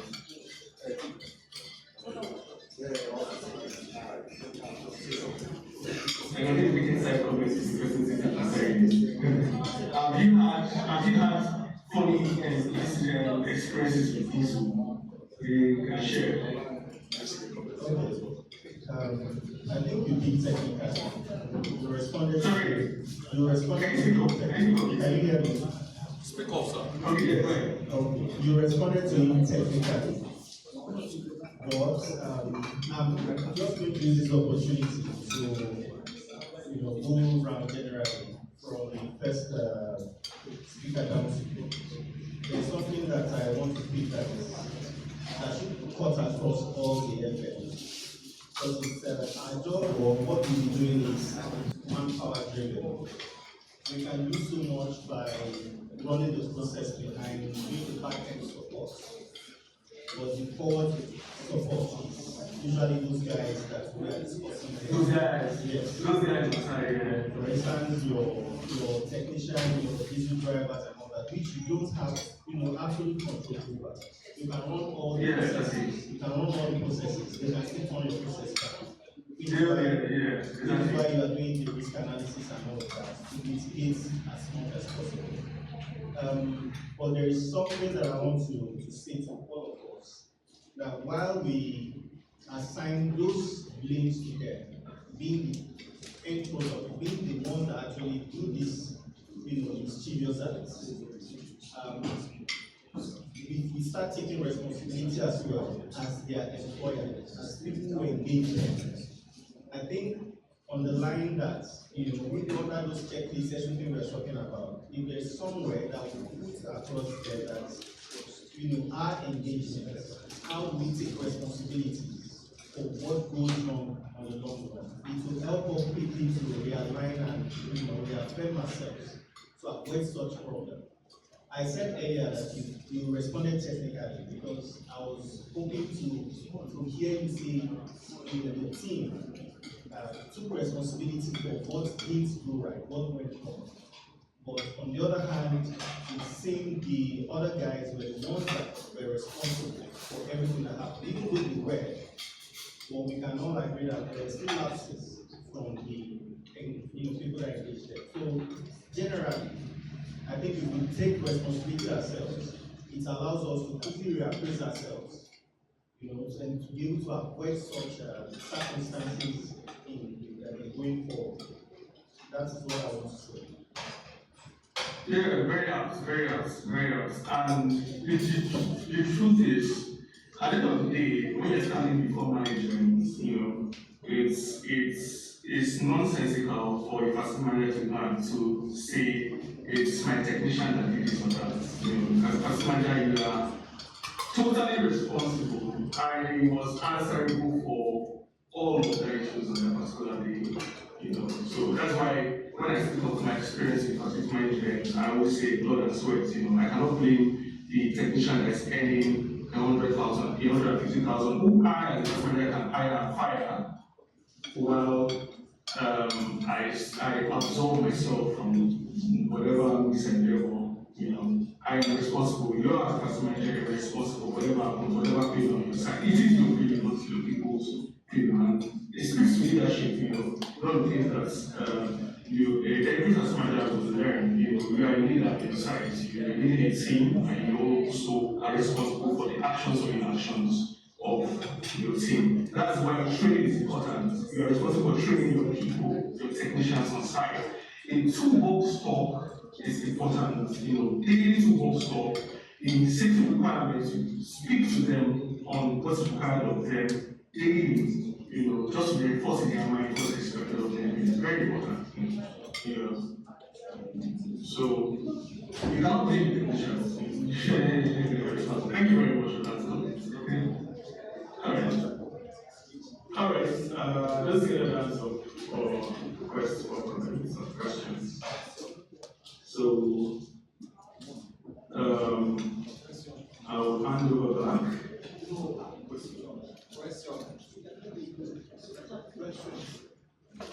Can you say something? I have a question. I can see an answer. Okay, go ahead. Yeah, well done. The presentation is fantastic, Sam. My name is Oke Adeyemi. From all indication, what I can see here is that we have been dwelling much on outsourcing facility management. I think if I'm right. I want to ask about, okay. No, not outsourcing facility management. Okay. Now, okay. My question is, if we are looking at the two, in-house and outsourcing facility management, I want to ask, most times we have some organizations that they will not want to give their facility management to external service provider because of some reasons. Either maybe because they want to retain some secrets in the organization, or because they don't want to lay some of the personnel that they feel that they can still work in the organization, or they want to also have some reasons why they must be retained. Now, if we are to engage a facility manager to also work with those ones in-house, what are the areas where in which a facility manager can serve as a consultant without bringing in his or her own workforce to such organization and still navigate well and deliver proper service delivery to organization? So those are the questions I have. Okay, so I think your question is like two in one. Okay, first of all, you mentioned something about outsourcing FM facility management. Yes. And I was not speaking directly to outsourcing facility management.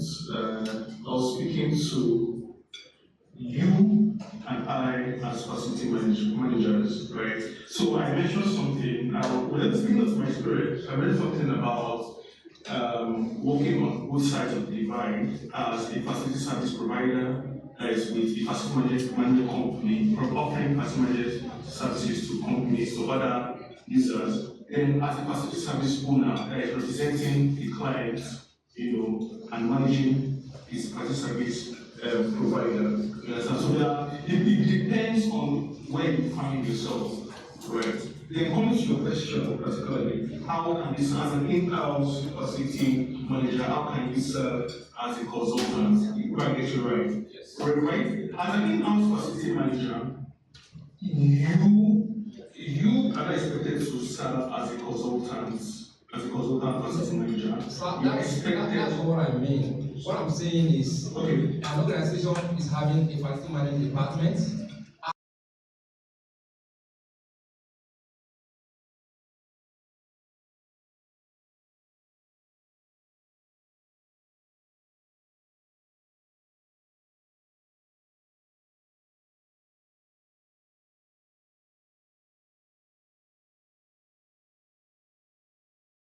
Okay, and because of that, we want to now see how we can engage a consultant to bring in some ideas while you still retain your in-house workforce.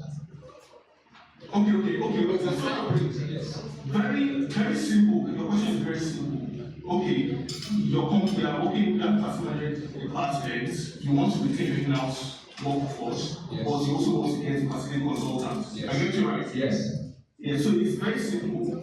The bulk is on your table. It's a resource cost control measure that is decided by management. It depends on what the management wherever you start wants. Do they want to retain a facility department, or do they want to totally outsource the service? So, for a quick one, I've worked in an organization that moved from having a full in-house facility management team to totally outsourcing that service entirely.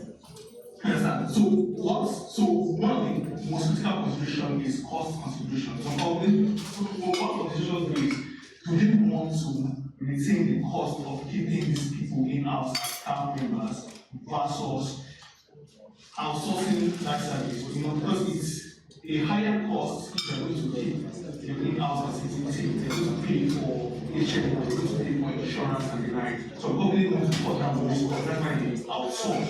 So it's a strategic decision.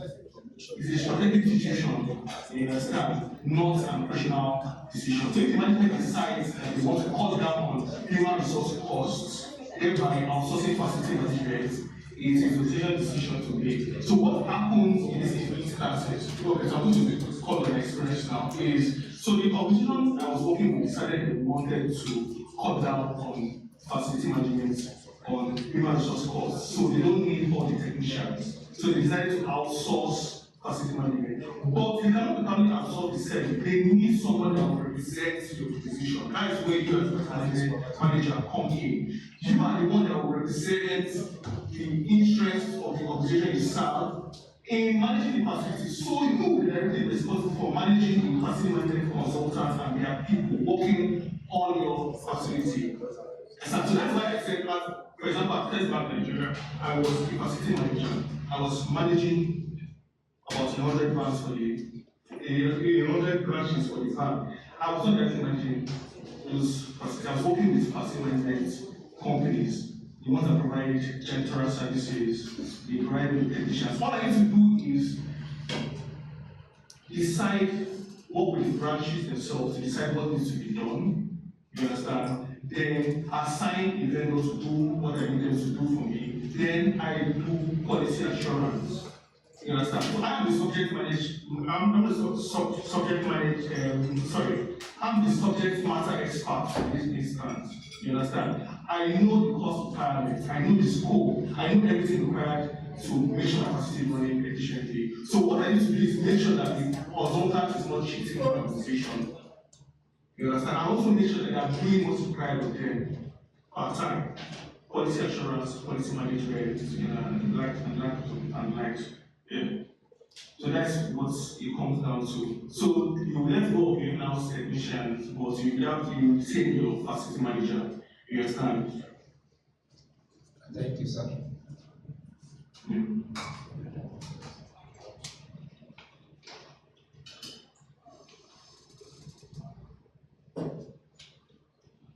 All right. No other answer. I have just one question from the journalists online.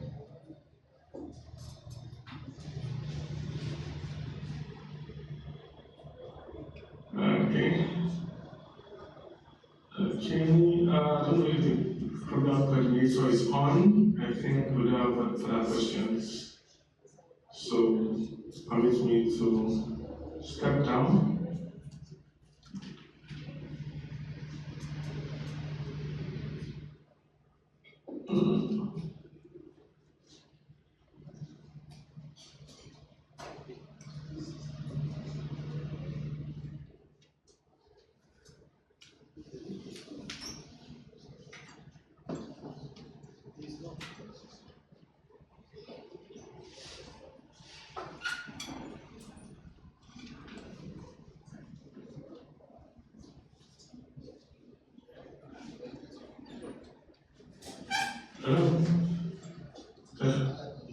Yes, sir. Yes.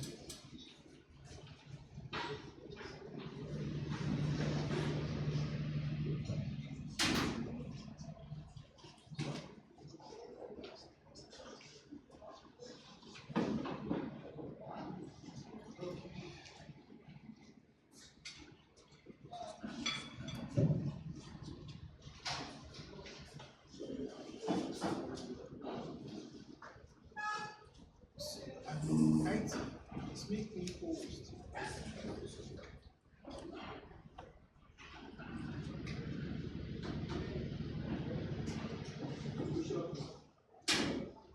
Recording in progress.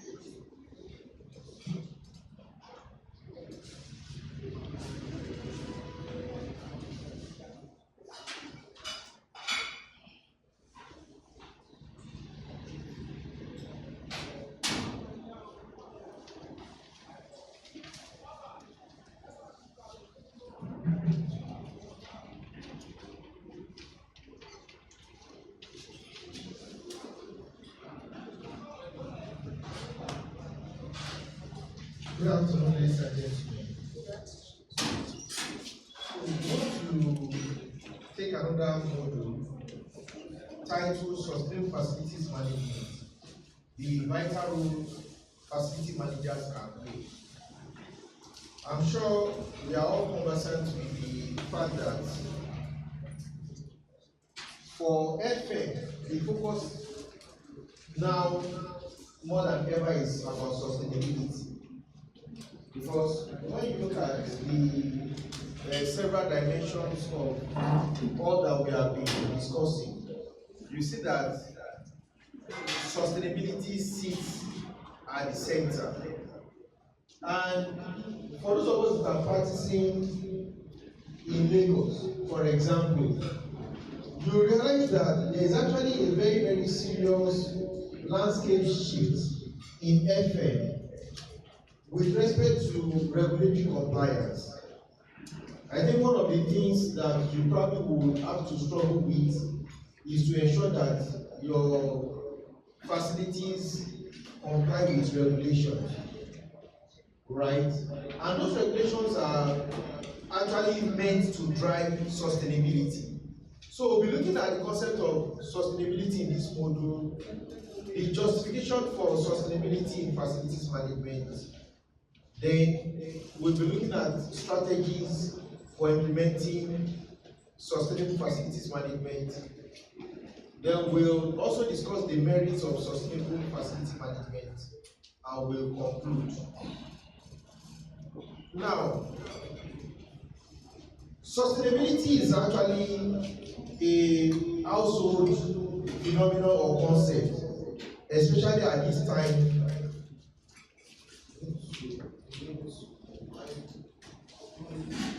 All right, I think it's going to be better.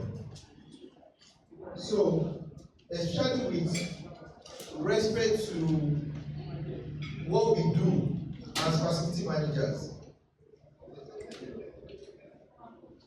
considering the fact that most of the issues that bothers about poor sustainability are actually what facility managers can control, depending on the mode of operations that you find yourself. And the concept of sustainability is just being responsible with respect to consumption, right? Sustainability sits at the center of us making consumption responsibly. That's the simple overarching concept of sustainability.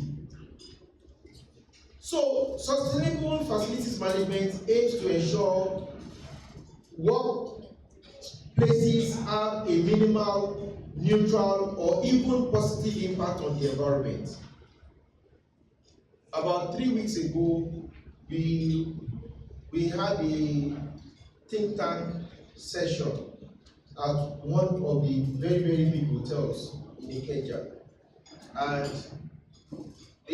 I drove in through the different, it's just like this particular guest house, you know, if not for the construction works, some people are coming from this Abbey Road side, while those of us coming from the University of Lagos will have come in from the back. That's the same thing with that hotel. So I drove in through one side of the road, and the government official that was going to be at that conversation drove in through another side. And in the middle of it, he brought up the issue of the fact that he still we have to come back to that hotel the following day. It was an evening brainstorming session. And what was the problem?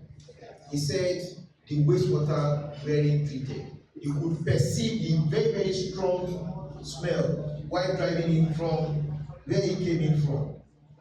So when we finished, I had to deliberately drive through that axis to make the same observation to really get what he was talking about. And it was really a bad one.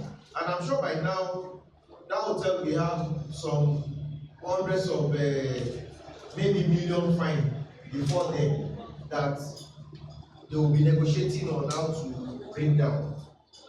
That's how bad it can be when we feel that sustainability issues are not serious issues. I'm sure those of us practicing in Lagos knows that we cannot just discharge our wastewater into the drainage anymore. Once you are caught, I think your minimum fine will be about 30 million. Then you now begin to negotiate depending on the size of your facility. And if a facility manager, for some reasons that I call negligence, incurs a bill of 30 million naira in fine, you know there are things that you yourself, you know that your rating for that year is already minus. Right? So, it becomes very, very important that as facility managers, we are responsible for ensuring that the carbon footprint of our facilities are actually within what is reasonable. Even though we don't, at this time, have a quantitative benchmark, there are actually practices and expectations from government as to what each facility should be doing, right? So the concern is that globally carbon footprint is increasing and is becoming a threat to our own existence as people as a people, we can't continue that way. Then the question is that, what is the carbon footprint, or what's the carbon footprint? The carbon footprint is the amount of greenhouse gases, right, that are generated by our actions. And we can see the several dimensions of carbon footprint. Then the question will be that, how does it affect me as a facility manager? We can see the global contribution of carbon footprint from different sectors. Most of us find ourselves managing buildings, and buildings account for about 6.4% of global carbon footprint. Some of us, like I have a friend that works with Lamata. For transportation, we have 10% emissions from transportation alone. Then, from heating, cooling, electricity use, and the lights, we have about 18%. When you put these three, because there is no way you will not find facility managers operating within the electricity, heating, and cooling space, buildings, and transportation. Of course, industry. When we add all those together, you see that we are already eating 50% of the total carbon footprint that carbon emissions that is being generated globally. So we begin to find a kind of a plot for ourselves. Where am I operating? Right?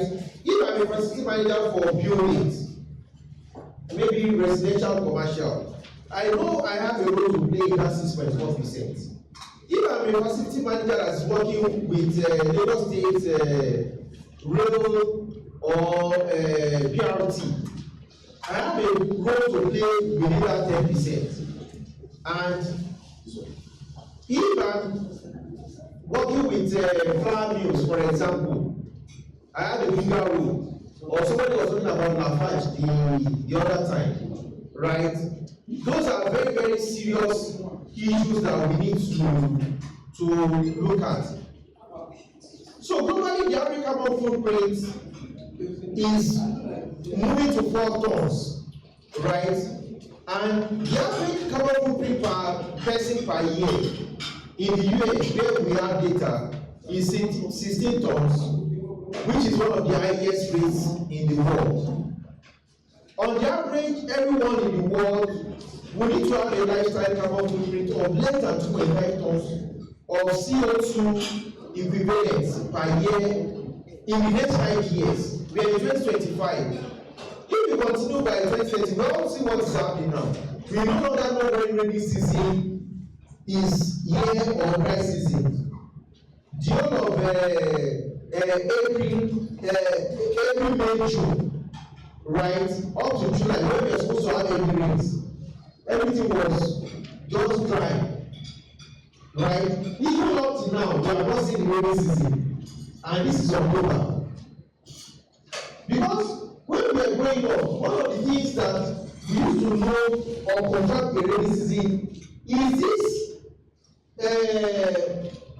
multiple days of rainfall. You know, you must, as it must happen, about 7 days. God bless you. You understand? It is as it is a regular occurrence. Right? Now, I don't think we have even had 2 consecutive days of rainfall so far in 2025. Where? In Delta. Okay. More than 5 days, yes. So, not in Lagos. We've not had in Lagos. So those things we used to have, you know, and we also have, you can see in the US, we have 16 tons, and those ones are meant to cut also down to about 2.5 tons. You can imagine cutting from 16 to 2.5 tons. Even we don't even have data. You understand? You see vehicles, you see generators, you see. No, in fact, we don't think about emissions. You know, there has been power failure with the running on jet.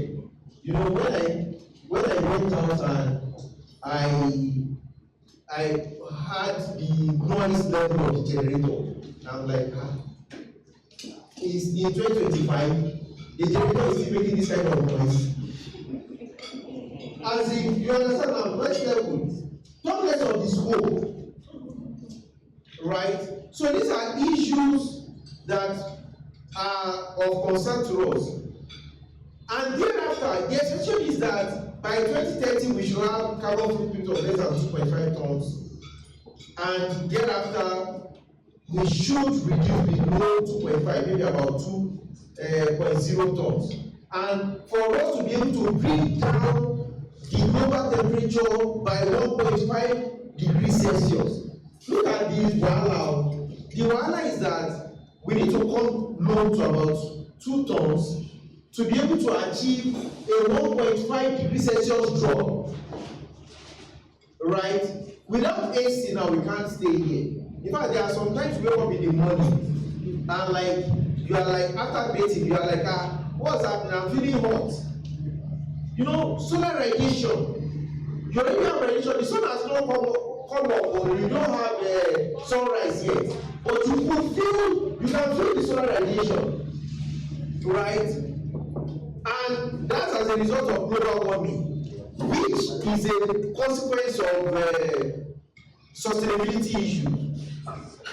So, as facility managers, what can we do, or what should we be doing? Facility managers can achieve carbon footprint reduction by applying the concept of what we call circularity, right? We have, you see, in the use of things or in implementation, we can have what we call the linear approach, or we can have a circular approach, especially with respect to resources. Linear approach is that I procure, I use, and discard. Sorry, that's linear, it's straight line. Procure, use, discard. Circular approach is that you procure, you use, and you recycle, right? Very, very difficult. Very, I'm telling you, for someone like me, it's very, very difficult. Because the aspect of recycling oftentimes is more of experimental. You have to think outside the box. It's more difficult because discarding is easier. Not more easier when you can afford a brand new replacement. You understand? Oftentimes people that recycle, in fact, in this part of the world, we have a social mentality with the concept of recycling. We believe that recycling is for those that cannot afford to replace. Right? So it becomes very, very difficult for us to promote sustainability. But we must begin to make conscious effort at following this concept of reduction, reusing, and recycling of resources to create a more efficient workplace with a reduced carbon footprint. And this recycling can be in several forms, right? So let's take note of those words: reduce, reuse, and recycle. Reduce, right from, in fact, for everything, is it electricity use, we can actually reduce consumption in electricity, even though we can afford it. We can reduce consumption of water, even though we can afford to pump. You know, in this part of the world, we have some cultural, I don't even know the adjective now, mentality. Thank you. You want to brush, the first thing is to not open the tap before fetching the brush, before applying toothpaste. As in, which one comes first? You understand the sequence of doing things? But most of us are vulnerable because we are used to it. You know, sometimes my wife has not decided on the type of what she wants to use. She will open the tap on the basin or on the kitchen sink. That tap, as in the tap of what we run before you have inspiration, right, as to what you want to do. So what billions of lights. Sometimes the totality of the building is lit up. Meanwhile, the place that is being occupied is less than 5%. Right? If I thank God for the new Mito regime, you know this band A, band B, band C, or band D. Because for several years, the way we used to know that there is power is by the shops around your building. Some of those shops have their outlook is such that you feel that they are not dual switches. The bulb, the way they fix the bulb, is always on 24/7. So as you are driving for change there is light. Because even in the afternoon, everything is on. Right? But now, you don't need to get up before you know whether there is light or not. Especially when you are on band A. You know, so for those boutique, for example, look at those that run boutique business. One of the things that they use for adverts is different lights. As outside, what's the relationship between the clothes you are selling and having four floodlights in front of your boutique? So these are the issue of reduction. We can actually reduce. Then we can reuse. Reuse is that you actually use something as, for example, you've used a bucket, right? And that bucket now, the handle is broken, right? So even though the bucket cannot be used as a bucket that you can be pulling with handle, can it actually be used as something else? Maybe a washing bowl, right? So you have the concept of reusing. Then we have the concept of recycling. People have recycled. In fact, recently I see some content on how to recycle different things. You understand? Whether PET bottle, whether old jeans. You see concepts about recycling of things that can actually be used. Even on site. On site we have, oftentimes you have several jobs that can actually be recycled, right? But because we can afford new ones, we don't even think of their recycling potential. However, we need to know that apart from the environment, some of these things impact on our bottom line as facility managers. One of the case studies that you are going to see in your bank is how United Airlines invested in lighter planes and they were able to save $2 billion on fuel, because the heavier the plane, the more fuel is required. It's just like our vehicle, right? You know, some people drive V6. No, let's leave V6. V8. You understand? And sometimes I will ask them that, are you too side of it? They say no. Say, so why do you drive V8? Say, as in, you can speed. Where are you going to?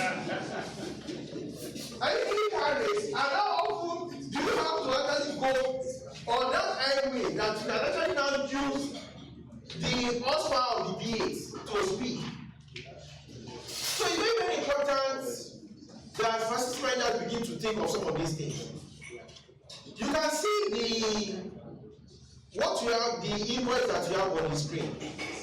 This invoice was one of the PACN invoices for one facility in Ikoyi about 2 years ago, before the advent of the band A, band B, whatever. As at the time this invoice was given, that residential facility was on a bill of 6 million naira monthly energy bill. They were paying 6 million. So the interesting thing now was that the facility manager at that time was my former student. So one of the occupants had taken them to court at that time. So he now called me. He said, sir, doctor, I need to see you. There is a problem on my side. He said, what's your problem? He said, we are on 6 million naira every month. I said, have you moved to a factory? said no, that they don't even know what is happening. That in fact one of the tenants are taking them to court, and that's why he's calling me. So, and now scheduled an appointment, visited the site, and I told him we had to do the energy audit of the building. So, by the time we are doing the energy audit, and we are moving around, that was when I had to buy that food meter that I mentioned earlier. You understand? It was for that exercise. I now realized that within the building, they had 2 swimming pools, for example. That was case 1. We are going to see case 2 later. They had 2 swimming pools. One on the ground floor, the other one on the third floor. The swimming pool had 2 5 horsepower pumps each, right? The one on the ground floor, they have 12 apartments. Is being used by 11 apartments. The one on the upper floor is being used by the owner who sits in the 12 apartments. But that one only comes to that place twice a year, at Easter and at Christmas. He does not live there. And the pumps are running 24/7. So when you go to that floor, because that floor was the most difficult floor to access, you know, expectedly now, because nobody was there. Then chairman needs to know when we are coming, he needs to control, he needs to activate his camera to be monitoring us while we are. So when we open, and I saw that swimming pool, I said, swimming pool here again. He said, yes, so he's always checking. He wants the water to be clean. No, where is he? So that was where we started from. So I told him, I said, see, you don't exactly, why are you complaining? And all of these are common services. They are on the same common meter that you give to everybody. So, see, you have to automate this. Even if the man wants this pool to be clean, you don't need to run the pool 24/7 for it to be clean, to even start with. And that's where facility managers need to acquire knowledge. We believe that pool pump needs to run 24 hours for the swimming pool to have clean water. It's not correct. So I made very strong recommendations thereafter that those pumps should be automated so that they can run for between 6 to 8 hours every day. You can imagine that is just about 1/3 of what your consumption will have been by default. All the perimeter lights are on PACM power. I asked him, I said, what business do you have with perimeter lights being on PACM in 2023? You understand? So these are some of the issues. So you can see, to implement sustainable facility management, we need to conduct sustainability audits. We need to check our facilities. How sustainable are they? The audit is the first thing, right? They set sustainability targets and create a plan of action for achieving them. All these are in your work. What do we need to do? You can see that I stepped out. If they find a fault, I quickly went for a short meeting. It's the same thing. Everybody, they don't understand the big picture. And that's why as facility managers, you need to put value to those things. I was just telling the man, I said, see, if you do this, you are sure that you are going to cut your cost by 10%. You know, oftentimes, you will not engage me and I will not return the money you are paying me in the shortest period of time. But that's what it means. That's what facility managers are meant to do. If they are coming to the table, you should be able to bring value that will pay for that service. Right? I'm recommending upgrade. Remove all the perimeter lights. I don't care. You can dash them out. You don't need to scrap them. Don't sell. Just give them out. Let us invest in solar lights. And let's see in 1 year if the cost of procuring all those lights will not come back to you in energy savings, including the cost for my own service. Right? We are going to in fact, I keep saying it each time we come here. We need flip chart. Chairman, President, we need flip chart going forward because I would have loved to give us example. Okay, let's quickly do a very short example of some of these things. You can see replace, because the top left is the issue, replace or upgrade old equipment. People will say we don't have that money. Maybe before you go, come and do this assignment. 1 minute, we probably do one assignment. If that is the only one that are going with I like it, well, just as quickly 5 minutes, don't worry. Oh yeah. Now, let's consider that you have an AC. You know, let's assume that you have an air conditioning system that is, let's say you have 20 units. I mean, that's about the lowest for most buildings. I mean, 20 ACs, right? Maybe 2 horsepower each, right? And let's say that your building was commissioned about maybe 10 years ago. And each of those ACs, sorry, without any bias, you know, then it was Panasonic that was very, very popular, right? Panasonic was sharp. Let's say the power consumption of each of those ACs is 3,200 watts. 3,200 watts. No, it's wattage. It's always there. The specification is see that over now. And so we have someone that's very tough. We can even tell us. You see 3.2 kilowatts. You understand? Input, power input. So let's say it's 3.2 kilowatts, which is 3,200 watts, right? So 3.2 kilowatts times, let's say that those ACs are used average of maybe 8 hours a day. Let's look below this. 8 hours a day. Do you understand now? 8 hours, those 20 ACs. So we are going to have 3.2 times 8, right? Times maybe 365. Let's do 1 year. 365, then times 209. Please, we need to do this first. We are coming somewhere. 3.2 times 8 times 365 times 209. What value is that? Let's quickly for 3.2. 209 is that the building is in band A.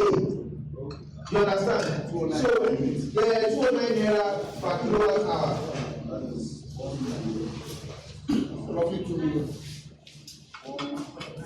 Okay, 1.9 million.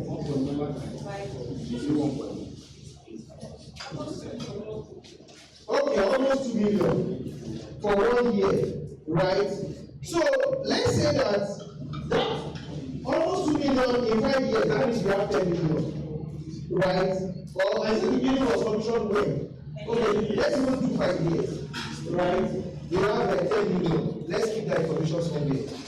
And you now come now and you now say, oh, you are a facility manager and you are thinking of replacing and upgrading those yes.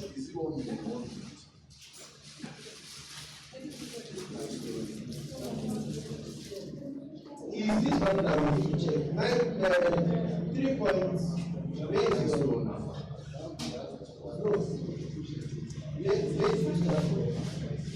No, 3.2 is 3.2 now. Now, so let's now say that you are proposing an upgrade for an inverter AC, right? And each of those inverter ACs, right, goes for, see, you don't need to information, the price of the AC, right? Let's say they go for 487,000. That's given us price. Okay, that one is. Okay, 600. No, it's more than that. So, don't give us more value. 800,000. Let's say 800,000. Yes, 800,000.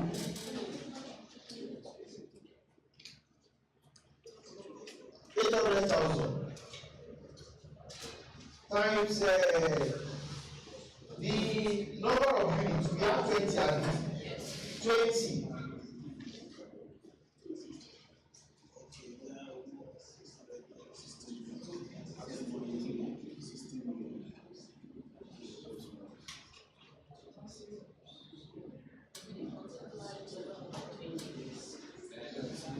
Okay, that's true. We have to multiply that first one by 20. By 20, yes, by 5 by 20. You are talking the other. That first one too. Because that's for units because of running one. Multiplying them by 20, then so that will give us our 40 million, right? So we have that was from 40 million. Now, so this other one that we are working on, the cost of the AC, 800 times 60 million. Now, let's assume that we already have that cost of purchase, right?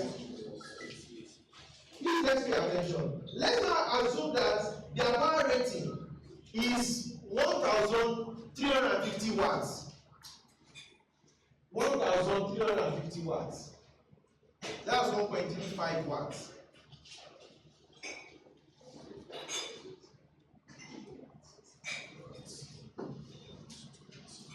So that's it. 1.35 kilowatts. Yeah, of the installation. 3,200 watts.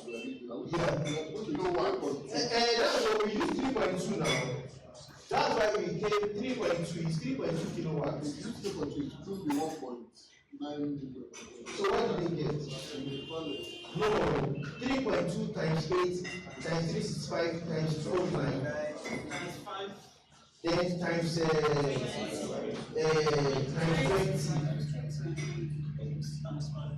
then times 5.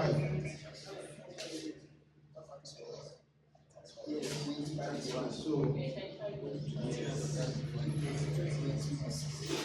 yes, 20 years. 5 years. Yes, and before 5 years. Have you seen 3.2. 8 hours per day. Yes.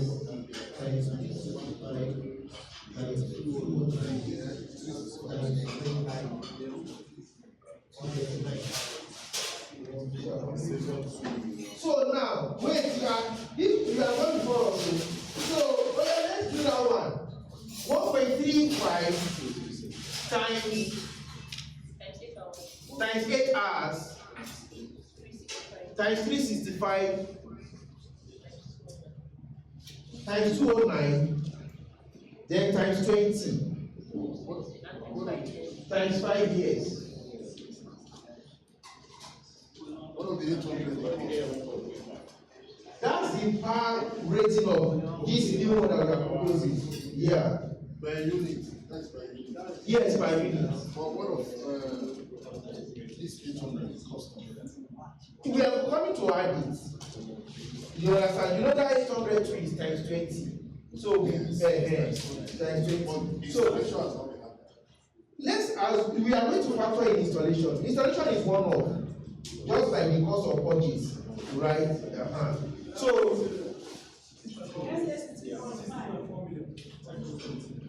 60.4 16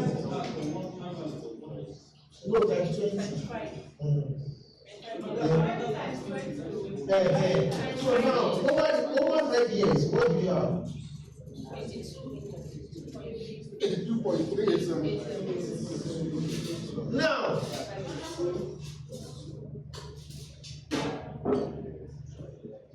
so the first one is what? 195. Okay. Then the other one is what? Now, even if you have cost of installation to that thing, you understand? Do you see that if you want to upgrade that AC, you can even afford to dash those Panasonic ACs for free? You know, not even scrap, not even say you want to sell them. Right? Because cost of installation, maybe let's do 20,000 per month. times 20 pieces. Yes. You understand now? So these are the value proposition of facility managers. You understand? You don't just say, let us upgrade. You say for what? But you're not putting over 100 million on the table for 5 years because these are still working. They will not give them for the next 5 years, and that's what you're going to incur.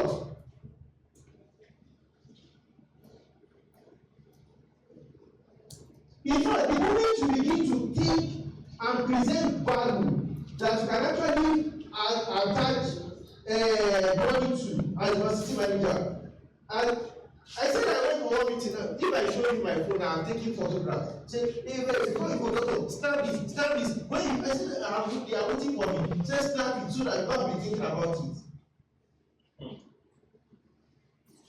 Because these are things that the client wondering even think about. I used to give illustration to my students. I went to buy a gift freezer for my wife. And when we got to the Tamuku store, they display everything. She was just going to check everything. I said, well, you are checking your own. You are not going to pay. What I'm looking for, they have not shown me. They said you have started again. You just like to embarrass somebody. I said, embarrass somebody around. I said, I want to see the specification sheet for each of these ACs.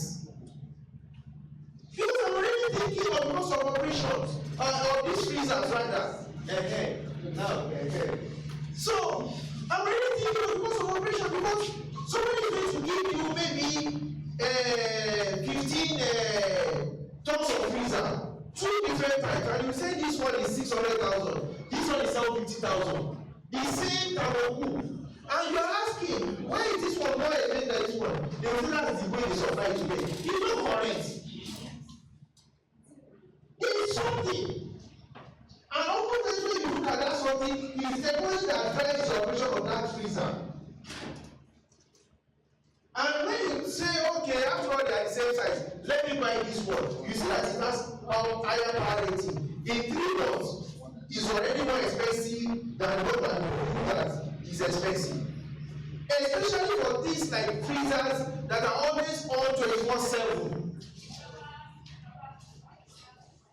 Freezers, chillers, storerooms. Do you know that?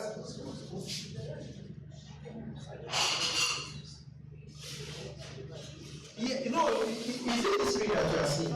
Yes, it is what we are discussing. We are not switching the screen. It's intentional. So, you see, as facility managers, you have a facility, and your client is saying, we want to install a whole room. Or no, the requirements, what I'm going to demand from the vendor is going to be out of this world. Because I know the implication.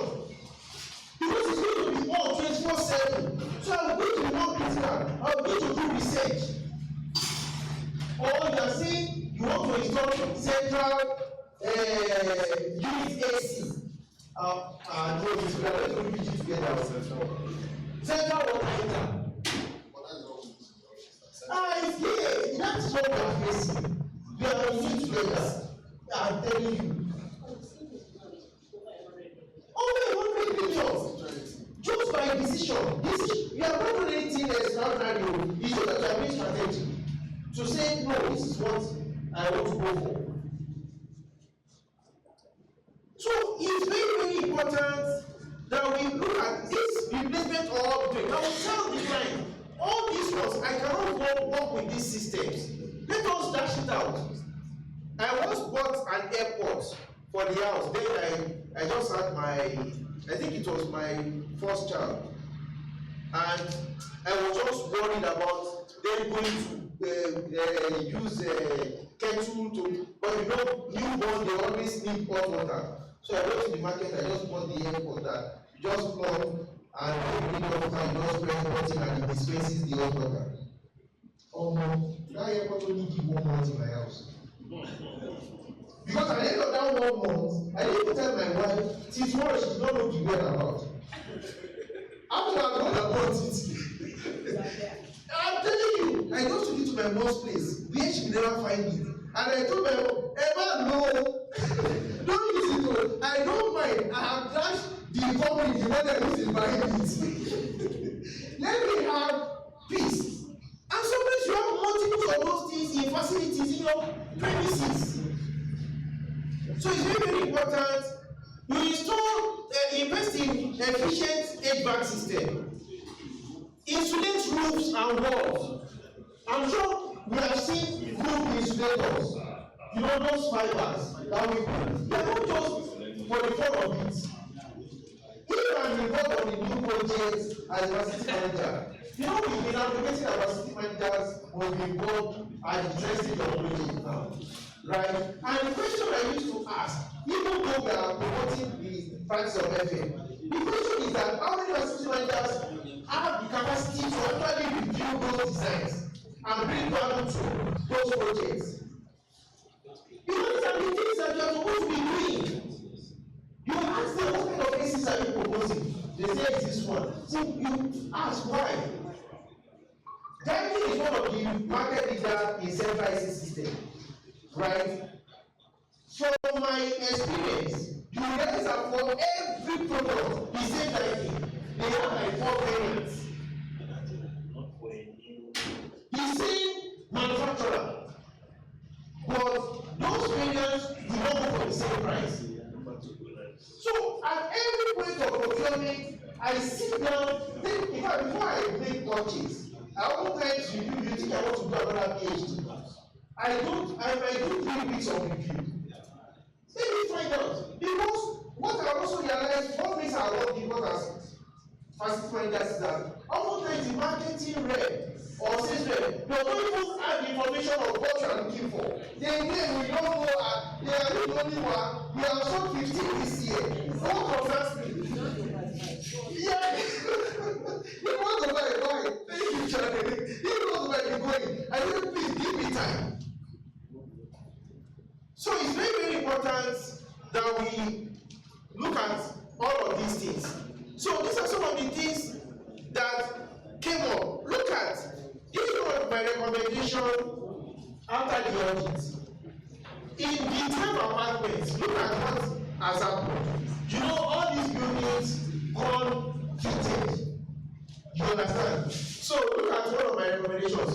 All energy efficient prototype appliances in the kitchen of the regular apartment should be gradually replaced with highly efficient appliances. For example, both the Siemens IQ 100 washing machine and the Siemens IQ 300 tumble dryer. You see how a facility manager writes? You are specifying, you are not giving anything to chance.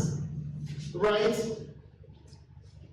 Tumble dryer that consume a total of 3,970 watts of energy could be replaced with just 1 LG. Look at the LG. I'm not just saying LG washing machine. I indicated the model, right? Which is a machine that will both wash and dry for you, right? And the power rating is 1.3 watts. Can you imagine that? You understand? Do you know that if we do review now, we even have a more efficient one? But it was 2 years ago. I did this project 2 years ago. 1.3 watts. And you see there, all those, because we calculate how often do you use this equipment in our audit? So I'll tell every day now, once they don't work like this, we'll have all the babies and free. I told you that it's just yeah, do you know we submitted that report? I think I only charged them 2.5 million. About 3 months later, that was when this pandemic came. That facility should have been grounded. Because at that time I think their rate was 60-something naira. You can imagine their rate now going to 209 from 67 or something. And we don't see tenants that are struggling. You don't see tenants that are not paying service charge. Where do you start from? And when you make your own kind of facility, every begin to be like generator, you drink Yamaha, different things. That's the beginning. to engage what's the name of these people though? Because initially they thought it was their check meter. You understand? That wasn't giving the correct value. The problem wasn't check meter. We are consuming, that's your consumption. We are consuming irresponsibly. So it's very, very important that as facility managers, you must seek knowledge. I did market survey. Went to go and look for different equipment, equivalent equipment. Up to now, it's part of the assignment I give my students. From time to time, go and do market survey. Benchmark appliances. If you are doing AC, look at all of the products, different brands, and then look at their specification sheets. So that it stays in your head. Me, I don't have preference, so it's performance. You understand? So that once I have performance, I am good to go. So, of course, the merits of sustainable facility management is endless, right?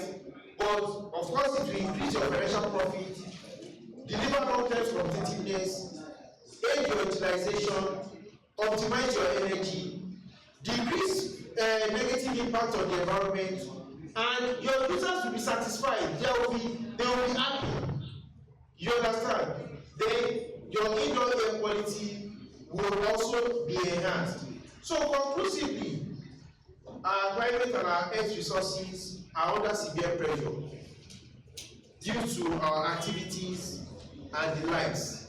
So facility managers must be intentional towards material utilization, energy utilization, water utilization, toxic emissions, and pollutant emissions. So what can we do? Sustainable site development, drive water efficiency practices, energy efficiency practices like we have done now, material selection, and indoor environmental quality. For the water, get taps, right, that have pressure pumps. So that because why people open the tap is that they want to feel the sense of pressure. So and they are taps with a pump that the pump will now make the water to be as if it's running more than what is being discharged. Right? So, you know, as facility managers, we are no longer interested in just the flow rate. We call it the flow rate, which is liters per second. The sensitivity of the client is also important. Because you can be delivering, it's just like your shower. Your shower may be delivering plenty of water, but because it's not harsh. You understand, and that's why there are actually different appliances that will bring that jet effect. It's your interest. You're asking, what's the pressure? Not just the flow rate. So that you can actually optimize resources and also meet expectations. Thank you for your attention.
Any questions for Dr.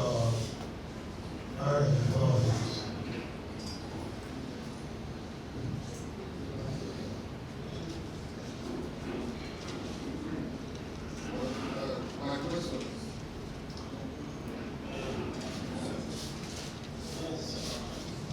Are there other formulas for calculating other than this one you gave us?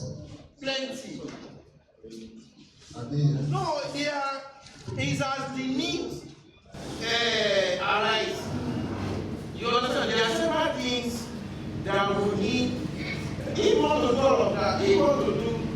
is artificial, right? If you want to do all of that, then it will now be maybe like 3 months course. If you can give us maybe 1 or 2. It depends on what you are trying to do. And you have the vast experience. So a lot of energy calculation. So if you want to do energy consumption calculation, for example, it has to be a module on its own. You understand? Because there are also background information that we need to discuss. There's what called the use factor. For example, when it comes to different buildings, for example, like this building now, you probably will not be using everything at the same time. So you begin to impute use factor into it. Is it 70%? You understand? Even if you are not using the machine, I need to do that now. I will bring that my fruit meter.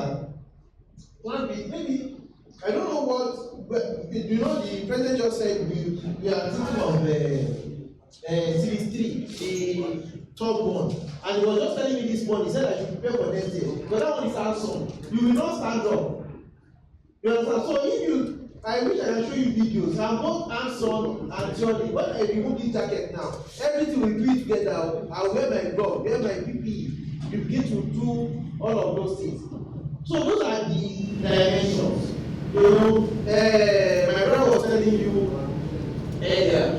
When it comes to the issue of generators, for example, pacifiers should be able to side generator, should be able to side transformer. So it's a combination of several years of experience, training, and all of that. So it's don't give me. I'll do that. Do something. I'll give you the kind of scenario. You must have a scenario to solve the problem. So, but we are in it together. We'll be making progress once more. But this one that you have known is so you can hold that one. And you see that it's not in the park. It's not there. It's not in my mind. And I said, okay, we should source it. It's not in there. I was trying to use to push it. So that's the way it is. Sometimes you just go to a facility. And by default, you are just conscious. I was sitting there for a conference, and I needed I would tell that was not for I didn't like what I didn't need for us on campus. So I just want to tell before the university, very big hotel. As I sat at the reception, I just saw the TV at the reception. Brown tea. I saw the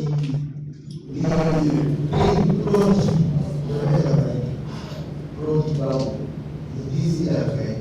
So I said, look, I see one of the rooms, let's see specimen rooms.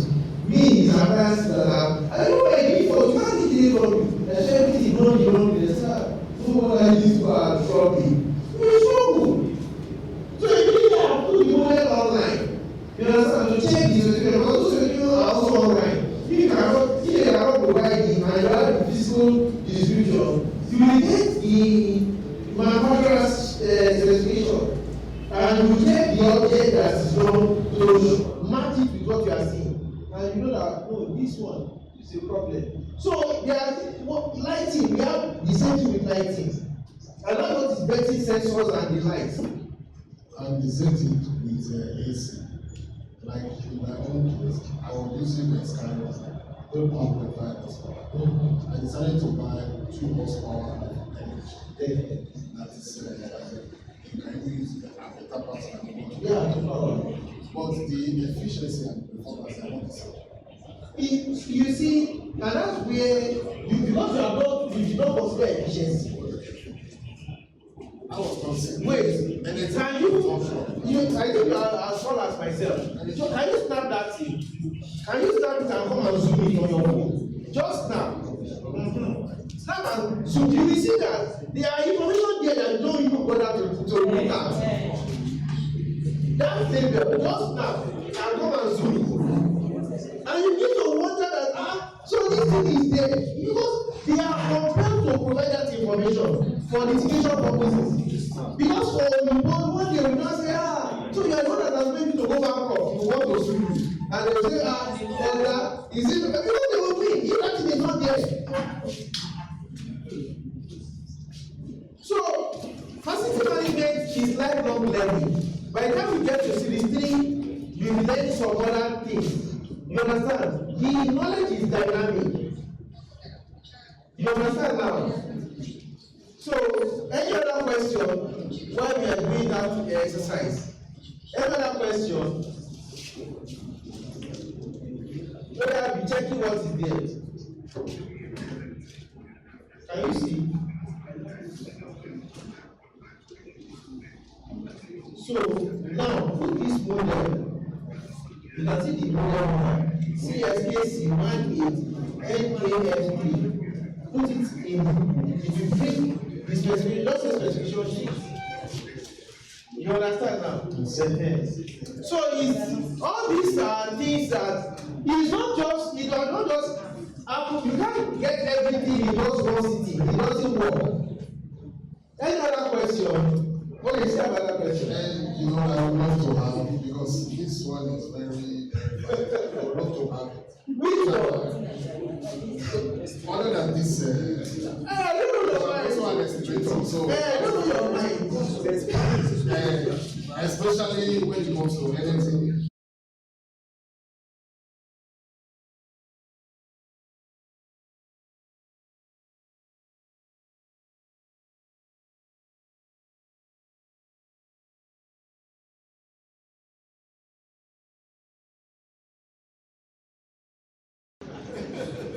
We are planning for the FM02 purely practical. We are not going to listen to what I do.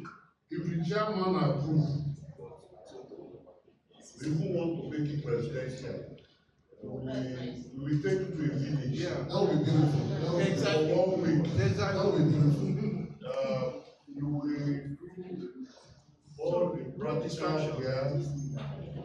That village you can't go to town to listen to music. So you will accept to wake up from the rooms, go to the field, do the work, and after closing you go back to your room. But it's going to call, it's not 120, 130. We will get you a caterer who will provide food for you there. And we plan. We will do hands-on training for generator. We will do hands-on training for water treatment plant. We are looking for a way to do something like swimming pool there. It's not there now, but we are looking for a way to do. We are planning. We felt if we send you out for internship, we will not get necessary knowledge. We have a place in our state, in Oyo State. It's nice school for that school is for craftsmen and artisans. The vocational skill development center approved by NPT, NDE, and ITF. Currently, ITF candidates are there for our going training. And we said tonight, you shall be for 1 week in a year to train facility manager. As the chairman discussed with me, but it's not finalized. The work practical, and I hope we will not go away. But some of you are used to delegating instruction, authority. Now do it yourself, it's not so easy. But what we want to, we know that you are the facility manager. When I was with our shelters handle all the facility management of Bangoti. And totally by extension, gave me the maintenance, I was not facility management, maintenance of all his property in Ikoyi. But through our shelters limited, that is that is an architect. When I was with them, all their facility manager can do they call anybody, they will have tried the best they do. At least they know what was wrong. And all the engineer or the general man who are doing this. So by the time they started telling you what to do, they know what is wrong. So that is the kind of knowledge we want to pass through, but it's costly. So if you want it, contact the chairman and confuse them. Some of you can afford it, some of you may not be able to afford it. Like what we are saying, you saw the flyer they posted on the screen from leaders health and safety facility something. The training cost is just 150,000.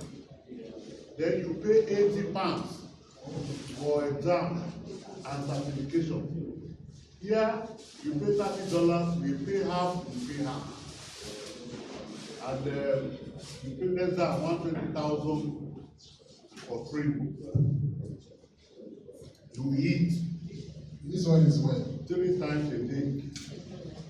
This one, if you look at the cost, it's 150,000 for the training, and the certification fee £80. They are not going to help you to pay it. You pay it yourself.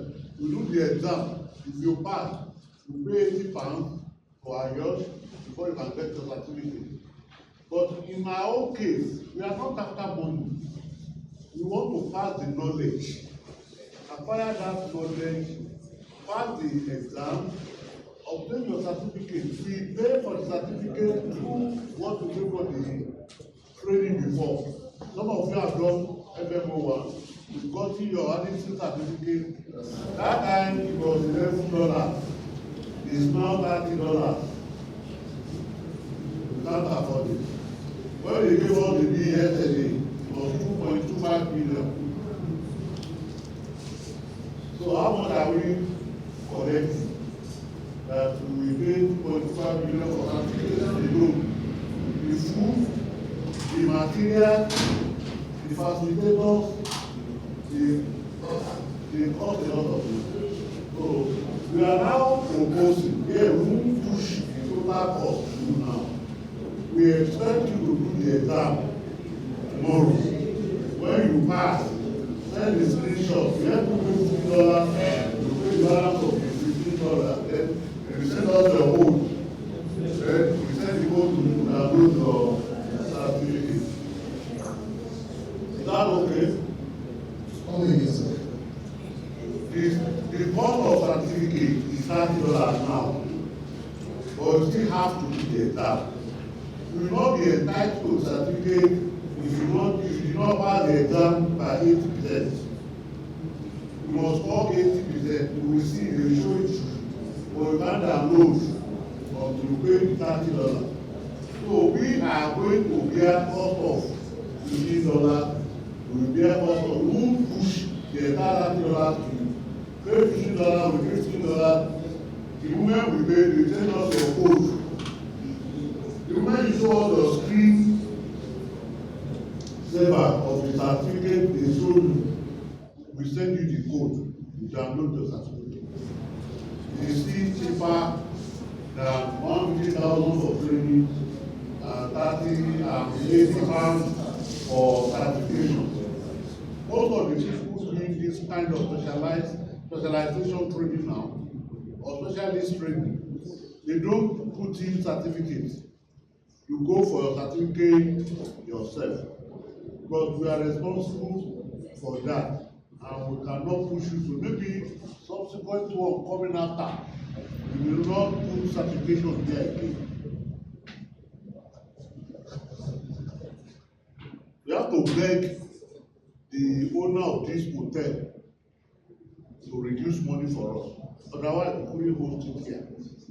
The cost has shot up. What we normally pay 150,000 per day is now 350. The cost of the 3 days is 1 million. And we still buy food. The food alone is going to 1 million. Then we go with a bus for your study fee. The people who the government that own the swimming pool, the charge us, the pay for the swimming pool that they use for free. The treatment plant cost us about 400,000 to build. To bring it here to bring it money. All those when you look at the amount they are paying, it's not up to that cost. But the essence is not the money. It's to acquire the skills. Some people help us. When you look at the dollar, look at the back. Some companies sponsor the dollar. 50,000 here, 50,000 there. It reduces costs. We have brought some of you before we came here today. Today to assist us. No response. So we ran out to other people and they assisted us because we can't do it alone. And we want to thank you for what we're giving you. See the Zoom here. Zoom for 3 days is over 300,000. Zoom for 3 days is over 300,000. And there are some people online who are getting the knowledge. They equally do the exam and they will pass as you will pass. Some of them will pass online. Because some of you are focused on the food. Yes, you know here we buy you the food. You will eat breakfast in the morning. Normally they supposed to bring steamed meat before the lunch. Okay, they later brought the shifted the period to after breakfast, after lunch. It should be before the lunch. And you eat steamed meat, you eat apple, you have on your table bitter cola and candies. All these things is to make the environment conducive for you. So that what you are learning will enter your head. But we couldn't charge you the total cost. But that practical, we are going to grow somebody's workshop, somebody's guest house, accommodate you, and it's going to cost money. You cannot be paying that one on behalf of you. So we will look at it if we have to do it here or take you for residential training. It depends on the cost.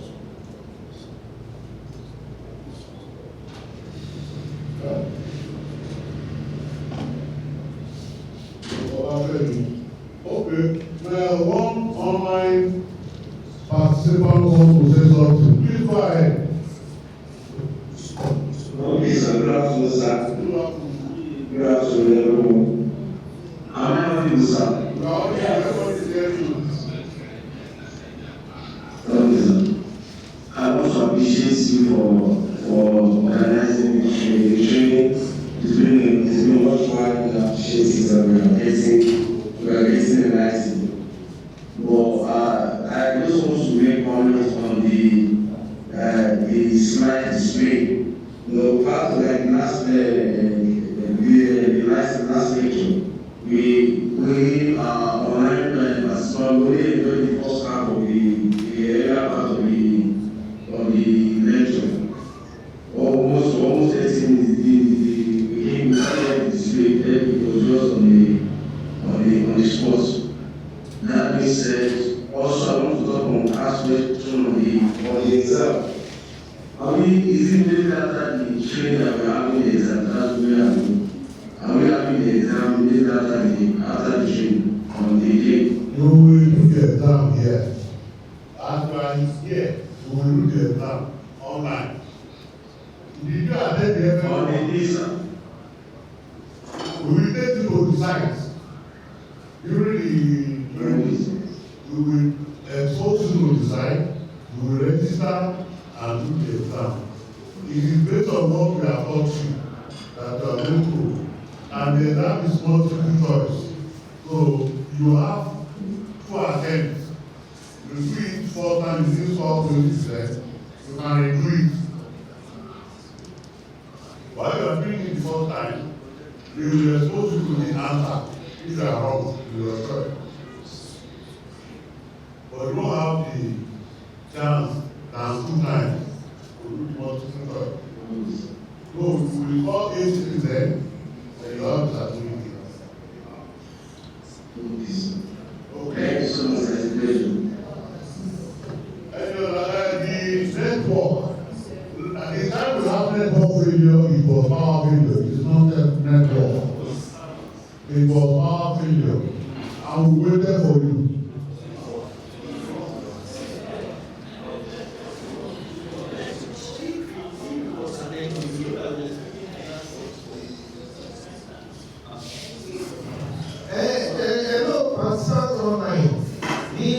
that slide was the core of our discussion. So it was intentional. We made that slide and we explained the slide. So exactly what your complaint is that maybe at that time you couldn't hear what we were saying. But those are the strategies for implementing sustainable facilities management. So we are at that time discussing the strategies. The need for upgrading, retrofitting, the churches of equipment and all of that. So that was the core of the conversation.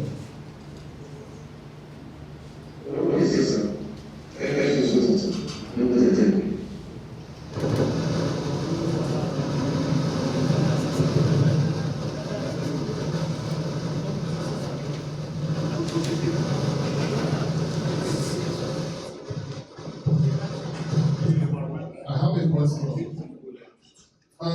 This exam, is it based on this? You will do exam or will be handled now. Also, you listen and pay attention. Or the exam will be tomorrow. Or you will even leave it tonight at home when you are at your home. Or we are going to treat for talking now. So that I can be carried along and it will not be strange to you. Dr. Brother. All right, thank you so much, sir. Let me share my screen. I was suggest that all this time can be represented on our platform so that we can have copies. I think that's always done. But it's not there now. I think I need to also learn something. I need to say that I think I can speak for myself. If I present this thing for my strategy, I don't know whether you understand what I'm saying. I am active passive manager. You understand? The thing that I have today, we will do it by if and take this tomorrow. So then when you have what is this like? You have exactly what I said last year. But it's not the same with what I said today. So then when you have it ahead for this night.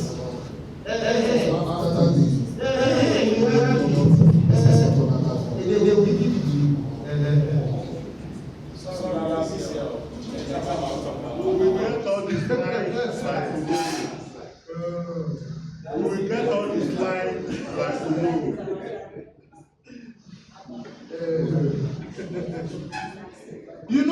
The students are usually particular about exam.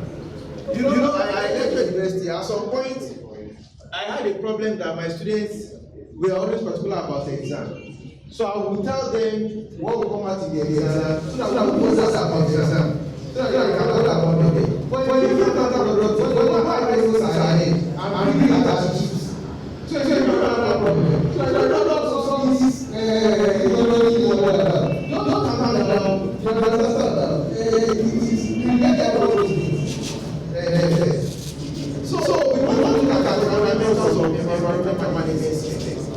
It's one of the assessment modules that we are going to do on the ICC portal. So we look at the concept of environmental management system. Then environmental management system and standards. Then as usual, we look at the administration of environmental management system.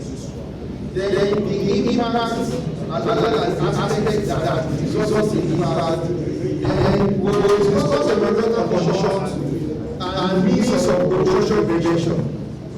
Then we will discuss emergency readiness and response. And before we look at the dimensions of environmental management system and the framework, the benefits, we will close it up. Thank you. So the environmental management system is a structured framework of policies, procedures, and practices that an organization leverage on to manage environmental impact, comply with regulation, and improve environmental performance. review or improving operating efficiency. You know, I said that in this present time, these things are no longer implemented to the destruction of organizations anymore. Government is making practical effort to ensure that compliance is actually attained or achieved. And if contravening their penalties are not cheap. Right? I remember we were to actually fix a water tank. And we went there to empty the tank. And what the guy was telling me, so I told the guy, I said, you need to empty this tank. Because you can't fix a tank while it's full of water. So at that time, the guy was really very anxious. How do we do that one? And we want to go to our finals. Because he was also afraid that if he is charging water into the drainage, can actually have penalty. Right? And that is the level of knowledge that our IT needs to have. So you don't think just about the facility manager now. It is that your organization can be brought into crisis. Right? Government. Your facility can be sealed up. You know, we now have various agencies of government. Those days, just one agency is responsible for several things. Now, the agency that is responsible for this one is different organizations. And the reason why these things are being done is to make sure that they are somehow more specific for enhanced operations and effective monitoring. So the monitoring system brings together people, not just one person, not only the facility manager, people, policies, plans, repayment mechanisms, and procedures that is used to manage the environmental issues at the facility or in an organization. Now, as the center of the environmental management system in the ISO standards, you can't be a facility manager and not want to improve in terms of standards. You must be aware of standards. You must not follow those standards in it for you to be able to thrive. So the fundamental standards is the ISO standards. And the ISO standards are internationally agreed upon standards by experts as the formula that describes the essence of doing something. You know, we have different ISO. For example, my papa company had certification from both UCAS and ANA. Right? It was a very intricate process. Right? The UCAS is ISO organization, and the ANA is that of the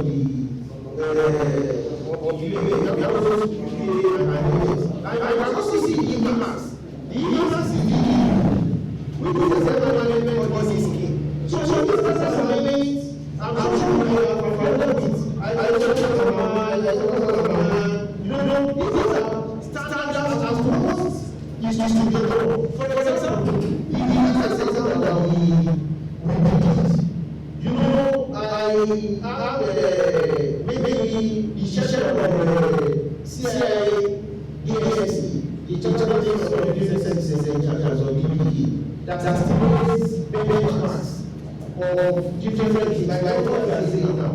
But when building, the evidence that is also in the building, depending on the type of building, you know, the standards as to what it should be. You understand? So you have the building against those standards. So that you can see that it's not a subjective thing, it's an objective thing. So if you are not there, the building was not performing well. So we will see it. Because those are the things that will now drive the zeal for improvement. So the ISO standards cover a huge range of activities, from product making to managing process to rendering service to supplying materials. There are several things, different ISO standards for different purposes. For example, I'm a quality management system certified internal auditor to ISO standard. So I have 2 certifications in that area that is different from academic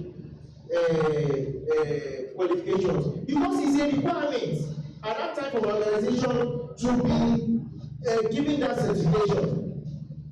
So for some of these certification, the resource persons in-house even have a minimum benchmark that they must attain before the organization can be validated, because it is the people that will be driving the process, right? So you are not telling me something now. Once it's not documented, I'm not going to answer you. If the rules have been configured and they put a software in it, I will prove that. You understand? To be like that. You know, those days, I remember one of our trainings, the model was the couple that had ISO certification as a couple. You know, and what that thing says is that in the relationship as couple, there are processes that have been validated. So if the husband wants to eat, there are actually channels of request. As for very interesting. I wish I have mentioned the person. So you can't just wake up and say, I feel like eating. No. You understand? So I need you to review those processes. It becomes a revision. It will also be documented. Right? So these are things that we have to bring to bear on our facilities too. Because most of us, we realize that why we don't get credit for what we do in diverse ways. You understand? We don't document, we don't, you have someone. Do you know that as a senior leader, it's possible that you can be spending your money on your facility and you're not getting credit for it, and yet you are still breaking on it. I'm telling you, because those things are not documented. Just say, because we are talking about solving the problem. When we are solving the problem in a wrong way, it's as good as it's even worse than not solving the problem. Right? So these are things that are very, very fundamental. So why environmental management system? Because there are issues of air pollution, solid waste generation, water pollution, deforestation, biodiversity, ozone layer depletion, desertification, and global warming. You know, legacy government is trying to drive something now. The issue of water scarcity. You know that water is also depleting. Very soon we are going to have issue with boreholes, because you see boreholes and you find water. It's coming. You understand? So there is no two-way about it. You know, because you have just too many, those aquifers, you know, in the olden days, you don't have too many developments. So the yields are concentrated. Now everybody is drawing. You know, at every maybe 80 meters, because a typical plot is 18 by 36. So this 18 meters is drawing, another 18 meters is drawing, another 18 meters is drawing, and you are going from the same substrata down. And when you draw it and it finishes, I'll go and fetch water for my village. So if I don't develop for me, but for an organization, how will you go? You understand? So these are some of the issues with environmental management system, because everything that is natural needs conservation. Because there is even the place of allowing the system to replenish itself. Whether it is tree, when you cut a tree, there is actually another gestation period for it to go back. You understand? If you cut ordinary grasses, there will still be some time for it before it can go back. So all of these issues are what the problem is that is driving the ISO 14001 2015 issues. Because the environmental aspects are the things that we do. Things that we do is what impacts on our environment. You know, our actions are what is bringing about all of these issues. So ISO 14001 2015 defines the environmental aspect as element of an organization's activities, product or services that interact with or can interact with the environment and can consequently impact it. So you can see an environmental aspect can cause environmental impact, right? And that's why government in their wisdom says that for you to actually have commercial development, because the problem is the more the people, the higher the risk. Right, so for any commercial development, based on the they ask for this EIA, environmental impact assessment. Unfortunately, you see why I said that assessment that we cannot just be the only ones not doing it. You see what the Chancellor is saying? That knowledge has to be replicated, because if you are the only one that is not doing it, you see a problem. You understand? So sometimes government wants to do something, but they are not carrying us along. We are not aware. Like my cousin will say, since that those days, inspectors, we go and do ambush. Inspectors of schools, they will do ambush, they will be watching the teacher, they want the teacher to make mistake. When the teacher is doing mistake, they will say, yeah, that's not the essence of inspection. You can do it like that, you go and lay ambush somewhere. And that's not the essence of inspection. You know, the inspectors are not meant to catch somebody. You understand? They are not meant to catch. So we are going to prevent abnormality. So that's what we are saying. So we don't say, government says we will ask for EIA, and the people in the office that are supposed to actually pay it become very happy, and they will say, oh, they are looking for EIA, give us 100,000. And when you give 100,000, just remove the cover page of his own that is doing, and his own that is doing hospital. And the pain will not be solved, because there is actually an end that's not going to be met. You understand? But everybody is carrying along that, see, what we are trying to do is to ensure that we have a better environment for all of us. You know, then people's mindset will begin to change. Then they will become more responsible, because it becomes a bond. Right? If you want me to sing borehole, what are we now going to do? How do we get water? You say, oh, you want to provide water. What progress are you making? You communicate the progress to me. Right? To give me comfort as to my waiting time. So, the issue of environmental aspect and environmental impact, we can see.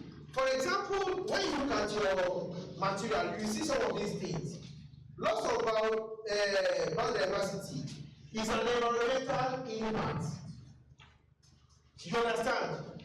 As a result of something, you understand? If you look at that tree that is at the center, that's an environmental aspect. For example, air pollution is an environmental aspect, right? That can impact on maybe global warming. So global warming itself is an environmental impact. Because that's one of the things that you will be asked in the Anderson exam, to differentiate between environmental aspect and environmental impact. Environmental aspect are the activities, human activities, and the impact is the consequential result. Right? That thing that you are doing, what will be the end result? Right? Is the, for example, do you know that in my formal organization, in fact, the only reason why you can be sacked, the only reason that I can be sacked for is breach of process, especially agency process. You understand now?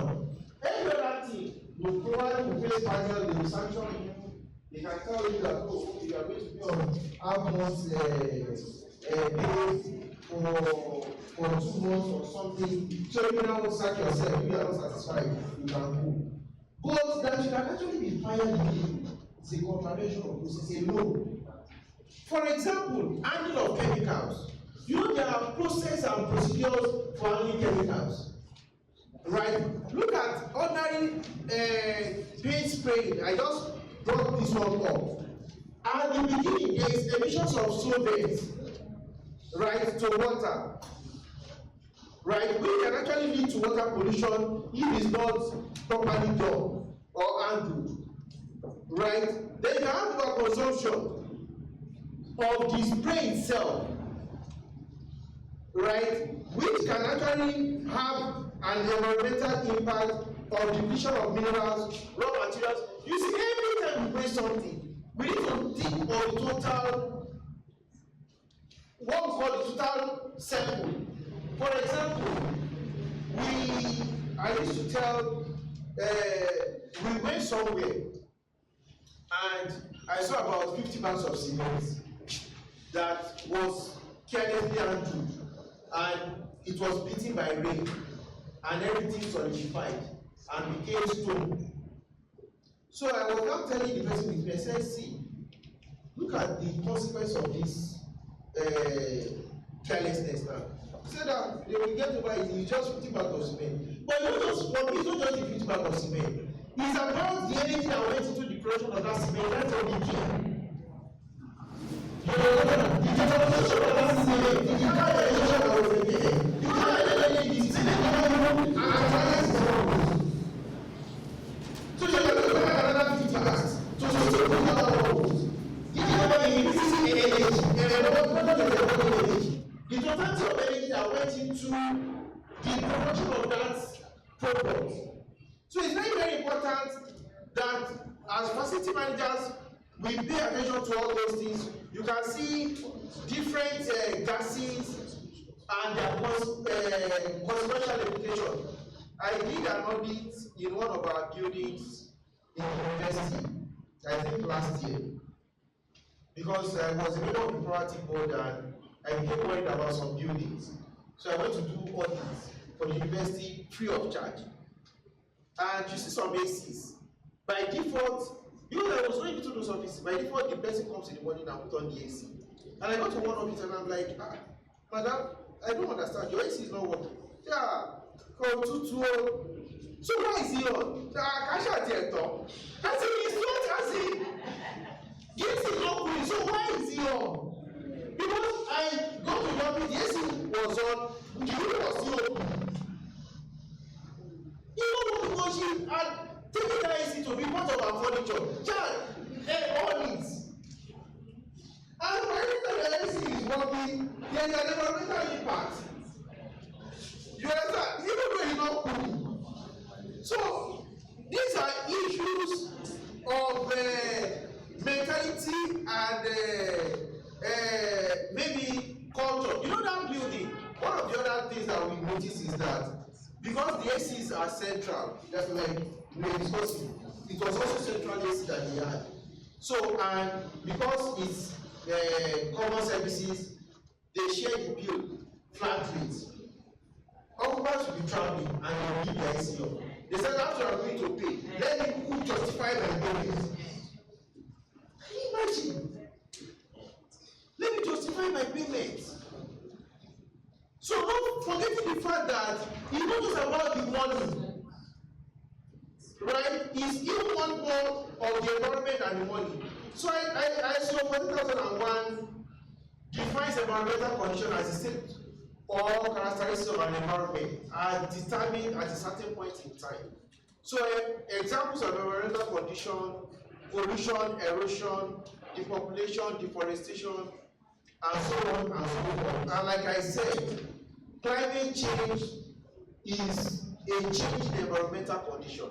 If we don't begin to make intentional effort at reversing it, will get worse. You understand? It's not worse yet. It can be worse, it can be bad and much worse. You know, recently we've been having what we call assessment of vulnerable groups to stress. You understand?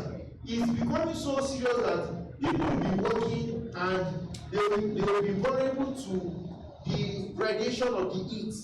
That outdoor workers will not begin to have kidney issues and all of that. So even for those that are not always in the sun, I'm trying to make also effort now to keep hydrated. Right? So what do we do? The concept is the same. The concept of reduce, reuse, and recycle that we discussed the other time. You see, you can do circularity, recycle, exchange, conserve, right? So prevention of pollution is the use of processes and practices, techniques, materials, products and services, or energy to avoid avoidance first. Reduction 4, there is second. Control is third. The word, the creation, emission, or discharge of any type. You know, I was in Salford, and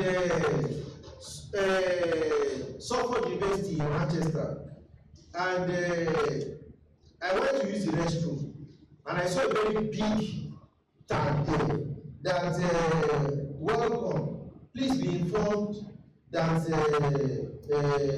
this restroom runs on recycled water.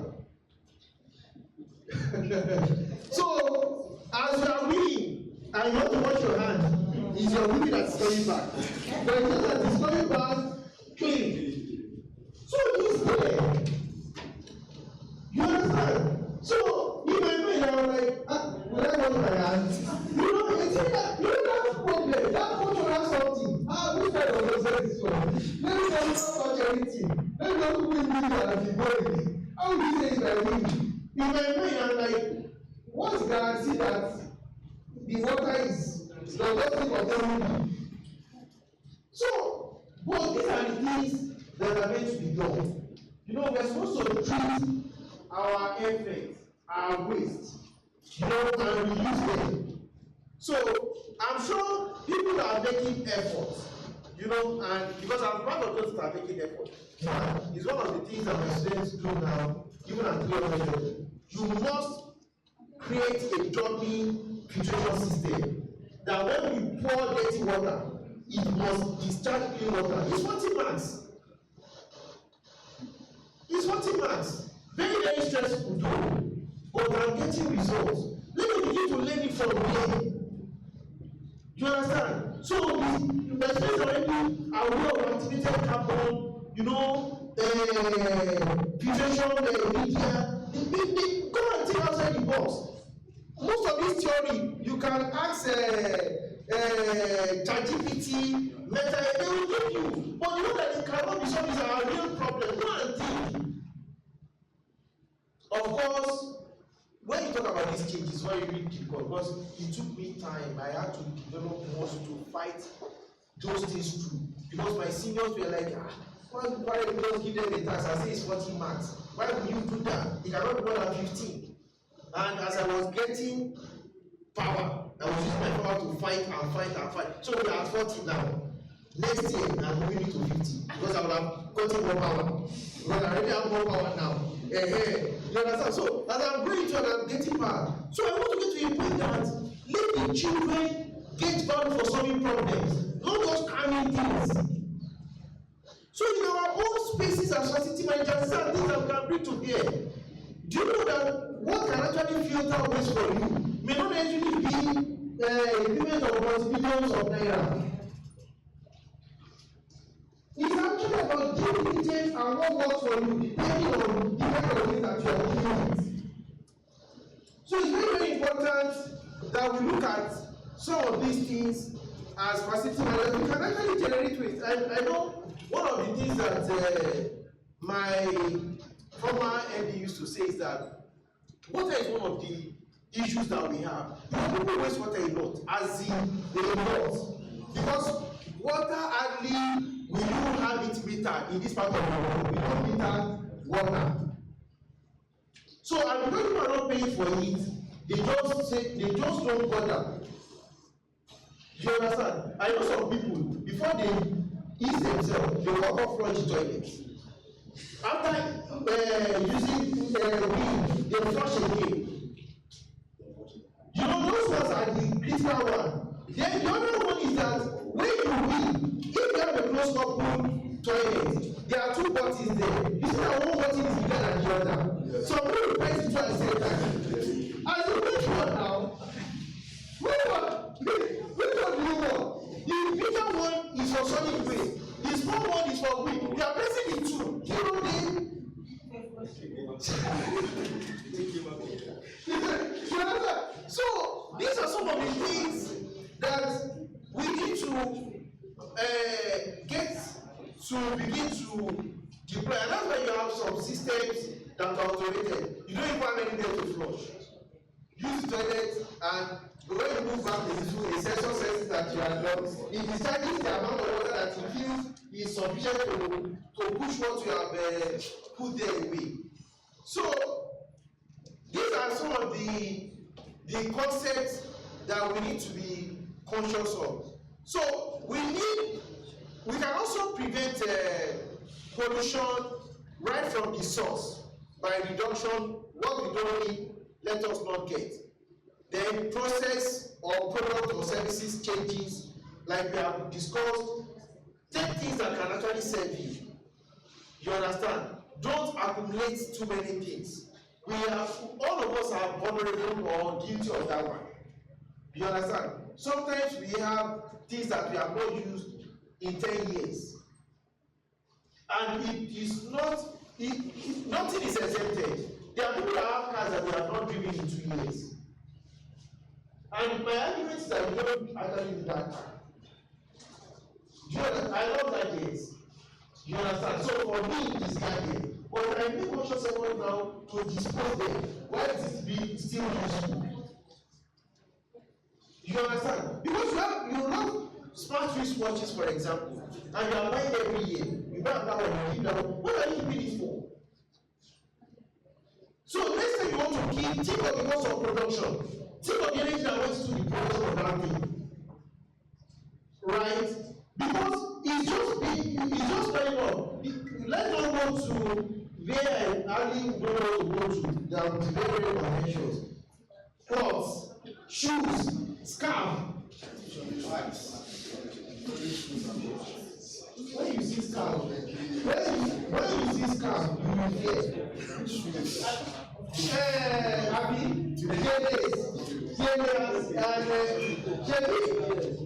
I have seen somebody with like 6 Ghana was good, and they tag it, give it 1, give it 2, give it 3. Yeah, even when you need it, you understand? You don't even know where to find, whereas the right here I have, even when I need it, I don't even know where that thing is. So what's the point? So from source, reduce, ensure that you profile exactly what you need is what you should get, right? Efficient use of resources, materials and energy substitution, reuse, recovery, recycling, reclamation, and treatment. We've spoken about all of these. These are different actions that can actually bring about pollution prevention. Then we have the aspect of emergency preparedness and response. Every organization must have emergency preparedness, right? Which is a process to respond to emergency situation. For example, we saw the advent of COVID-19, a pandemic that we never prepared for, right? So going forward now, every organization has a policy, to actually handle things like that. And some of the lessons of COVID-19 is here with us. Now that we can have participants on the other side, right? The virtual people. Those are the things that became very, very strong. But in the immediate, people must know what the process and the procedures are for responding to emergency. When there is an emergency, what are you to do? Right? There should be training.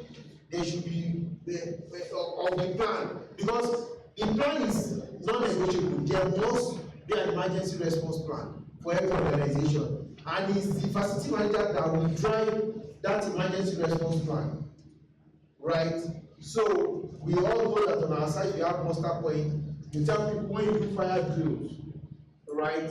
You do fire drills once in a while to know whether they are going to come to the muster point or run to the upper floor. We've seen cases now in recent time. There was fire like that UK building.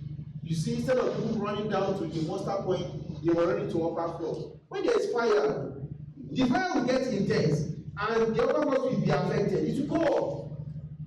Right? So when the fire is just starting, I'm sure they have not been having drills. If they have been having drills, because at that initial stage, they will still go through the smoke. Because some people actually went through that smoke and survived. Right? So all these things are very, very important. to us as facility managers to provide things that works for the organization. In your part, you see the case study of the Deep Water Horizon. You know, it's one of the biggest explosion ever that happened in 2010. You know, British Petroleum was the drilling company, and unfortunately, and let me also prepare the background. You see, if you are actually work with oil and gas, you know that they are actually the best with respect to prevention. You understand? So why you have this case study is that if on a rig you can have an explosion, then accident can happen anywhere. And we also that it actually killed the 11 person. You know, ordinary, really, if you know, I told you we worked on Shell facility before. You see, it goes zero. No incidents whatsoever. That's the target for the year. You know, and we begin to see several things. 12 life-saving rules. This, as if you cannot. That was the first time that I know that you can't bring a vehicle into a premises that does not have a reverse alarm. Some of our vehicles were not accredited. They can't come into the premises because the reverse alarm wasn't working. They said, we don't even want to reverse. That is their own procedure. Whether you want to reverse or not, you don't need to be telling you, we don't need it. Who cares? You understand? Who cares? Whether you are reversing or not, it's a process. So, you see, and in this particular incident, what is unique about this incident is that even after the incident happened and investigation was conducted, they couldn't report the cause of the explosion. Right?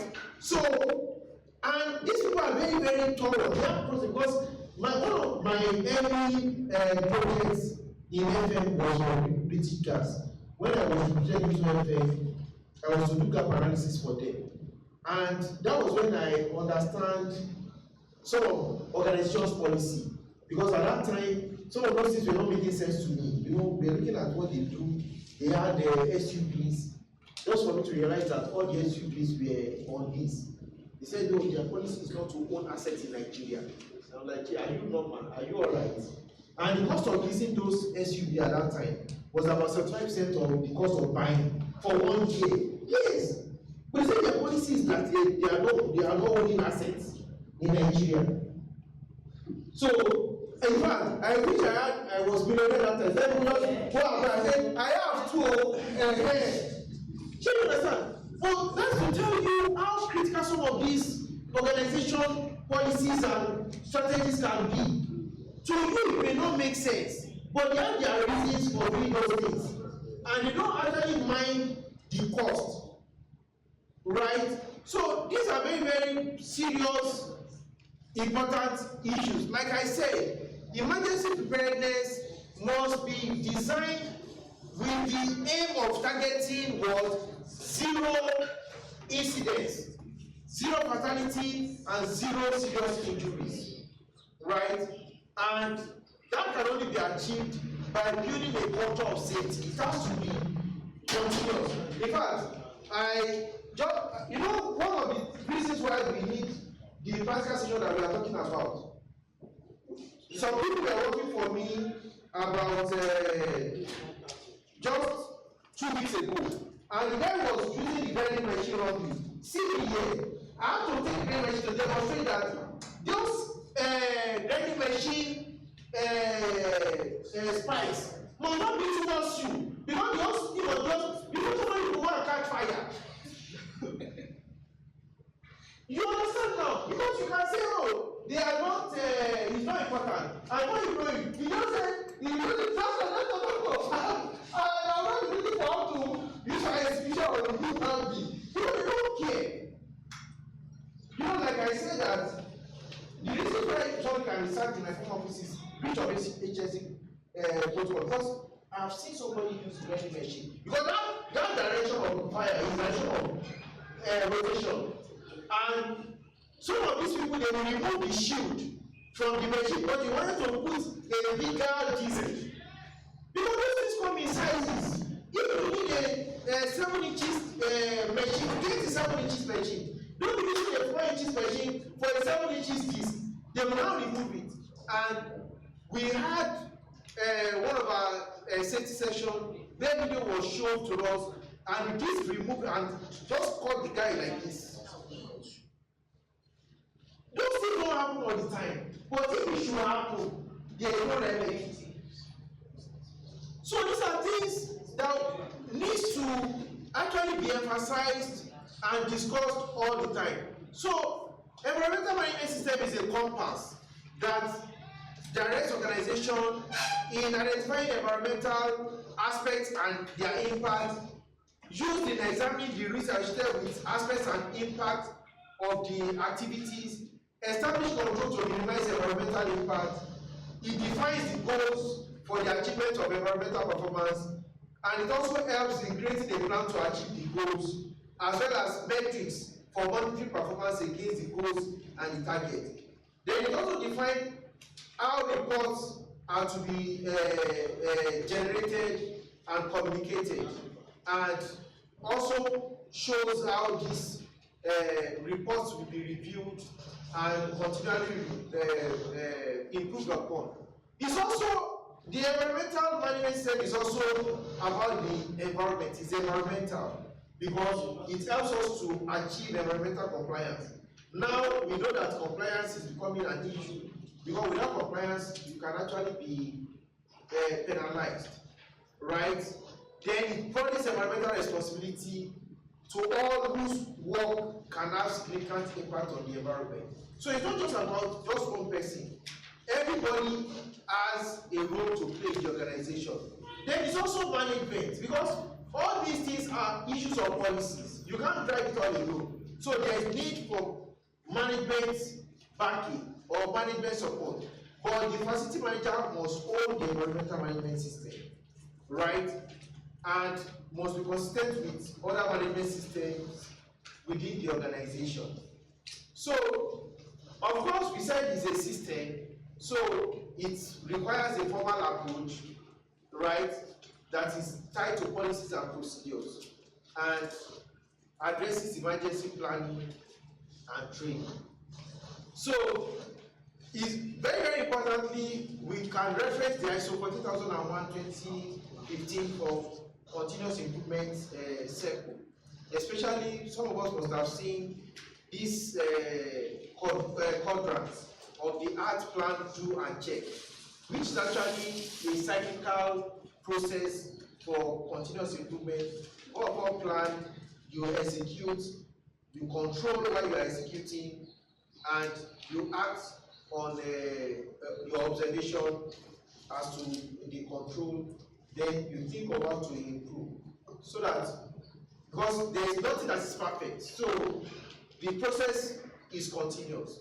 So the environmental management system framework is the ISO 40001 standard, code of environmental management principles, compliance focused environmental management system, and eco management and audit scheme. So the components of the ISO 40001 are environmental policy, planning, implementation and operation, then checking and corrective action, and management review. For each ISO standard, there will always be review, right? And the review is intentional because it's actually the key or the gateway to improvement, right? It's only when you review that you can improve. So the environmental management system is also an environmental policy document, right? So facility manager that is aiming at developing an environmental management system, we issue a policy statement that is developed by himself or a consultant, of course, that have the buy-in of top management, right? So, and they must commit to continuous improvement, pollution prevention, environmental compliance, and this policy must be communicated to everybody within the organization. So the environmental management system also requires planning, right? So, of course, in the plant, you consider several things. What's obtainable in Lagos is different to what's obtainable in Ogun State, even though they are very, very close. You know, and that's why sometimes you see most industries going to Ogun State because the atmosphere there is more mild than what you have in Lagos State. Lagos is becoming very, very fair, right, with some of these concepts. So then the environmental management system is nothing without implementation and the operation route. So and at the implementation and the operation, you need to define rules and responsibility, provide training, establish internal and external communication mechanism, establish document control system, establish operational controls, and integrate what you have with established emergency preparedness plan, right? So then there's also need to have a framework for checking and correcting the environmental management system in totality by conducting periodic monitoring and compliance, right, or performance. If there are problems, you need to find out what the root cause of the problem is, not just what the problem is at the surface, right? And it's also important that records are kept, so that from the records audit can be done, and if there is a need for further reviews, that can also be done, and that review has to be bottom to top, from you to management, and management is to endorse it, right, to ensure that if there is need for you to actually review organization policy to drive what you have in your environmental management system, all those will be done and you can have that support. So all of this wahala, the function is that what we benefit. It helps to maintain compliance and take your facility out of trouble. It eventually reduces your operating cost. It integrates environmental programs into your organization mission. Increase your employees' involvement in environmental related issues, and reduce environmental impacts. Conclusively, in conclusion, we realize that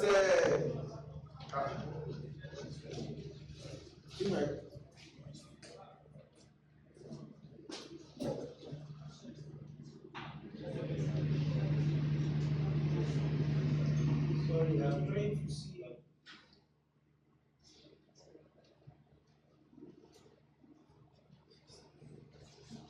So in conclusion, the environmental management system is a combination of people, okay, it's true. People, policies, procedures, reviews and plans, right, to help address environmental issues.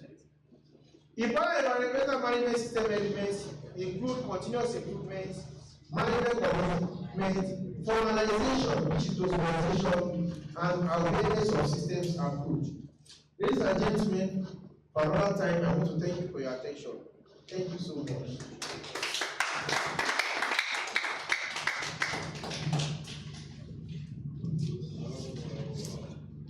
Thank you very much. Sorry, Doctor. Yes, to get this slide. Yes, I'm going to get it. That's what I Are said. you going to share it? I'm going to send it to the admin, so admin will share with you. Not only this one, even the first one. All the things that are related to the All the course content will be given to participants. We'll just take the last paper from Moses Etienne. I will call it today.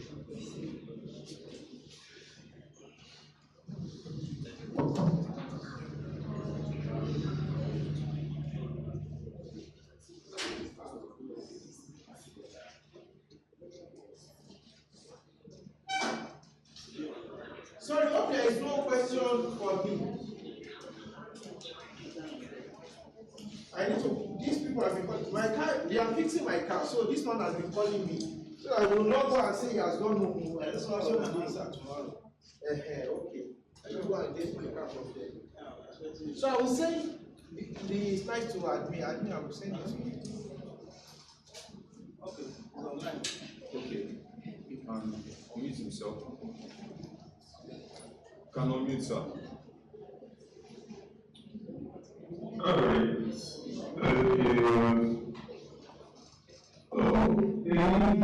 Any share my screen?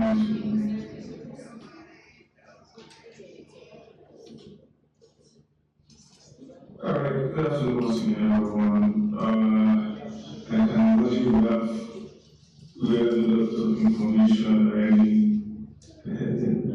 So I'm just trying to take it very quickly so we don't have information overload. I imagine some of us have tried already. Okay, so I'll be taking this short session on the effects of transport planning and logistics in infective facilities, maintenance management. Dr. Kabu is supposed to have taken this for his away, so let's quickly take it. Alright, confirm that's my screen. Yes, sir.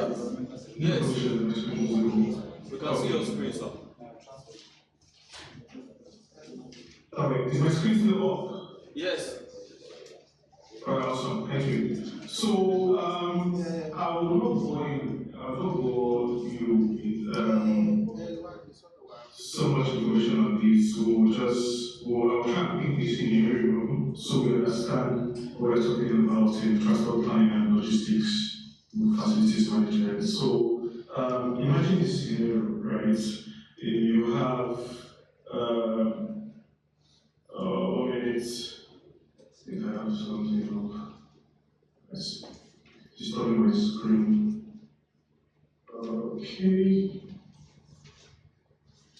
Okay. So imagine this scenario, right? It's 9 a.m. on a Monday morning. Right, you're the facility manager of a company's headquarters somewhere in Marina, Lagos, and suddenly you get a call that the main generator has tripped off and the backup generator is not kicking in. The entire building with hundreds of staff and angry customers are without power. Right? You just got an emergency call on the Monday morning 9 a.m. and you've been told that the generators are not coming on. Or the main generator failed, then the alternate generator also failed. Your best technician has diagnosed the problem in minutes, and it sees the faulty ER as your automatic voltage regulator. You have this, because it's the head office and you have branch sheets, you have this API set up your central store in Keja, and your technician is ready to fix it, but your driver post is ready and the part is ready, but there's one problem. It's 9 a.m. on a Monday and they have to get from Ikeja to, for example, your office is in Marina on the island. So what do you do next? What happens next? Your driver is 4 hours in traffic, there is endless phone calls, multi-pressure from management, and by the time the part arrives, you have lost half of a business day. Imagine what this would how this will impact your position as a facilities manager. Very quick one, let's try and make it a bit interactive. I've created a scenario here, so consider our training for SPA. How do you think this position can be managed much better? I don't know if anyone would want to make a quick comment on that. Anyone online or on site?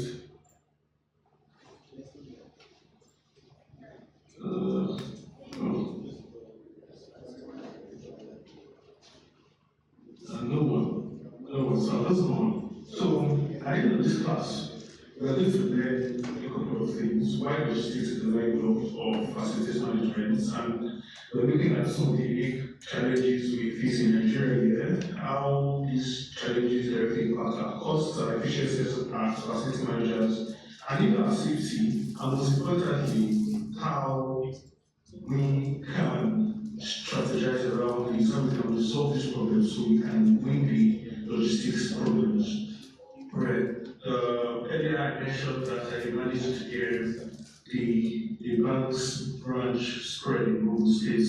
Then in 2021, Ogun State is a very large state, and I was looking for all of the branches in all of the local governments in the state. So within every 2 weeks, I traveled by road across the whole of the state, from Imubila to Jebode to Shagamu to Abeokuta to Akute state, all the branches in the state. So imagine if I had to resolve challenges somewhere in Imubila on a particular day, and I was in a branch somewhere in Abeokuta.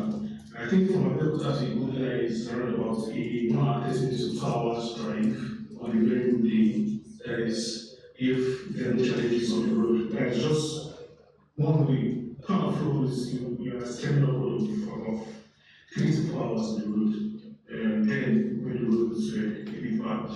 So it presents logistics in this part of the world presents a unique set of challenges for us facility managers, especially those that are managing facilities or assets far apart. So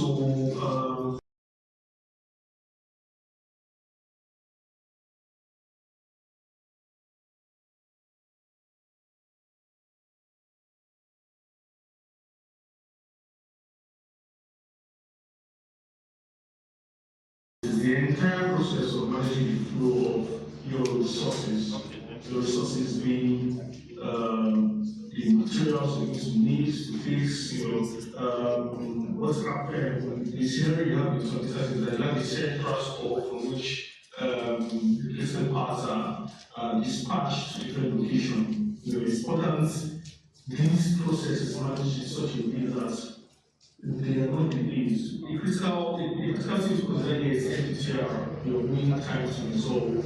You define NTR as the average time it takes for you to resolve an issue from false identification to resolution. If you have done a lot of these contracts, you would know that one of the critical performance criteria in facilities contracts is usually the mean time to resolve. That's the FTTR.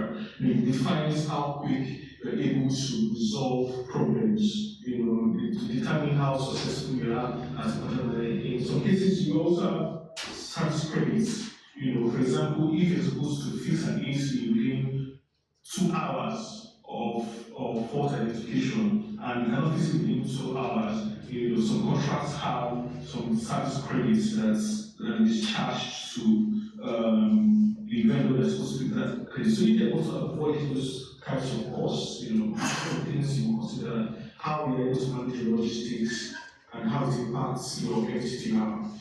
So we look at the engineering situation. I'm just sticking to this. There's a whole slide. This will be shared with us.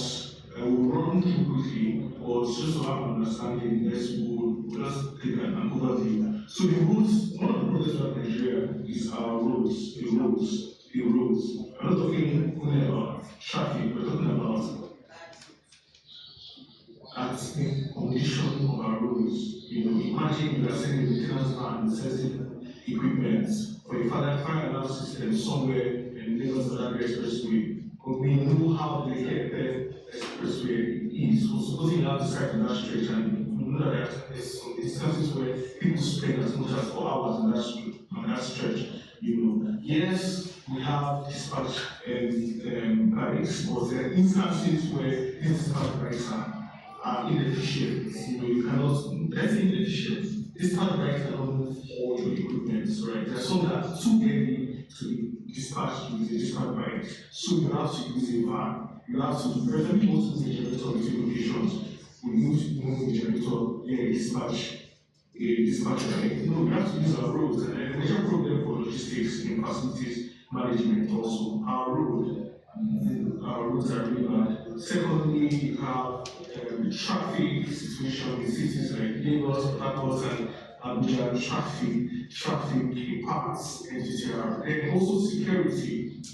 We had instances where we wanted to move assets, so generators across states, and you have these generators being lost on the road. Java is code that's saying was wrong and blah blah blah. You have issues where generators in some remote locations, some remote branches get stolen. My current experience in telecommunication, we hear instances of the old generators, old towers going missing in transit and in remote locations. So this is a critical problem for facilities management. Then how does this impact what we do? Firstly, massive asset downtimes. I spoke about need time to repair and need time to resolve earlier. Logistics is a big challenge in NTTR. How quick you're able to resolve your issues. There are equipments today that you don't have replacement parts in Lagos or in Nigeria, you have to import replacement parts. An example would be lift systems. There are lift systems in buildings today that you don't have replacement parts in Nigeria. You have to import those parts from the originating countries. So imagine your lift being down and you have to wait for about 1 month to get replacement parts to repair your lifts. This is a major logistic issue. So I have real-life instances where a whole lift system for a historic building was down for around about 2 months because they had logistics issues with bringing the replacement parts from Germany. This was a major challenge. Our hands were tied, we could not replace the only system itself, but that part, we had to wait to get that part. This is why logistics is very important to us as facilities management. A second challenge is the costs, skyrocketing costs, dollar rates and the likes. So, because we don't manufacture a lot of these replacement parts in Nigeria, we face an FX risk, a foreign exchange risk. We have to import some of these spare parts. So imagine you budgeted about $1,000 for a particular spare part, and within 2-3 months, these spare parts prices skyrocketed because FX rates has moved upwards. That's a critical aspect of logistics that impacts facilities management. Then we'll move on. Okay, I've touched on the abstract. Use all of this. So we'll touch on materials categorization. The materials system facility management can be categorized into 4. We have the engineered to order, made to order, assembled to order, and made to stock. We'll just touch on this. You can read through the spare time. The engineered to order materials are those building materials which are custom designed and manufactured to specific project requirements. I have examples.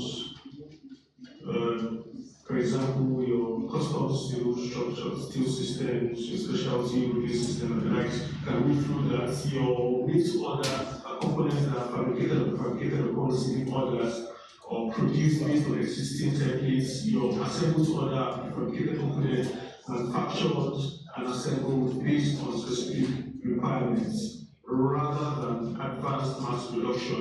They need to stock materials pre-manufactured in advance and stored in inventory and are available to immediately deliver to customer need. So how this type of how these categories of materials impact what you do as a facility manager is when you look at your asset register, for example, list all the assets you have in your facilities, you have an idea of those spare parts, those replacement items, those equipment that you might need in the near future.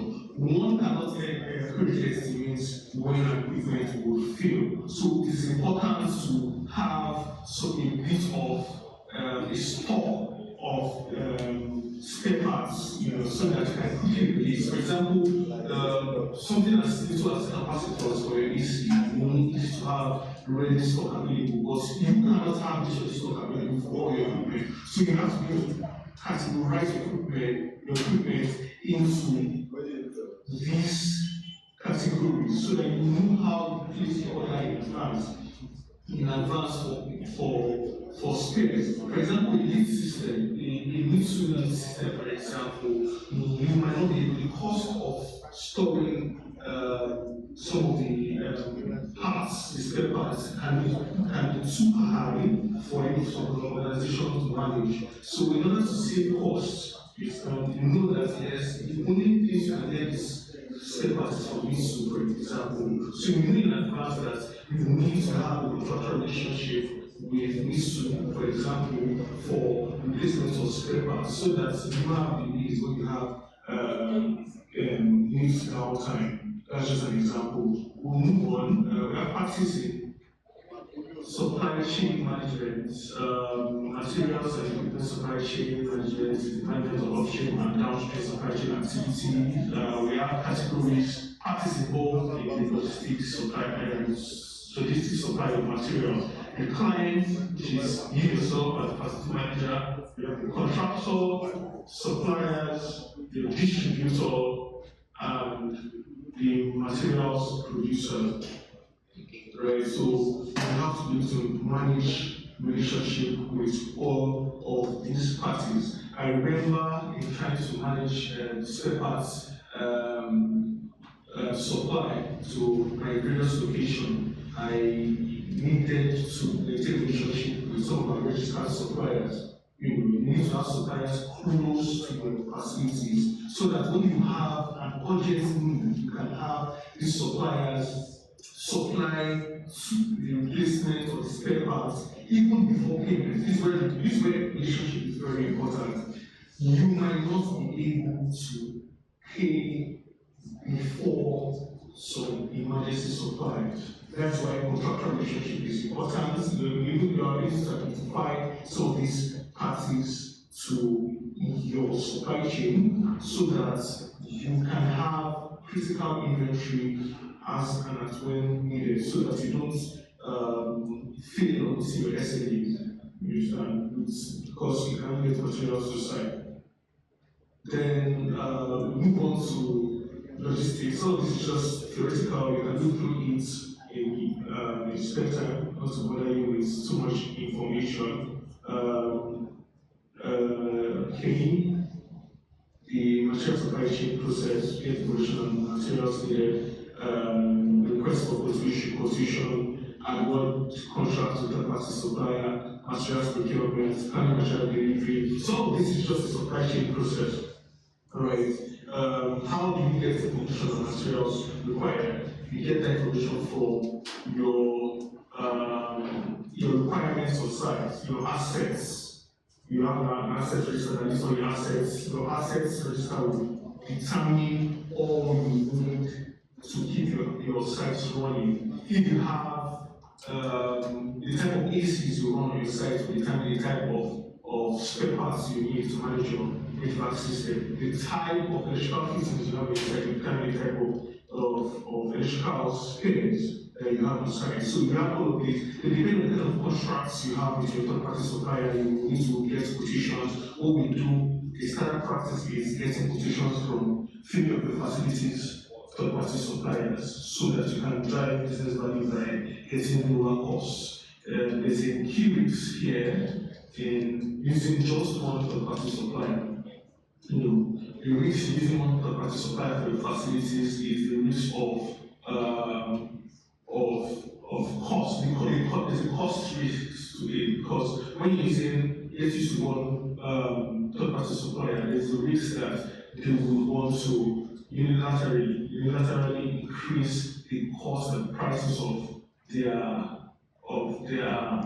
supplies, which is an additional cost to you. They know that they're using just them, so they think they can profit from the relationship by increasing the prices. So when you have more suppliers that you can work with, it is easy for you to get quotations and also manage your cost, because you always want to look for the lowest cost possible that is able to meet your quality requirements. Move on. efficient transport for sustainable material supply. The mode of transportation is an essential concern when there is targets to complete projects. I've spoken about this earlier. There's a target, which is your MTTR, your mean time to resolve, which might be in hours or days. That is the target. Then your target is going to determine how you manage your logistics. For example, if you have an MTTR to fix an air conditioner or a generator in 2 hours, how you're going to source for the spare parts and replacement parts is going to be determined by your logistics plan.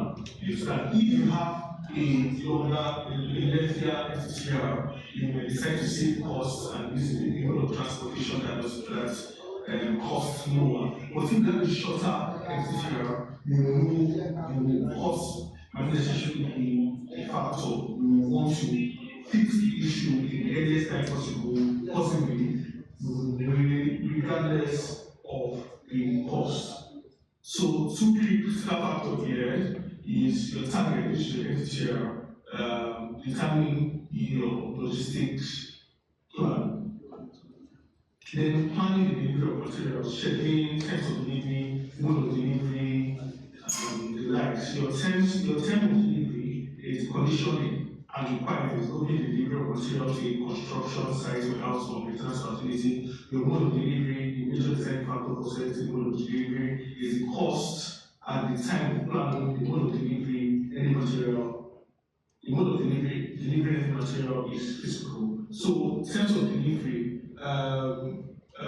in procurement and in procurement / logistics material, logistics management, terms of delivery is a very critical component of your supply contracts because it defines how and when a delivery is supposed to be met, right?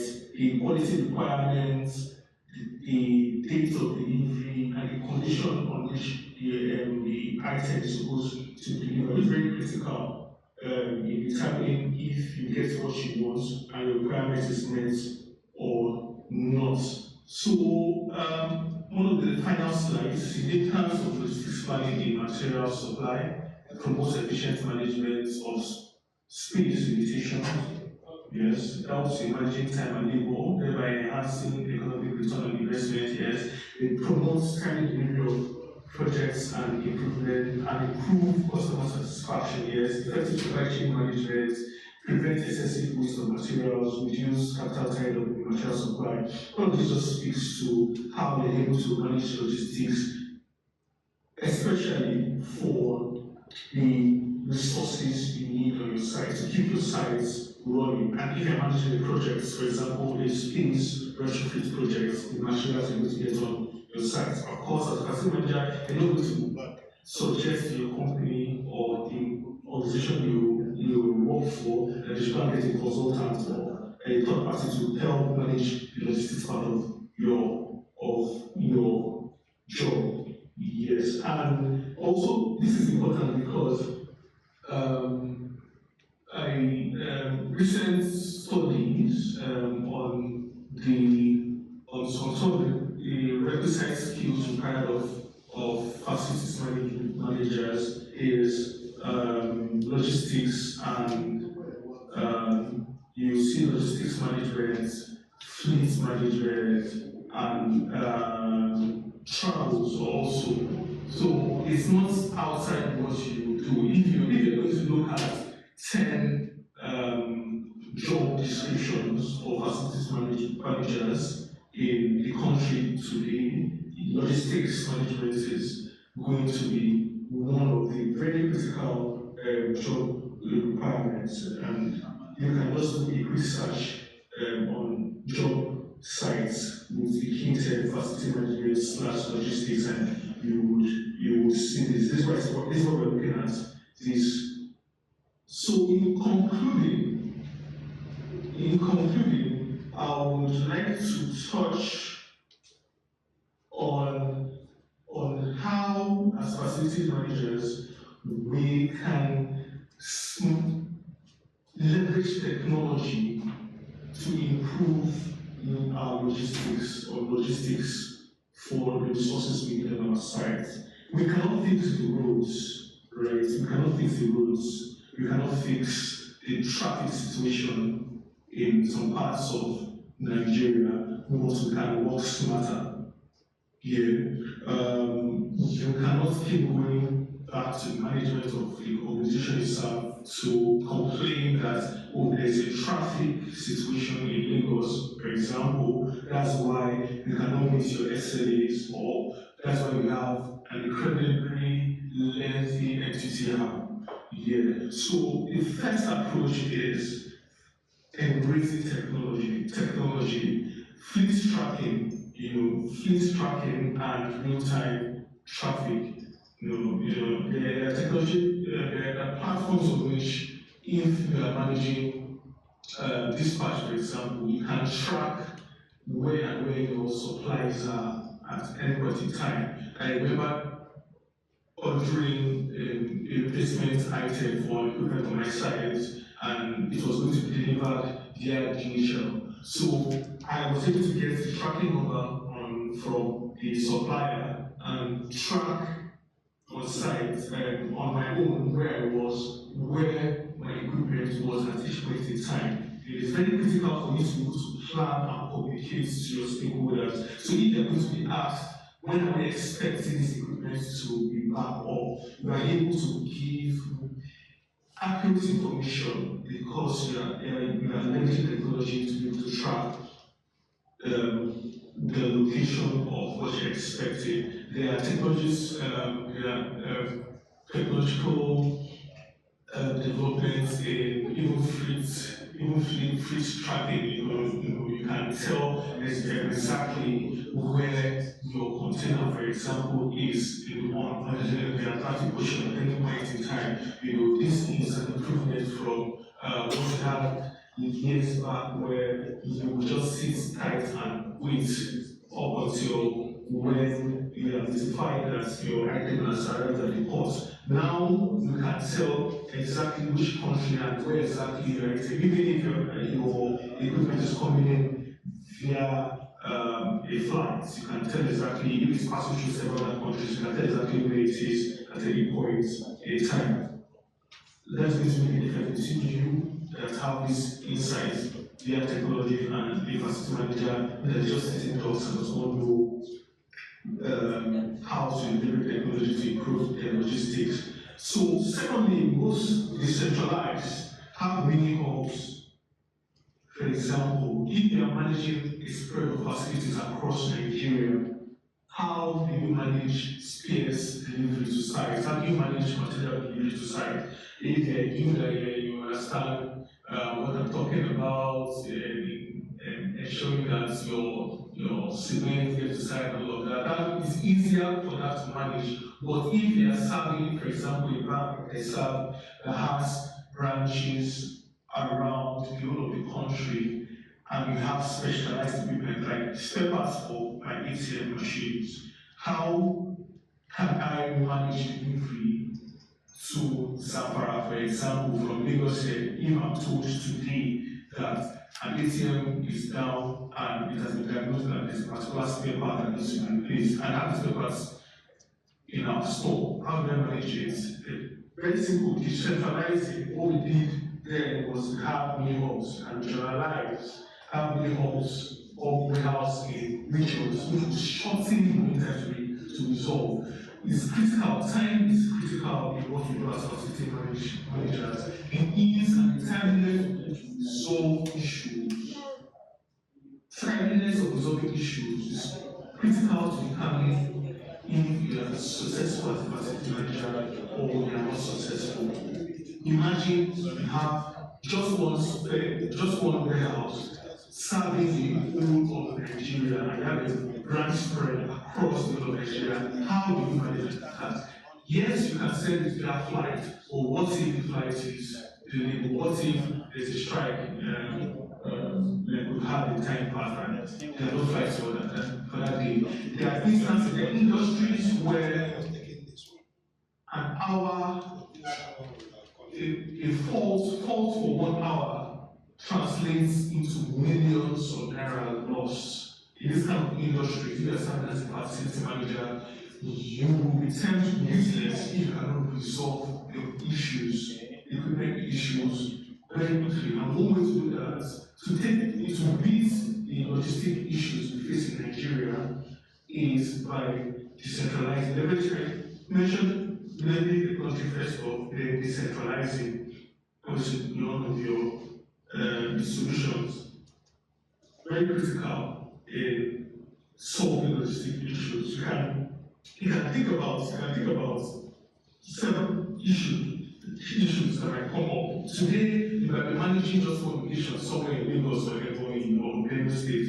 Tomorrow, you might be promoted and you have the spread of the whole region, for example. We have facility managers managing the whole region, the whole country, responsible for the whole country, and you're just one person managing vendors. We know some other institutions, banking institutions in Nigeria, they don't have regional facility managers like some other organizations do. They have just the facilities team sitting in Lagos, but managing vendors in different states. Your understanding of how to solve logistical issues in Nigeria is going to determine if you're going to manage your facilities across this country successfully or not. So, like I said, effective transport planning and logistic management is very critical. It helps you to manage the resources efficiently, saving on costs and also managing time. Time is money in facilities. In 1 hour downtime, telecoms today translates into tens of millions of naira in losses. So we have increasingly lower MTTRs, which will need much more focus on solving logistics problems. I think that this slide will be shared so we can have the reader to read. I don't know if there are questions. Thank you very much, everyone, for your time. Yeah. Coordinator, I don't know if there are questions.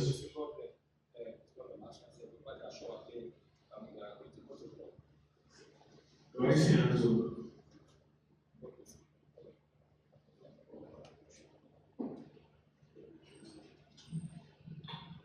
Do I see hands up? Yes. Or not? I don't see hands up online. No one's asking a question online. I don't know the answers. How about on site? Well, which is Alright, correct.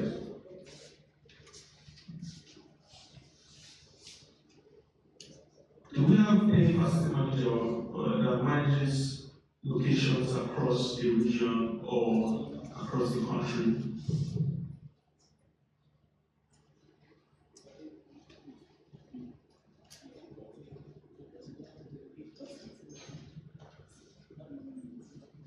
No response. So, okay.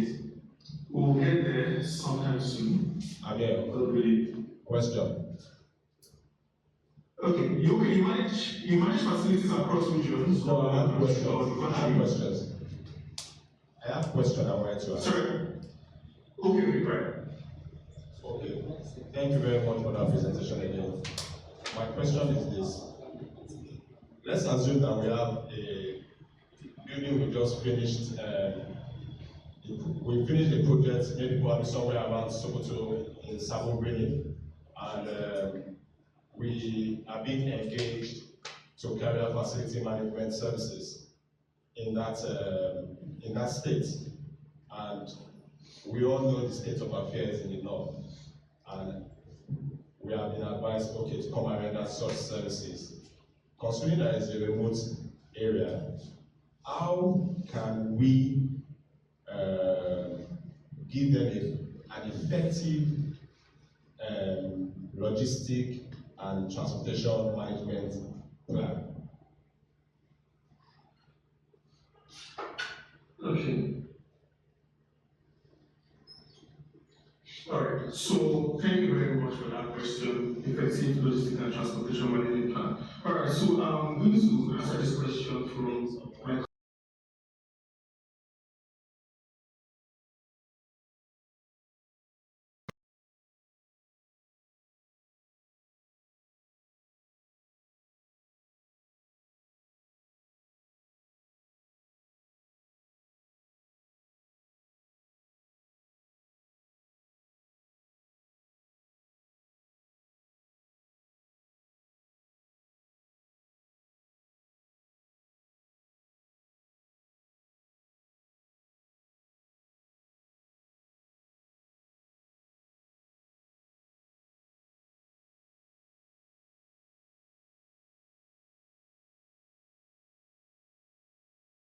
easy. So, it's not very easy because you want to take care of the safety, life and safety of your people. You don't want to lose people to terrorism and the likes. How we go about this is in two folds. Firstly, we engage, we work directly with security agencies for this particular locations. These locations are high-risk locations. We cannot deploy resources to go to those locations without security presence. So how that happens is you have an advanced notification to the security agencies. Of course, you have the DSS, present those locations. You have an arrangement with DSS, the advisory for those particular locations, and you have an advanced party visiting those locations. During the day, of course, there's a particular time frame during which you can visit those locations, for safety reasons. Then, on clearance from the security agency is when you have your people visit those locations, still with security presence available, and you make sure that you have all the resources you need by means of your spare parts, your replacement equipment, and such that it is just a single visit.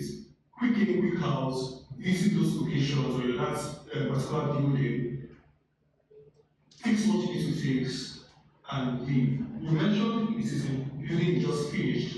For you to be that's just finished, for you to be able to construct and complete a building in an high-risk area, it means there is there's a bit of relative human presence in that area. The truth is, even in the most high risk, at the highest risk Boko Haram areas, you still have some civilian population in those areas. Not as much as there used to be, but you have some civilian population in those areas. I'm speaking based of my experience in telecommunications and the fact that we keep some sites running in the most remotest high-risk region. So I manage that by engaging the security operatives and making sure that the people are safe on that particular location whenever they're going to execute whatever works that they need to execute. And another critical factor is the type of assets you have there. What branch, for example, is it a residential facility? Is it a telecommunication-based station, for example? That will also determine your logistic and transportation plan in delivering facility service allocation. The requirements for managing the residential facility, of course, in that residential facility in a high-risk area, you have to have an on-site team. For people to want to stay in that residential facility, there has to be some bit of human presence and security presence in that area. Then you can also determine that yes, your people might be safe. For example, if you have a base station, for example, a base station can run autonomous. You don't need to have someone running those base stations. We have hybrid generators that can switch automatically from diesel to battery power to power the site, or from solar to diesel and to battery as needed. So you just need to deliver, for example, diesel, for example, once more. So the type of facility you use will also determine the type of logistics plan you have for that location. If it needs to be there on site regularly, or they can just run that site by probably once a month visit. Yeah. Okay, thank you. What I was thinking in my head is, looking at the fact that you are a project manager, I was thinking probably we can incorporate it into your project management plan at the beginning of your project, so that those materials, you already have an idea of what you'll be needing for your facility management in terms of equipment, and resources needed for maintenance and all that. So don't you think like it's going to be like an addition to whatever you are rendering to them in terms of incorporating those plans, your logistic and transportation plan, into your PMO management plan for that organization that you are trying to render such facilities, so that they can bring in those materials ahead. You know already that you are going to have a 5 years management, facility management services with them. So during the process of construction, you can actually start making preparation in getting those materials at hand, have a store, have a personnel in place, put them in place, so that this can mitigate against every other high risk that may be involved. Because if we are talking about security, it also involves finances. And if you can address and capture that early enough, I think that will work. That is my thought anyway. I might be wrong. Alright, I think I like your thoughts on that, or in crisis situations, for example, you need to readapt or realign your plan, for example. So you have situations where I'm going to set an example for a base station in a remote area, like you mentioned, the crisis location. We've had instances where people dismantled a whole tower and carted away all the equipment on that particular location. Right. So moving advanced materials and advanced spares to that location and not the other way. Yeah, you have a project management plan, you have identified all your risks. I spoke about project management and risk management and all of that here. But we're talking about managing logistics according to your question in an high risk area. You understand? Yes, I spoke about having your hubs close to those regions, you understand? Yeah, but that also comes with a cost. There's always a cost element to managing crisis situation. There's always a cost element to it, and that has to be planned into whatever you're doing. Project management plan, yes, you plan your weeks, you plan how you're going to manage that project, but from looking at it from a facility management point of view, I will not say project management plan. For example, in the wake of Boko Haram and the current increasing state of terrorism in corners, the best project management and facility plan could not have planned for increasing insurgency and vandalism on facilities in some of these areas. You understand? So, in light of that kind of situation, that's where your business continuity plans and all of that, your ability to adapt to the situation comes into play. The client is changing every single year, and you have to adapt to the plan, yeah, but also adapt your plan. In a high-risk situation, it's more like a crisis management plan and not even a project management plan that we're talking about. Yeah. I took a session on business continuity planning, crisis management, and I think it's one of the modules that we're going to take in this session. I'm very sure. Thank you for that question, anyways. I don't know if we have any other question.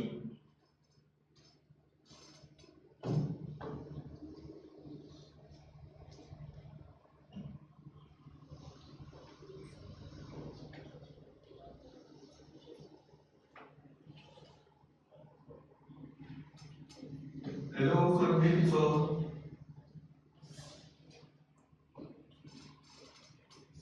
Okay, hello, sir. You did not provide solution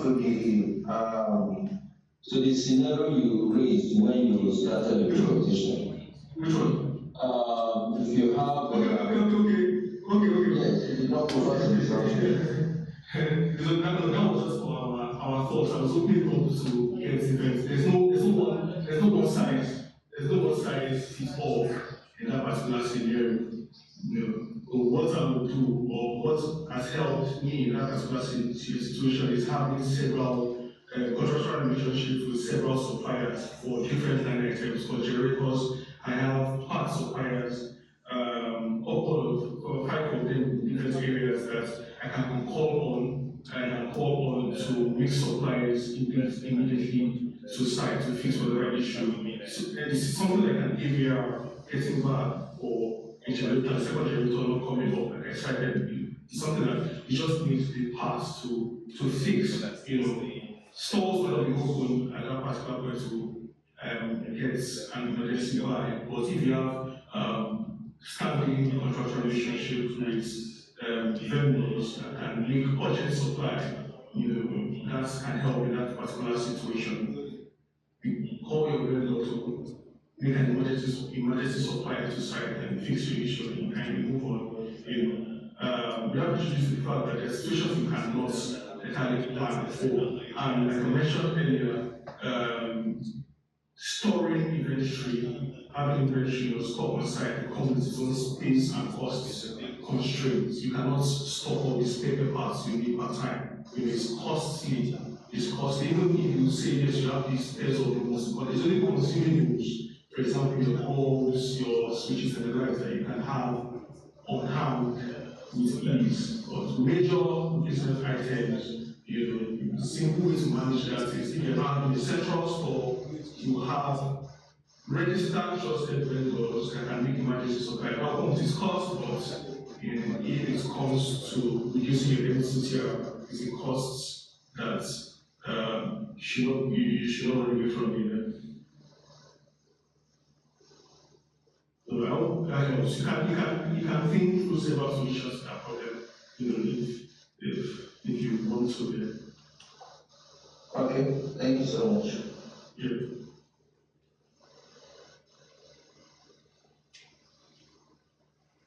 All right, let's see the hands up.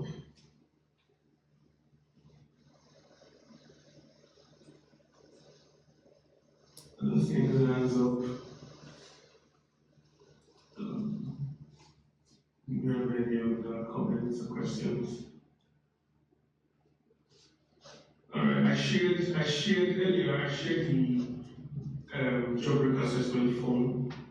I don't know if we have gotten it already. The templates for use.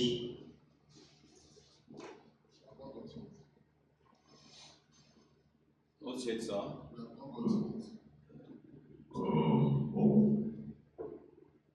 Okay.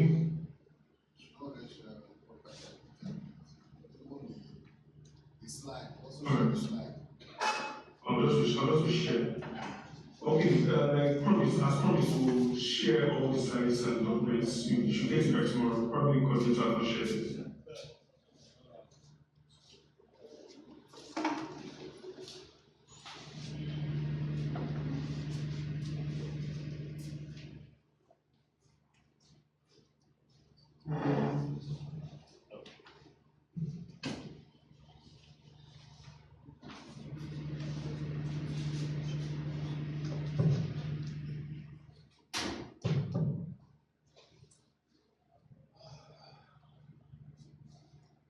Ladies and gentlemen, it has been a long day. We have had about 7 modules today. I want to believe that a lot of us have so much we are taking away from today's lectures. The videos, the slides, there must have been a lot of information. And I would also advise when you go to the Allison site to take your exam, you will find slides and videos. Very attentive. That is the secret to your passing the exams. You definitely will pass the exams if you are attentive to those slides and videos. It's that important. Tomorrow we shall be continuing by 9:30, so please be here in good time. At least be here by 9, so we wouldn't have to start waiting for us to start. You can see it's already after 5, so the earlier we start, the better for every one of us.